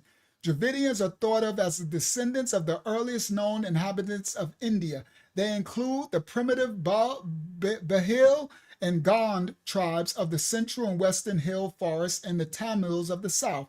The earliest Dravidians were hunters and cattle herders. It is not known what language they spoke. Some scholars believe the Indus people of Harappa and Madara, an ancient civilization that lasted from 3300 to 1500 BC, spoke a language that belongs to the Dravidian family. This language is believed to have diffused through Maharashtra to the south, especially after 1000 BC, along with horse and iron. Dravidian language has remained relatively intact despite a considerable amount of contact and intermarriage with other people in the Indian subcontinent. Today, with more than 170 million speakers, the Dravidians make up the fourth largest linguistic group in the world. And it is often presumed that Dravidians were the creators of the Indus River Valley civilization, and they were occupying all of the Indian subcontinent when the Indo-Aryans invaded through Afghanistan. So they came in from the Caucasus through Afghanistan, circa 2000 BC. The Dravidians were probably subjected to the Aryans and are the Dasus of the Vedic scriptures, the slaves. Other Dravidians remained in the tribal state in central and southern India. Dravidians in general were gradually Hinduized. See, Hinduism came from these Aryans. I did not know none of this, but they retained their languages. The Tamil language is the first of the Dravidian language to reflect influence of Hinduism. Dravidians have traditionally been regarded as dark-skinned, while the Aryans of the north were light-skinned. Around 1500 BC, according to some historians, the Aryans conquered the Indus River civilization of Harappa, Madhya, and the Dravidian people in South Asia. The caste racial system is believed to have been introduced as a way for light-skinned Aryan invaders to keep the indigenous Dravidian dark-skinned people in their place. Higher caste racial systems are usually associated with whiter skin and purer Aryan descent from the Caucasus Mountains. Aryans, nope, they weren't Hindus. That's that Hindu caste, Brahma, all that came, Vedas, from these Aryans. Aryan conquerors gave the conquered dark-skinned Dravidians dirtier, lower status tasks. Varna, the Hindu word for caste, means color. Perhaps it evolved from something other than color of skin, but many think it is a reference to skin color. That is exactly what it's a reference to. The Vedas refer to the conquered dasas or dasi, names meaning slaves, as probably referring to the earlier Dravidian-speaking Indus. Yes, the Aryan, that's where the Romans, come on. Y'all tying it up. You can see it in the Romans. All right? Aryan invaders. Between 2,000 successive waves of Aryans migrated. I broke that down. The Aryans invaded India and Europe. There is evidence that Central Asians near the Caucasus Mountain called themselves Aryan. I broke all that down. Charioteers, Aryan settlers. And then this is some, I'm sorry, but that was in there. I don't know what that's supposed to be, but y'all know what that looked like, right? I'm not going to stop on it. Y'all see? Y'all know what that looked like, right? But I don't know what It's that a is. lingam. What is a linga? You know, what is that? I never heard of it. It's an ancient tradition where they would sit the woman on it and drain her blood. Are you kidding me? You mean through her vajayjay?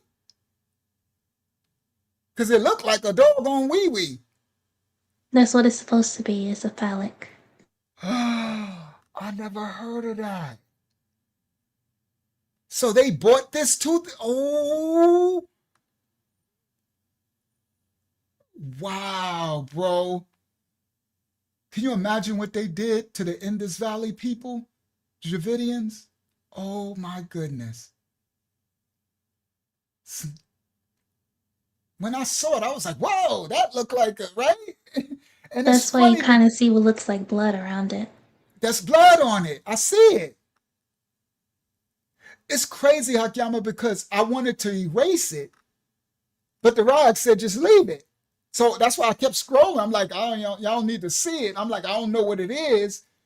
And it's like, wow, wow, wow, wow, wow.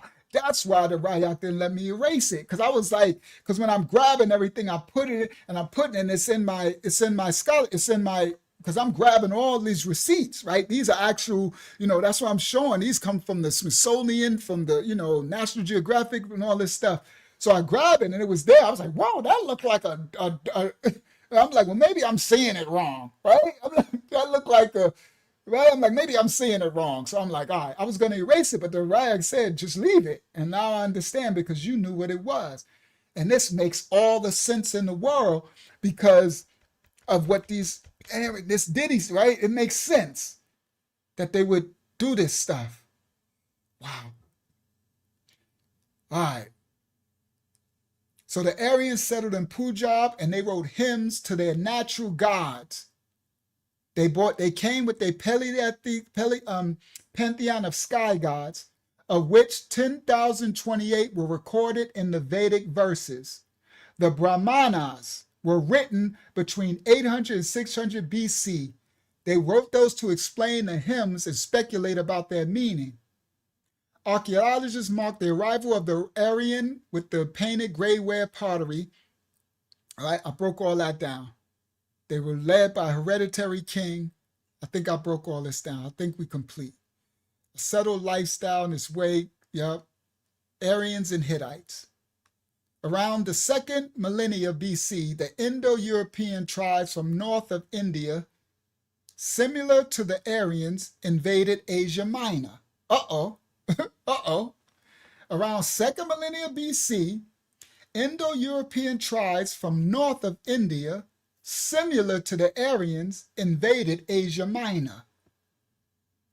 The Greeks, Hellenes, Romans, Celts, and nearly all Europeans and North Americans descended from these tribes. They carried bronze daggers.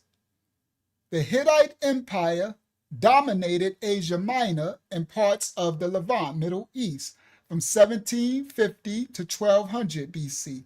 Once regarded as a magical people, the Hittites were known for their military skill, the development of an advanced chariot. That's where they all get this wheel and chariot from.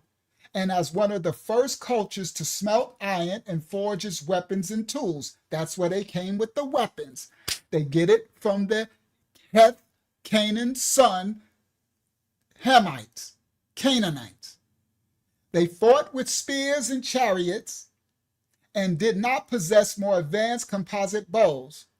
The ancient Indians had recipes for toxic smoke that could be used in warfare. The Hittites were a Canaanite people that served as a conduit bridge for the cultures of Asia, the Levant, Middle East, and Europe. They created a society with government and laws similar to those in ancient Sumer. Sumeria. The Hittites fought against kings of Babylonians and the pharaohs of Egypt for possession of what is now Israel, Yasha'ar, for Lebanon and Syria. In the 12th century, the Hittite Empire fell to the Assyrians. The Hittites were charioteers who wrote manuals on horsemanship. Now y'all know why they came on horsemanship. They know they came from Ham, Canaanites. It never fails. It always leads back to the Canaanites. Always. And then we do a genetic study of the ancient Indians. So I did this Rohan Vikar Makashashan wrote in quartz. 92 named authors of the study and Russia, all that. I did a adverse to the study. All right. So I ain't gonna do it now. All right. Because DNA tried to debunk the Aryan theory. You can't. Sorry. It's too much DNA evidence of scholarship. You know they always trying to, so I just balanced it out. But the Hittites, she said, make Psalms 83 make more sense. It always goes back to the Canaanites. So, the closeout. Let me close. Woo! 1:30.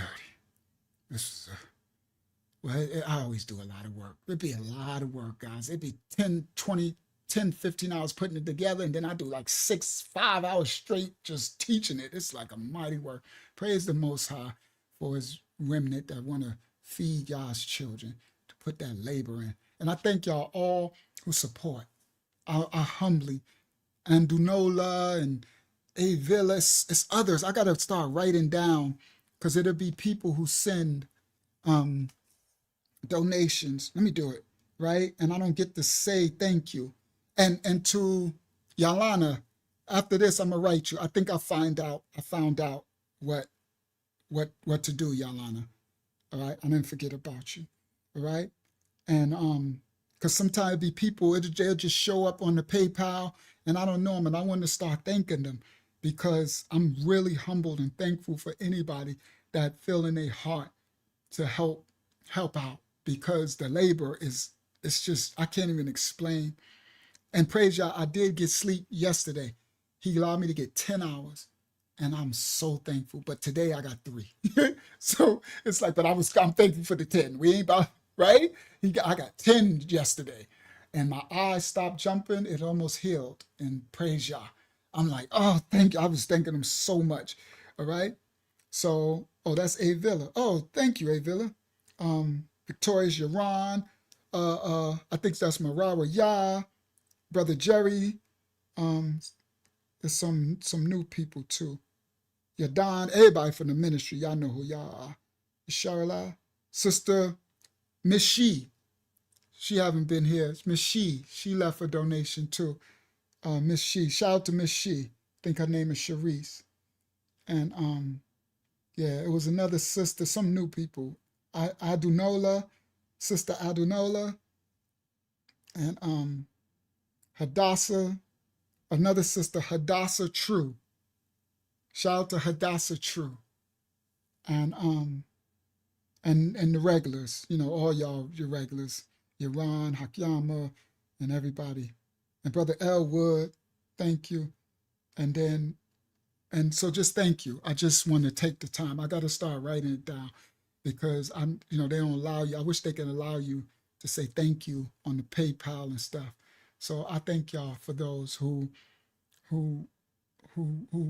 help. I really humbly receive. All right. So let me stop. I did stop share screen. I know I'm greasy. I'm on the screen. I know I look crazy. Share screen. I know I look crazy. I just fought a war. Like when I finish, guys, I'll be so exhausted. I just fought a war. I just went to war. You heard that part? It is serious business. Bang. But it's work for our Father, his kingdom. We're unveiling all the truth in every area. The Bible says in the end times, all truth will be revealed. This is the lesson, how Japheth became Caucasian. Now y'all see the tie-in?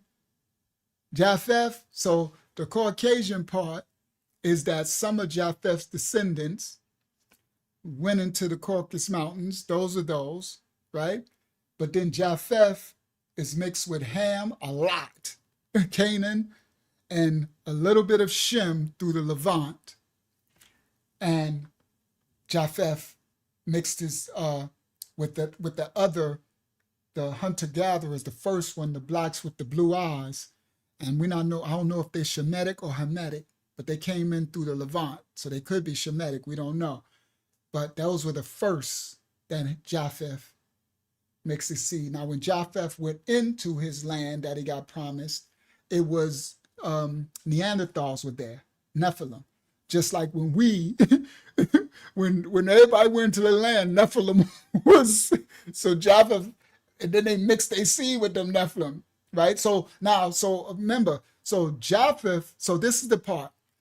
Japheth is light-skinned, right? From Ham, Shem, and Japheth, right? He's a red bone. He's a light-skinned descendant, right? He's not albino. Nyack was albino, right? His dad was albino, but Japheth was really light-skinned. Now, this one you see on the screen, these aboriginals from the what you call a Kibu line, that Africa wasn't there yet, that came over, the ones with black and light eyes, black skin and blue eyes, right? They were the first ones to go in there. So I'm not sure if when they got there, Japheth was already there, or if Japheth came later, but the Most High gave him that region, right? So when he got there, he apparently mixed with these people, but these people also mixed with the Neanderthal. So there's Neanderthal mix, there's Japheth, and this set of people, we don't know if they're Ham, Shem, or Japhetic. These were the hunter-gatherers, the original ones. They say about 40,000 years. I don't know about the time frame. But then you get the Hittites. They come later, and they really spread their genes, and that's Ham. That's Canaanite. That's Canaan's grandson. All right, Heth. Those are Hethites. All right, those are Heth's descendants. That's Cain's grandson. That's Canaanites. So they really spread their seed, and then later, from an area now called Russia and Ukraine, the Yamnaya people, Japhetic. These are the modern day Russians. They came, and they were the ones who balanced it out.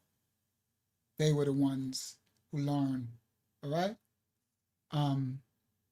Didn't you say they were Jacobites? Who Elder Tamayah? Who? He'll write it. Who were Jacobite? Who? Now, of course, we don't got all of the pieces, but praise Yah that he's put in a lot of the pieces together. What we did find out was who the Aryans were. Okay? Yeah. And Japheth also, Lu went up to Japheth land. That's what Naya'al reminded me. Shemitic. So that's what Japheth mixed with Lu, because Shem got the land of the Levant region, right? Western Asia and northeastern, what you call Africa, the Levant Fertile Crescent, the ones who were the kings of Europe. That's Jacobites. That's the original. You mean King James and them? Those are Israelites. Those Israelites, Jacobites. That was Yasharal. That come from when they went into Europe from the, what's the name, exile, Babylonian captivity, and then Dan was already there, and then they met up on the African coast with the Moors, and the Moors they was helping each other, and then Dan took the Moors and the children of Yasharal, Judah, and them in, and Dan protected them from the savage nomads, and then they flourished, the Moors and the Hebrews, and that became the Jacobite line. Yeah, those are Israelites. All right, but anyway, where was I back at? I lost my train of thought. I was somewhere. Hakiyama, you remember what I was just saying? I was somewhere. I know she tired. She's like, I don't remember. I'm watching the chat. I'm sorry. I know you're tired. I'm tired too. I'm closing out. I was saying something too. It was important. But anyway, so Japheth, right? now we know the Aryans and this mixture of Europe. Oh, I was talking about Lud. So when the Most High promised Shem his allotment, Elam, Asher, Aram, they all took their positions in the Levant, and what's the name? Lud, what's the name? Went up right up in Japheth land, and that's Anatolia. Lud went right up in the part of what they call in Anatolia now, Turkey, that area in the Aegean region, right? And up in Europe and settled, just took it. So by the time Japheth went there, so he automatically was mixing with Shem. So now you got that mixture as well in there, all right? But it's mostly Japheth mixing with Ham, the Hittites, and whoever this group of people were, the original inhabitants, all right? So this was how Japheth became Caucasian Europeans. Now we know who the Aryans, all right? This is how, and we know I put in the white because people mix white with Caucasian. When this white terminology came about, when was that, the 1800s and something, 60, when we did that lesson, when these Europeans came and built, was doing this America, killed all the indigenous here and was building, right? And they made this the caste system. So that's probably descendants of Aryans, or they learned from it, okay? So you could tell people got that Aryan blood because they do that racism thing. This is how you can tell through genealogy. Remember, the Mosai said, and the Mashiach said, you know them by their fruit. You can tell where some people might genetically have in their DNA from what's in there, like what their normalcy is. Like some people is just prone to racism. You know what I mean? They just gotta have a caste system, racism. That if you know how to exegete history and study, you would understand that's Aryan, because they were the main separatists of history. And so the Romans followed after it. You could see the generations of people who probably had a lot of that blood, that lineage. This has been how Japheth became Caucasian Europeans, history exposed, with a little bit of the crack era at the beginning broken down. Thank you, Yasharallah, for helping me out with that breakdown at the beginning. Thank you, Hakyama, for assisting me. Thank you, Elder Tamayah. Thank you, Young Yasha, and everybody in the ministry and everybody that welcomed the new people from all over the world. Hopefully this one ain't as shadow banned as the rest. Hopefully YouTube ease up off our neck. We got a strike because they took my curses down, so that probably helping out. The strike ain't up until February, as long as I don't get another one. But may the Most High cover and bless you all. Now I finally get to eat some food and rest. Hopefully y'all gets me a full night's rest. But may the Most High cover and bless you all. Hopefully y'all well-fed children. Oh, it's 2 donations? Oh, I think I said both of them. Yeah, I did. Thank you. All right. From the house of Yah to Yah worldwide, we say Shabbat Shalom. Peace and blessings of the Most High on the 7th day to you all. Go forth and be the light. And the Yah from the UK, go forth and be the light. She says, be the light with her UK accent. May the Most High cover and bless you all. And we see y'all next Wednesday about 9 p.m. We live. Most High tell us what we're going to bring out, but it'll be a good word. May the Most High cover and bless you all. Shabbat Shalom, everybody worldwide, from the house of Yah to you all. I love you all. Go forth and be the righteous light in this dark world. Shalom. He at secures and hooks us tight, a gift from Yah, eternal life. He sent his son a sacrifice to show how much he loves us. You are loved loved, you are loved. You are loved, you are loved. You are loved, oh, you are loved. You are loved by Yahuwah. Praise Yah. Praise Yah. Hallelujah. Hallelujah. Bible study every Tuesday, 8 p.m. We having a Zoom Bible study. I'm gonna put email me for the link.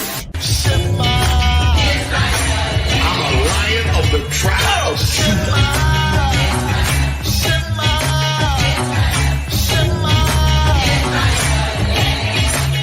Say it again.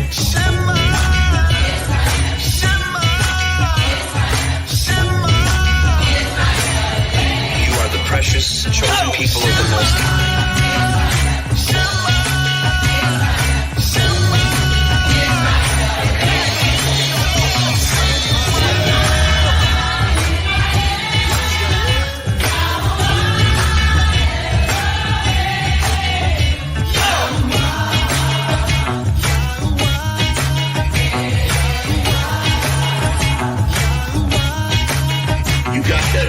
We hope you have a good time watching our videos, and we'll see you in the next video. And we'll see you in the next video. So like and subscribe. Our channel. Yeah. We are the true Hebrews. We are the true ones that fulfill Bible prophecy and scriptures.